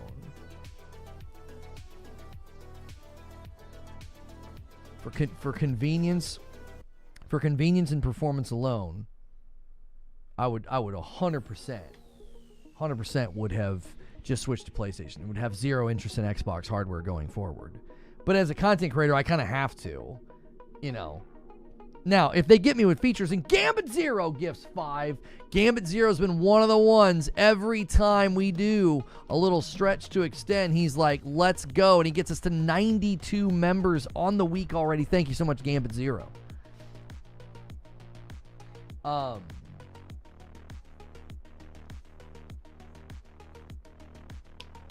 It's like the 5th time he's called chat that. Wait, who called chat what?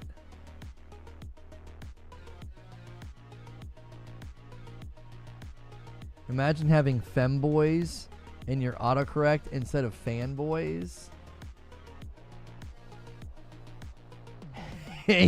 Halo PlayStation femboys. If Xbox Prime is more powerful than the PS6, I will. Otherwise, no. That's hilarious.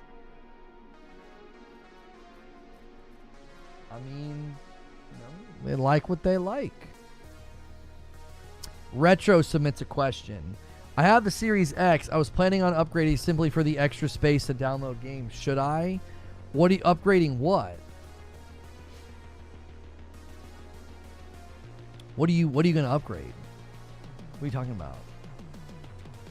We are right there on the like count, guys. 497. Thank you so much for smashing like.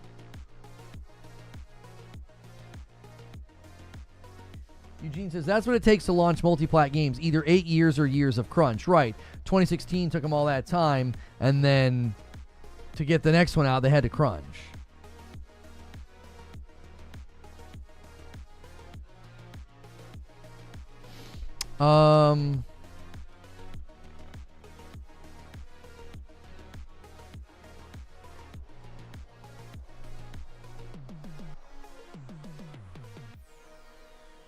He said he had a Series S, not an X. Right, so is he wanting to upgrade to an X? I mean, I don't know, Retro. I can't in good conscience tell anybody to buy Xbox hardware right now. There's just no reason to. They have given you a laundry list of reasons to not.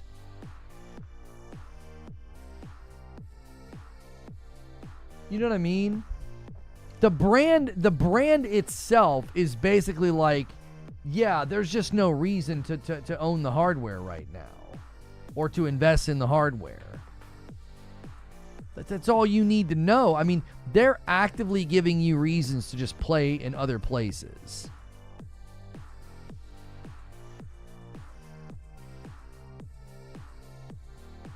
Like, I think the best investment right now is either a really good PC. I think spend around $2,000 on a PC or buy the PS5 Pro. I think those are your choices. If you're like, I want to invest in a place to play games long term, I don't think Xbox is the choice. You either get a nice PC that's slightly not future proof, but like able to output like the high end stuff. If you're trying to skimp and save money, the Pro is the bargain. It's $700. Like, it's such a bargain versus buying a PC or building a PC. I think either of those is fine. Yeah, even a regular PS5 is a good bargain right now because you can get the digital for what $450? Like, those are your choices. I don't think Xbox hardware is even on the table right now if you're buying something for the future. It's like, oh, but Game Pass. Okay, buy a PC, buy a pre-built PC and get on PC Game Pass. I'm going to respond to some more questions to my Xbox video. To play games natively while benefiting from Game Pass, ease of use, and play anywhere. What PC? Is this guy saying PC? There are a lot of Xbox 360 games on my Xbox hardware that I still have installed on my Xbox Series X, and let's just face it, I'm less likely to choose going full PlayStation because I really have very good attachments to those games and I still play them to this day. I'm still going to buy the Xbox hardware, even the next one and the next one after that, because let's just be honest, a lot of those games are still my favorites. and I'm less likely to find those games on PlayStation modern PlayStation. And I'll tell you this much, I'm still going to keep buying Xbox hardware because all my favorite games are still only on the Xbox console, and not only all the games, also 360. That compat is compelling, but not for me anymore. Like, back compat is compelling, but not for me anymore. I'm not locked in on Xbox anymore because, like, oh, all my games are there. It's not that compelling. It's like they're all old and I barely play them. In March of last year, I was able to trade in my Series S and a few Switch games I had lying around to get a digital PS5 Slim Spider-Man bundle for $130. Amazing deal.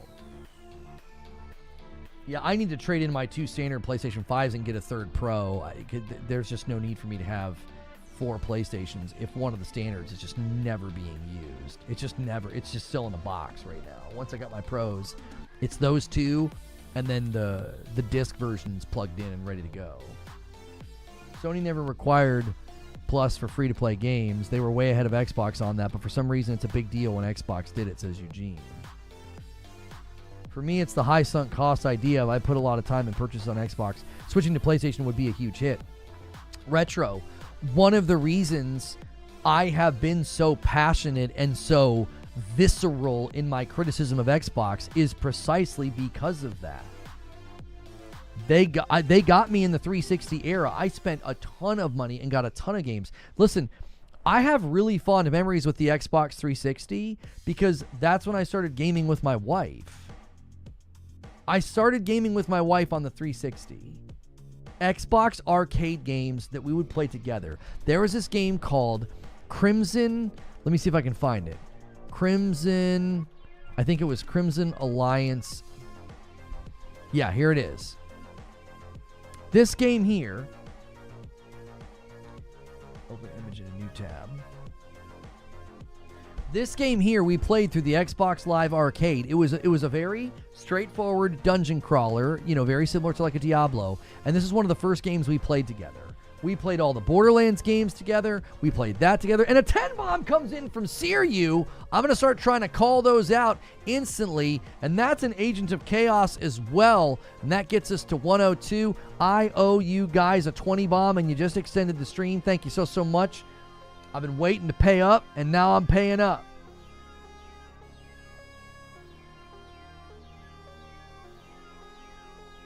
Like, I played Crimson Alliance with her. What was it called? Was it called Gatling Wars game? Is that what it was called? Gatling Gears. Here's another game that my wife and I played through the Xbox Arcade. Gatling Gears. I have great memories with Xbox, and that's why I get, like, so passionate and critical. It wasn't just some stupid disposable, purchase that I made. I have a history with them, man. I put in time.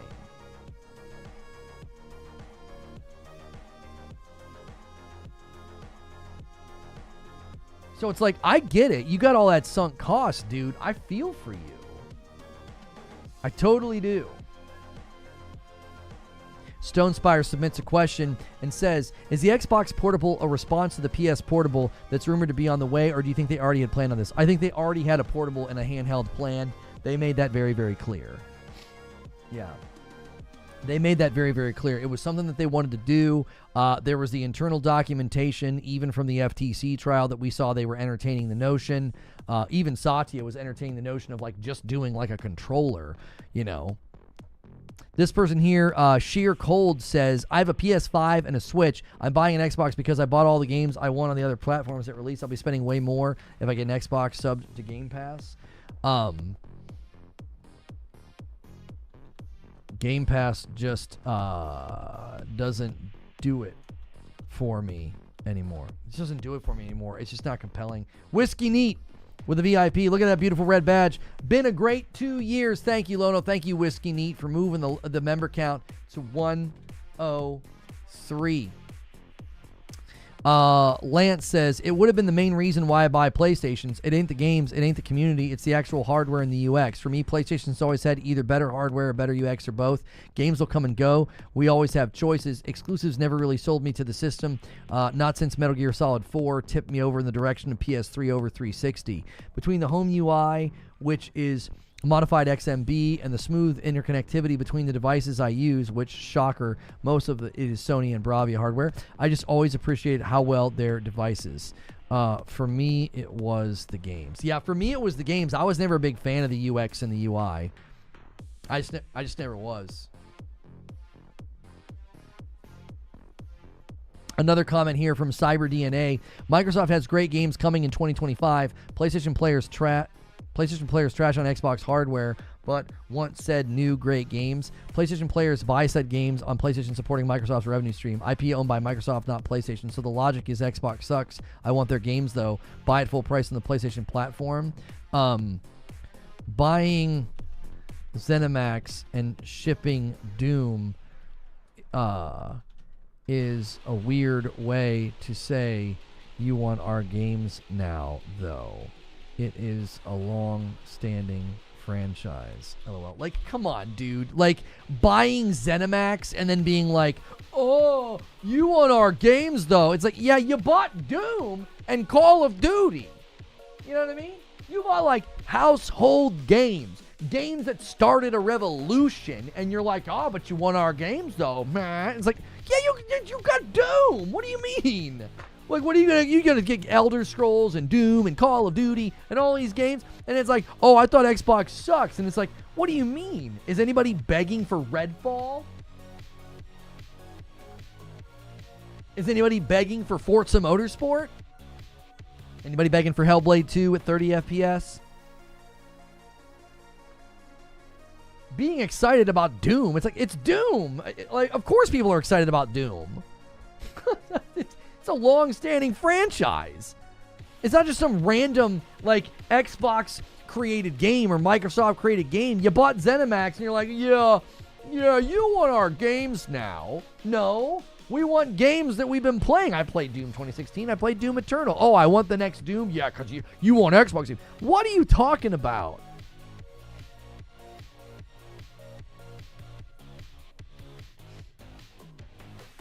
Buying games helps the devs and the consoles to stay alive. Renting games is like keeping a game on a respirator.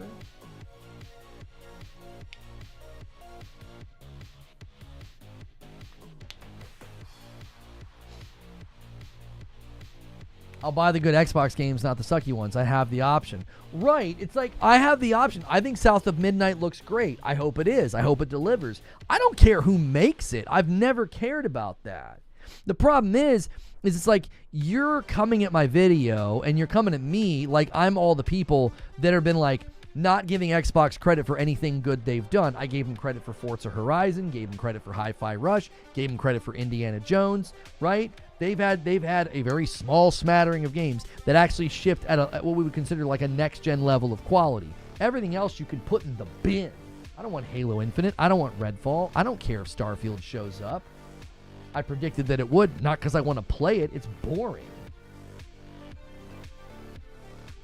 You think you suddenly start shipping all these games and I'm going to be like, yeah, can't wait to play Starfield now? No.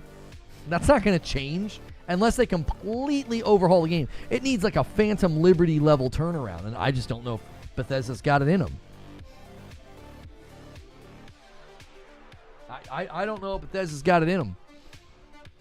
The Xbox gives me access to more games through Game Pass and dev mode, so I can play more PlayStation games on my Xbox than you can your PS5. What are you talking about? LOL. You play more PlayStation games on your Xbox because you dev mode? Imagine bragging about stealing games and being like, yeah, got him.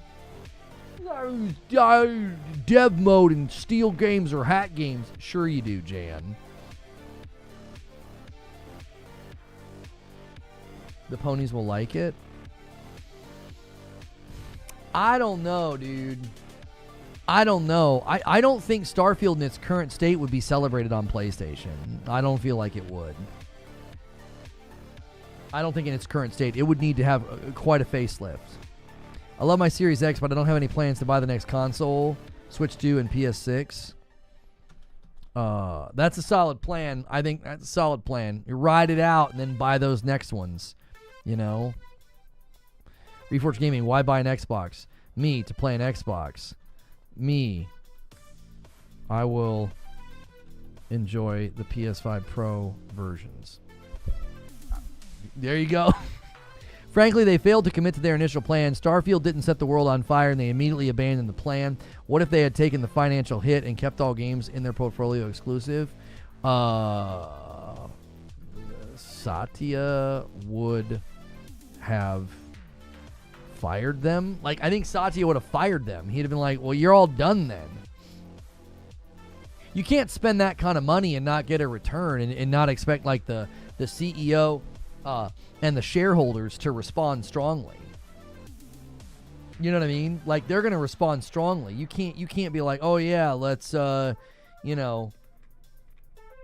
let's spend all this money, keep everything exclusive, and take the financial hit. I think the shareholders would have had something to say about that. This plan was in motion before Starfield's poor showing. I mean, based on what we learned about Sea of Thieves, that's correct, yeah. Keeping games exclusive was not working. You don't just keep doing that and hoping things change. Yeah, Phil Spencer said that in the interview. He was like, it doesn't work for us. What's interesting is saying that, like, well, this is where the industry's going. Phil Spencer was like, it doesn't work for us. He wasn't saying it doesn't work for the industry. Works for Nintendo just fine. Works for PlayStation just fine. Oh, but they're putting games on PC. Yeah, they somehow managed to get a third of their user base to buy a PS5 and didn't have a PS4, so they're getting new users from somewhere. PlayStation somehow figured out how to do it. It's working for them just fine. Putting games on PC hasn't slowed demand for their product at all. If anything, it could be one of the reasons they have 20 million people who bought PS5s who didn't have PS4s. Like, you have Herman Hulse sitting down saying, yeah, we ship games over there later, hoping to maybe coax people to come over to our ecosystem for the sequel, and then they get to run the numbers, and they're like, oh yeah, 1/3 of the PS5 owners didn't own a PS4. I could see the shareholder saying, looks like it's working to me. You're getting new users from somewhere.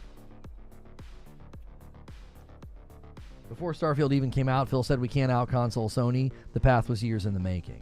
The PS5 numbers are crazy, says Creature, and the PS4 people haven't even mass upgraded yet. Yeah.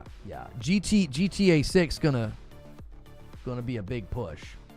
All right, you guys extended, so here's what we're going to do. Let me clear the question queue for you. You can switch this into more of an AMA if you guys want to, like, switch to other things that are not gaming. I do need to take a quick break. This is when I run ads. Don't go anywhere. Keep it going. I don't know if I'll be able to let you guys extend again. We'll see how it goes. We'll see what Creature thinks about an upload for tomorrow. I'll be right back. This is the only time I run ads.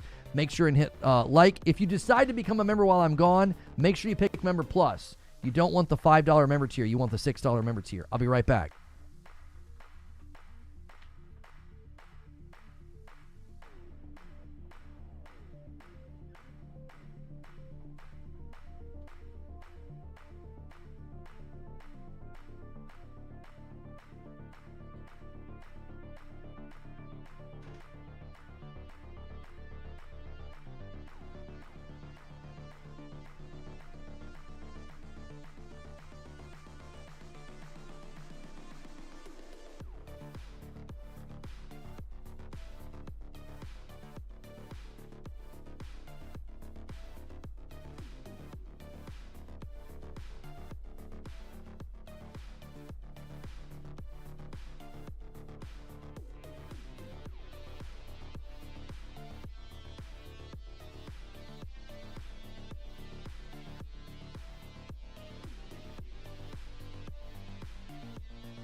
Man.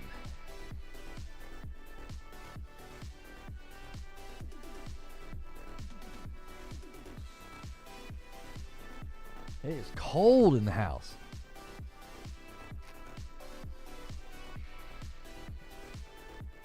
I should have grabbed my hoodie when I was up there.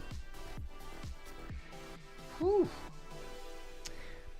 I've said this before, but if every first-party game had been a banger, then their plan would have worked, but dropping duds killed them. Yeah. And this has always been sort of part of the dilemma and the discussion, is that anybody who was critical of those games, I mean, it was always cast as tribalism, and it was just like they weren't good, and it also took too long. Hyperlight Breaker score still hasn't improved much on Steam, 63%. Jay Bari asking Paris a question. Respectfully, I want to ask, why such a sudden change to everything Xbox does? You went from pitchforks to just accept it. Where's the stance on what you want from Xbox?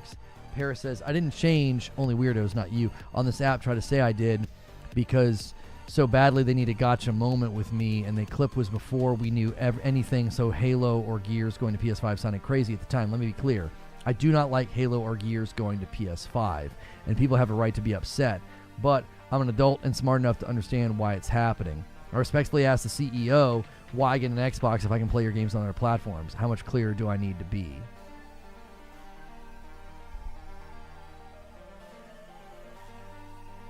Oh, Split Fiction's gone gold?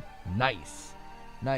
If you guys hit this goal right here, this Friday night's Hilly Hijinks, right? It's the return of Hilly Hijinks, and we're going to play the brand new, it comes out tomorrow, Orcs Must Die game that comes out tomorrow. It's like a tower defense game. Hilly and I will play it, but if you guys hit the goal, we will open it up to have it be like almost like a community game night, and we'll even come up with like modifiers and ways that you guys can mess with us and make the game harder or more frustrating. So consider gifting a member, signing up for a member, upgrading your membership. We are working on a big goal right now.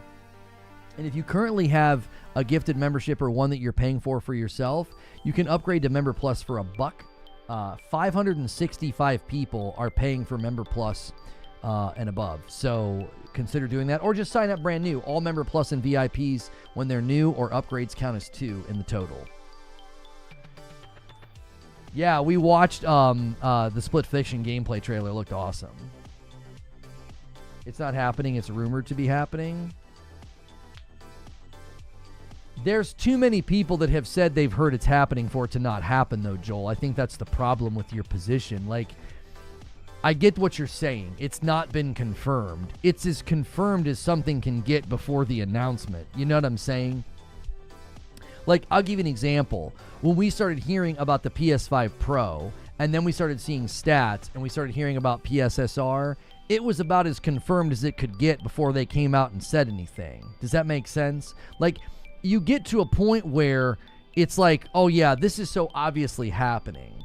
When you have people that were holding the line and they were like, no way, this is never going to happen, they're never going to do something like this, suddenly saying, oh no, it's happening, it's totally happening, it's all going.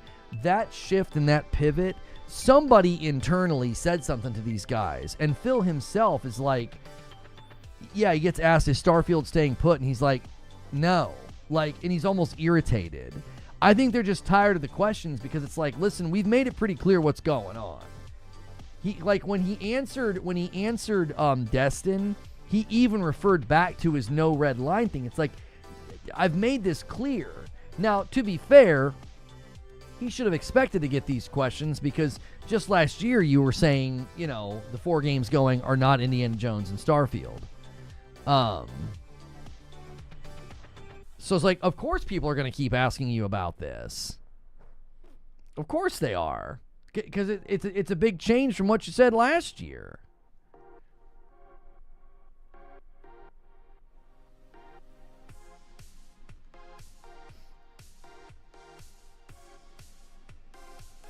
How much clearer does it need to be? I don't think they're in a rush to put Starfield because of the reception that it got. Yeah, I wonder if there's actual credence to the claim that they are working on some kind of like a ground level code shift, a big shift for Starfield before they bring it over. There was that rumor that guys like, yeah, I heard they're doing significant changes to it, like foundational changes.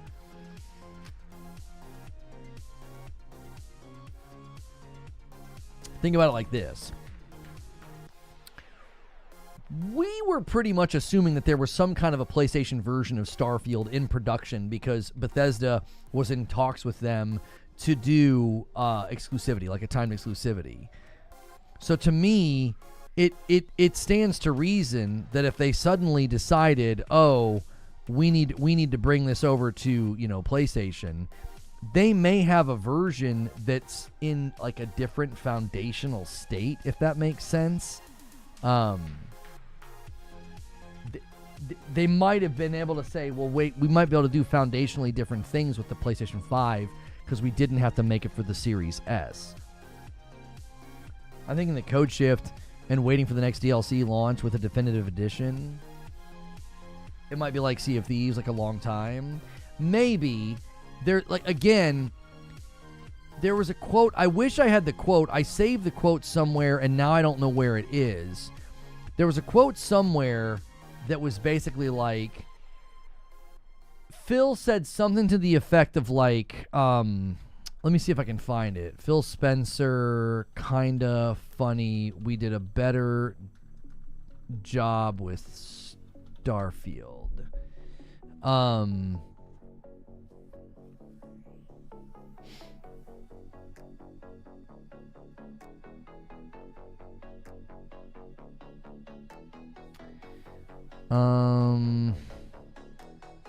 I need that line. There's a line about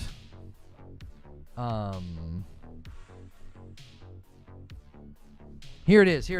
This is the line. Let me see if I've got my new capture set up for this. I always like going to the side for these ones. Wait. Oh, I didn't make a thing for it yet. Yeah, there we go. Okay. He says, we did a better job with Starfield, but that game was earlier on in production, and it was easier for us to swarm a bunch of people to help with the technology on our platform and ensure we ship a quality experience there. Okay? Now, why on earth would you have to flood Bethesda? Why would you need to swarm a bunch of people to help with your technology on your platform? Why? Well, the only other time we've seen them do this was with Larian Studios and Baldur's Gate 3. So to me, it's always stood to reason that Starfield had a significant change made to it earlier in production, as he says, because of the Series S. I think the version of Starfield they ship with the loading screens and all the things that feel odd, I think much of that can be attributed to the fact that they were like, you're building a very, very ambitious game, and it was headed towards timed exclusivity on PlayStation. Well, we swarmed them with people to help them with our technology. Translation, it was Series S. I thought that rumor was BS. What rumor was BS? What rumor are you talking about?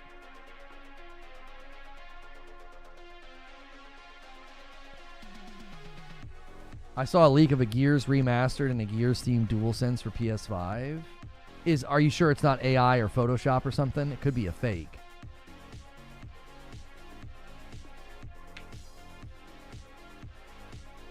Like, it just doesn't make any sense. It's like, so Bethesda has made games for a really long time for all of the platforms. And there was an impetus. We don't know what the impetus was, but there was an impetus for Microsoft to swarm their studios to, quote, help with the technology on our platform to ensure we ship a quality experience there.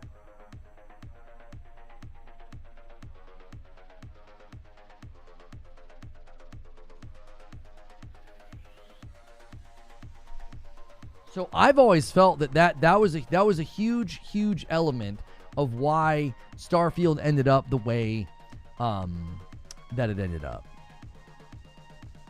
Because it was early in production, and they were like, hey, we now own you. You're not doing an exclusivity deal with PlayStation. Cancel all work on the PlayStation version. We need, and then we need to help you get this thing ready for the Series S. They knew that they were going to encounter problems. It wasn't a secret at that point. Like, Xbox knew they had been getting complaints from people about the memory constraints of the Series S because they tried to help. They freed up some of the system memory in an update for the devs.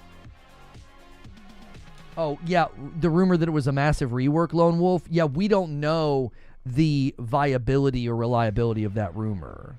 Because where it was BS. I mean, we don't know. It's not been... I don't think it's been debunked. It was just, it didn't seem all that corroborated. It was like one person saying that they had heard it. Evermill Creek says, the Pro is a temporary exception because the Series X was technically more powerful until that came along, and it comes with a bigger price tag. The next Series X equivalent might be hugely powerful, yet around the same price as a PS5 Pro. They did nothing to show off the Series X power, and Phil says it is game first and platform second. I don't see it happening. I really don't. I don't get why anybody would think, after what happened with the Series X and the Series S, that they would come out with some kind of another like banger piece of hardware where they're like marketing power and strength. I don't see it.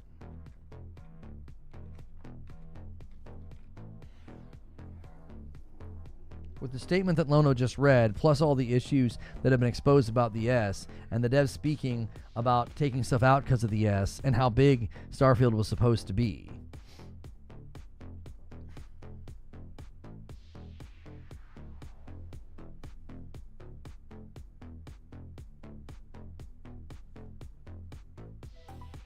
This was the source on that, by the way.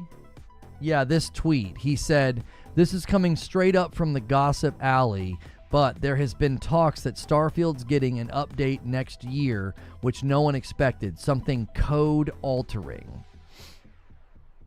Yeah, he said that on December the 27th.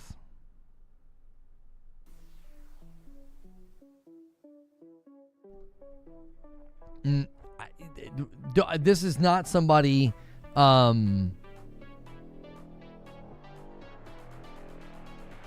Yeah, this is not somebody that like publishes much about that kind of thing. There are rumors that ZeniMax Europe and Bethesda Studios Europe Limited got shut down. More info coming soon. Maybe he does have sources. I don't know.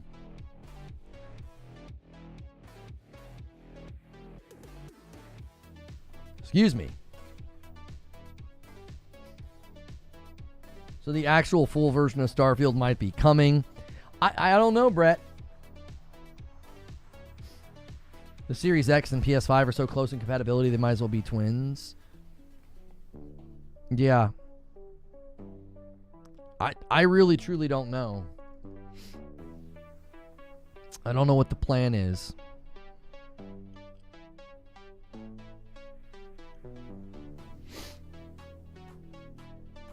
Sorry.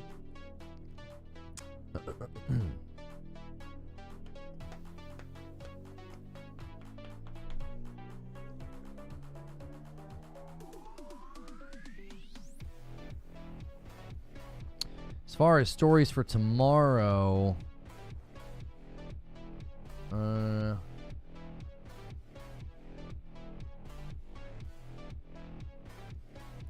Fantasy VII Rebirth breaks franchise's single-player record on Steam. The only game with a higher player count is Final Fantasy XIV, sitting at 95,000. The peak hit 27,000.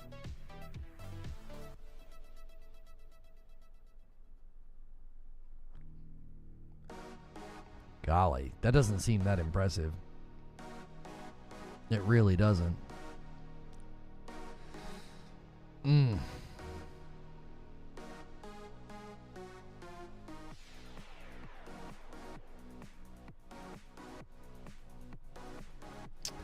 Did I save this Ubisoft one? No, I didn't. Here, I'm gonna save this one.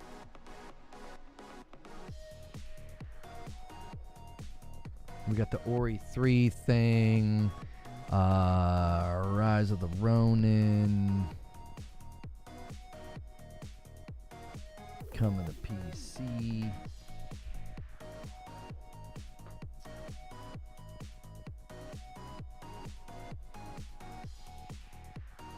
FF7's flopping on Steam and being pirated.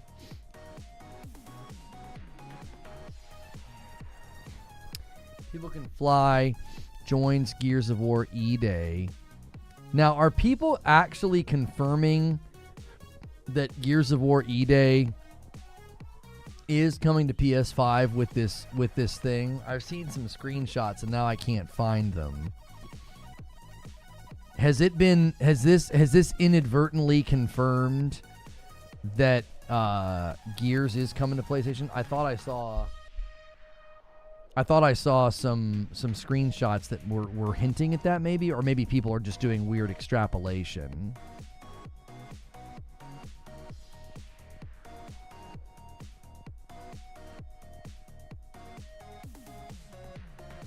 Not sure how that relates to the PlayStation port.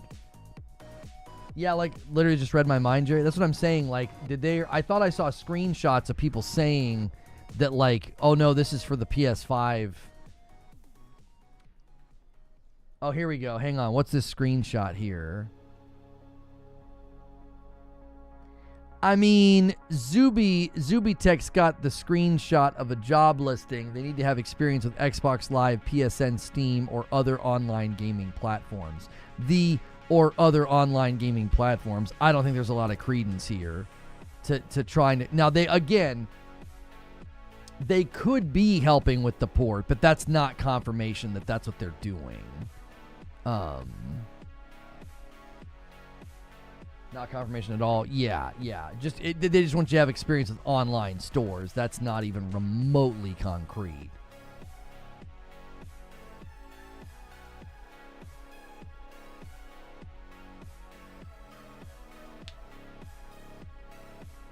He retweeted that tweet. Which one? Phil said he's never going to do anything to jeopardize the integrity of the platform. I mean, what's he done to jeopardize the integrity? The integrity's not the problem. It's the demand that's the problem. They've made their hardware less in demand.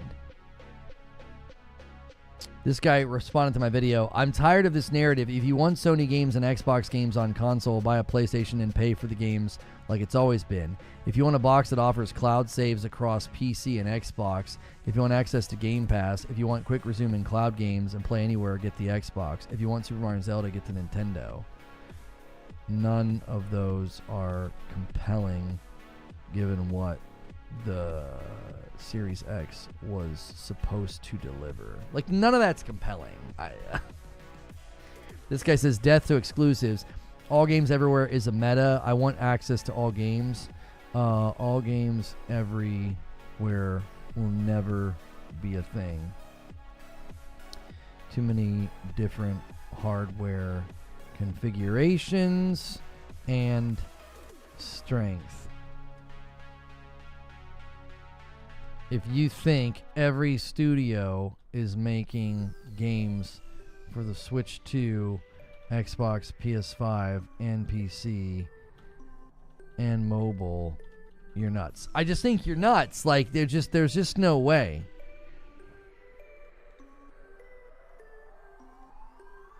There's just no way. Like, studios are not going to do that. There's not enough money. Like, the studios are not going to suddenly take on that level of publishing. It's why I talked about it earlier when I went on my rant about Ginger Prime's position about the putting pressure on PlayStation or whatever his position was with the antitrust. It's like it just doesn't work. The AAA, the AA's, the indies, it's not in the cards for them to suddenly do massive upheaval to their production lines and their budgets because you think they should. I just don't see it.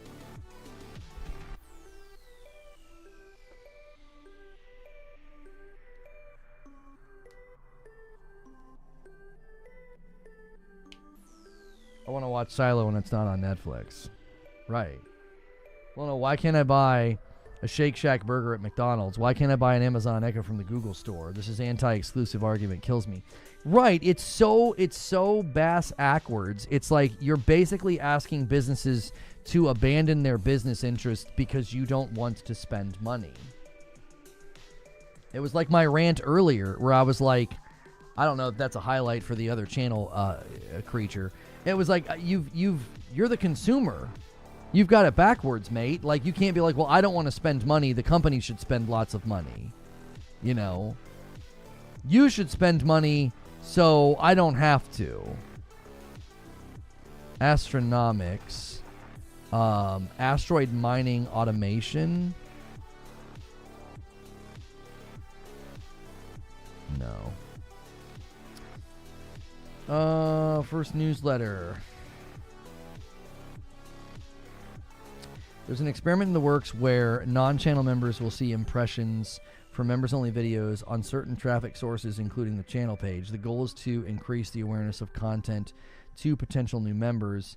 Now is a great time to lean into fan-funded content. Auto-dubbing is now available to additional creators with more on the way. Those eligible have received notification. Great.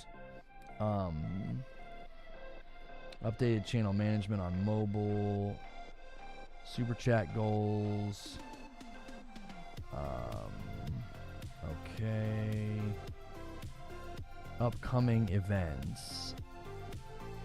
Creator collectives. New York, Atlanta. A Super Bowl watch party. San Diego, Phoenix, Nashville, Boston, Miami. Partner manager meetings. I don't need one right now. Cool.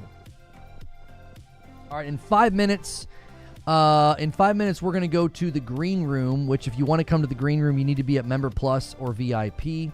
All members can start every day with us with morning coffee. You can come to Fridays with Hillies. You can come to Friday nights with Madam. Enjoy paying $70 per game. Xbox better value for your money. Better value to me is PS5 Pro enhanced and owning the game, not renting. Value is subjective to the consumer. Like, value is subjective to the consumer, bro. I would rather get a PS5 Pro enhanced version of the game and own it than rent it and have it be lesser. Sorry. Like, to me, the PS5 Pro enhancement tips the scales. Immediately tips the scales. It's like, okay, if it was the exact same version of Doom the Dark Ages, okay, yeah, it would be really hard not to say, I'm going to play that on Game Pass, right? It'd be really hard not to say that. But as soon as the PS5 Pro enhancement enters the picture, it's over. It's like, no, yeah, I want to buy the game. I want to play the better version. Well, why wouldn't you put it on PC? That's not where I game. So that's not even in the equation. So the minute that the PS5 Pro enhancements hits the door or hits the storefront, it's like, yeah, this conversation's over. Are you buying physical or digital because you don't really own it if it's digital? Yes, I do own it. It's in a library that I have access to and a commitment from the companies going forward to have backwards compatibility. So yes, I do own it. Most of the physical purchases that you buy now, you don't own anything more than me. You have a disc that opens up the game and you have a license to play the game. This idea that they could revoke the license at any time, number one, it's not in their business interest to do that. And number two, I don't have to keep paying. I don't have to keep paying to access these games. I buy Doom the Dark Ages once, and that's it. Let's say you jump into Doom the Dark Ages day one on Game Pass, and life changes, you get busy, and you're not able to play. And 6 months later, you want to jump back in and play Doom the Dark Ages. Guess what? You got to keep paying for Game Pass to do that. I don't. I can buy the game, throw it in my backlog, and come back to it later, and it doesn't cost me anything. Yo, it's good, Light Leap. you see what I'm saying? It's like the logic doesn't hold up. It's like you have to keep paying in order to play that game. I don't. It's mine. It's in my library. Oh, they could take it away. You don't technically own it. Okay, well, when that starts happening, you can say that that's a problem. It hasn't happened yet. I can also buy it on Xbox, get it on PC and cloud. No Game Pass needed for that. Okay, then we're buying different versions. I'm buying a version that's PS5 Pro enhanced. It's still better than the version you would buy on your Series X. And the version you buy on PC is subjective to your power. So everybody that buys it on PC is not getting the exact same performance. So like that just becomes a red herring. It's like, well, yeah, it's better on PC. Yes, if in fact you build a PC that's going to give you the better performance. It's not universally better. They always forget that Game Pass removes games. Yeah, they remove games all the time. Now, they don't remove the first-party games, but still, if you think it's better, go for it. But acting like it's just automatically universally better is just simply untrue. It just isn't. It isn't.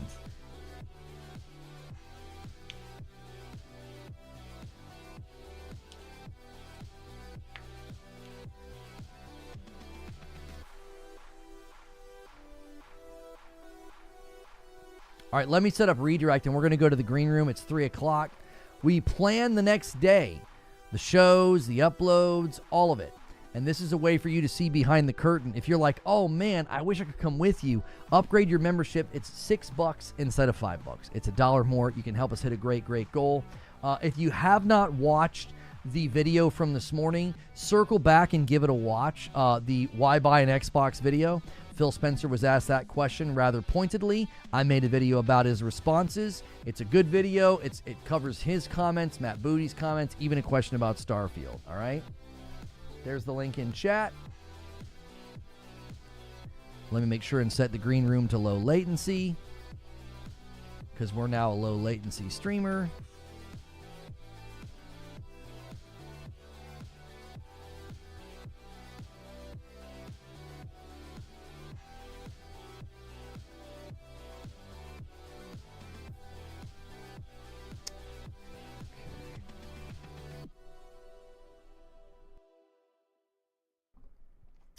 That link in chat is where we're heading. Thank you so much for being a member plus or a VIP. We continue to move that line ever so slowly to that 600 milestone that we're trying to hit. So thank you for maintaining member plus VIP or upgrading recently. If you're watching the tail end of the last broadcast, you can come with us. You just got to sign up right now. If you've never done a membership on YouTube before, give it a try for a month. Click join. Pick Member Plus for $6 and come with us. And if you like the behind the scenes in the Discord, it supports me directly, and we feel like it's pretty favorably priced. If not, and you're on gifted or you can't afford it, we understand that. Go check out my latest video, Why Buy an Xbox. I'm going to end that stream and redirect folks over. And then I'm going to change that thumbnail.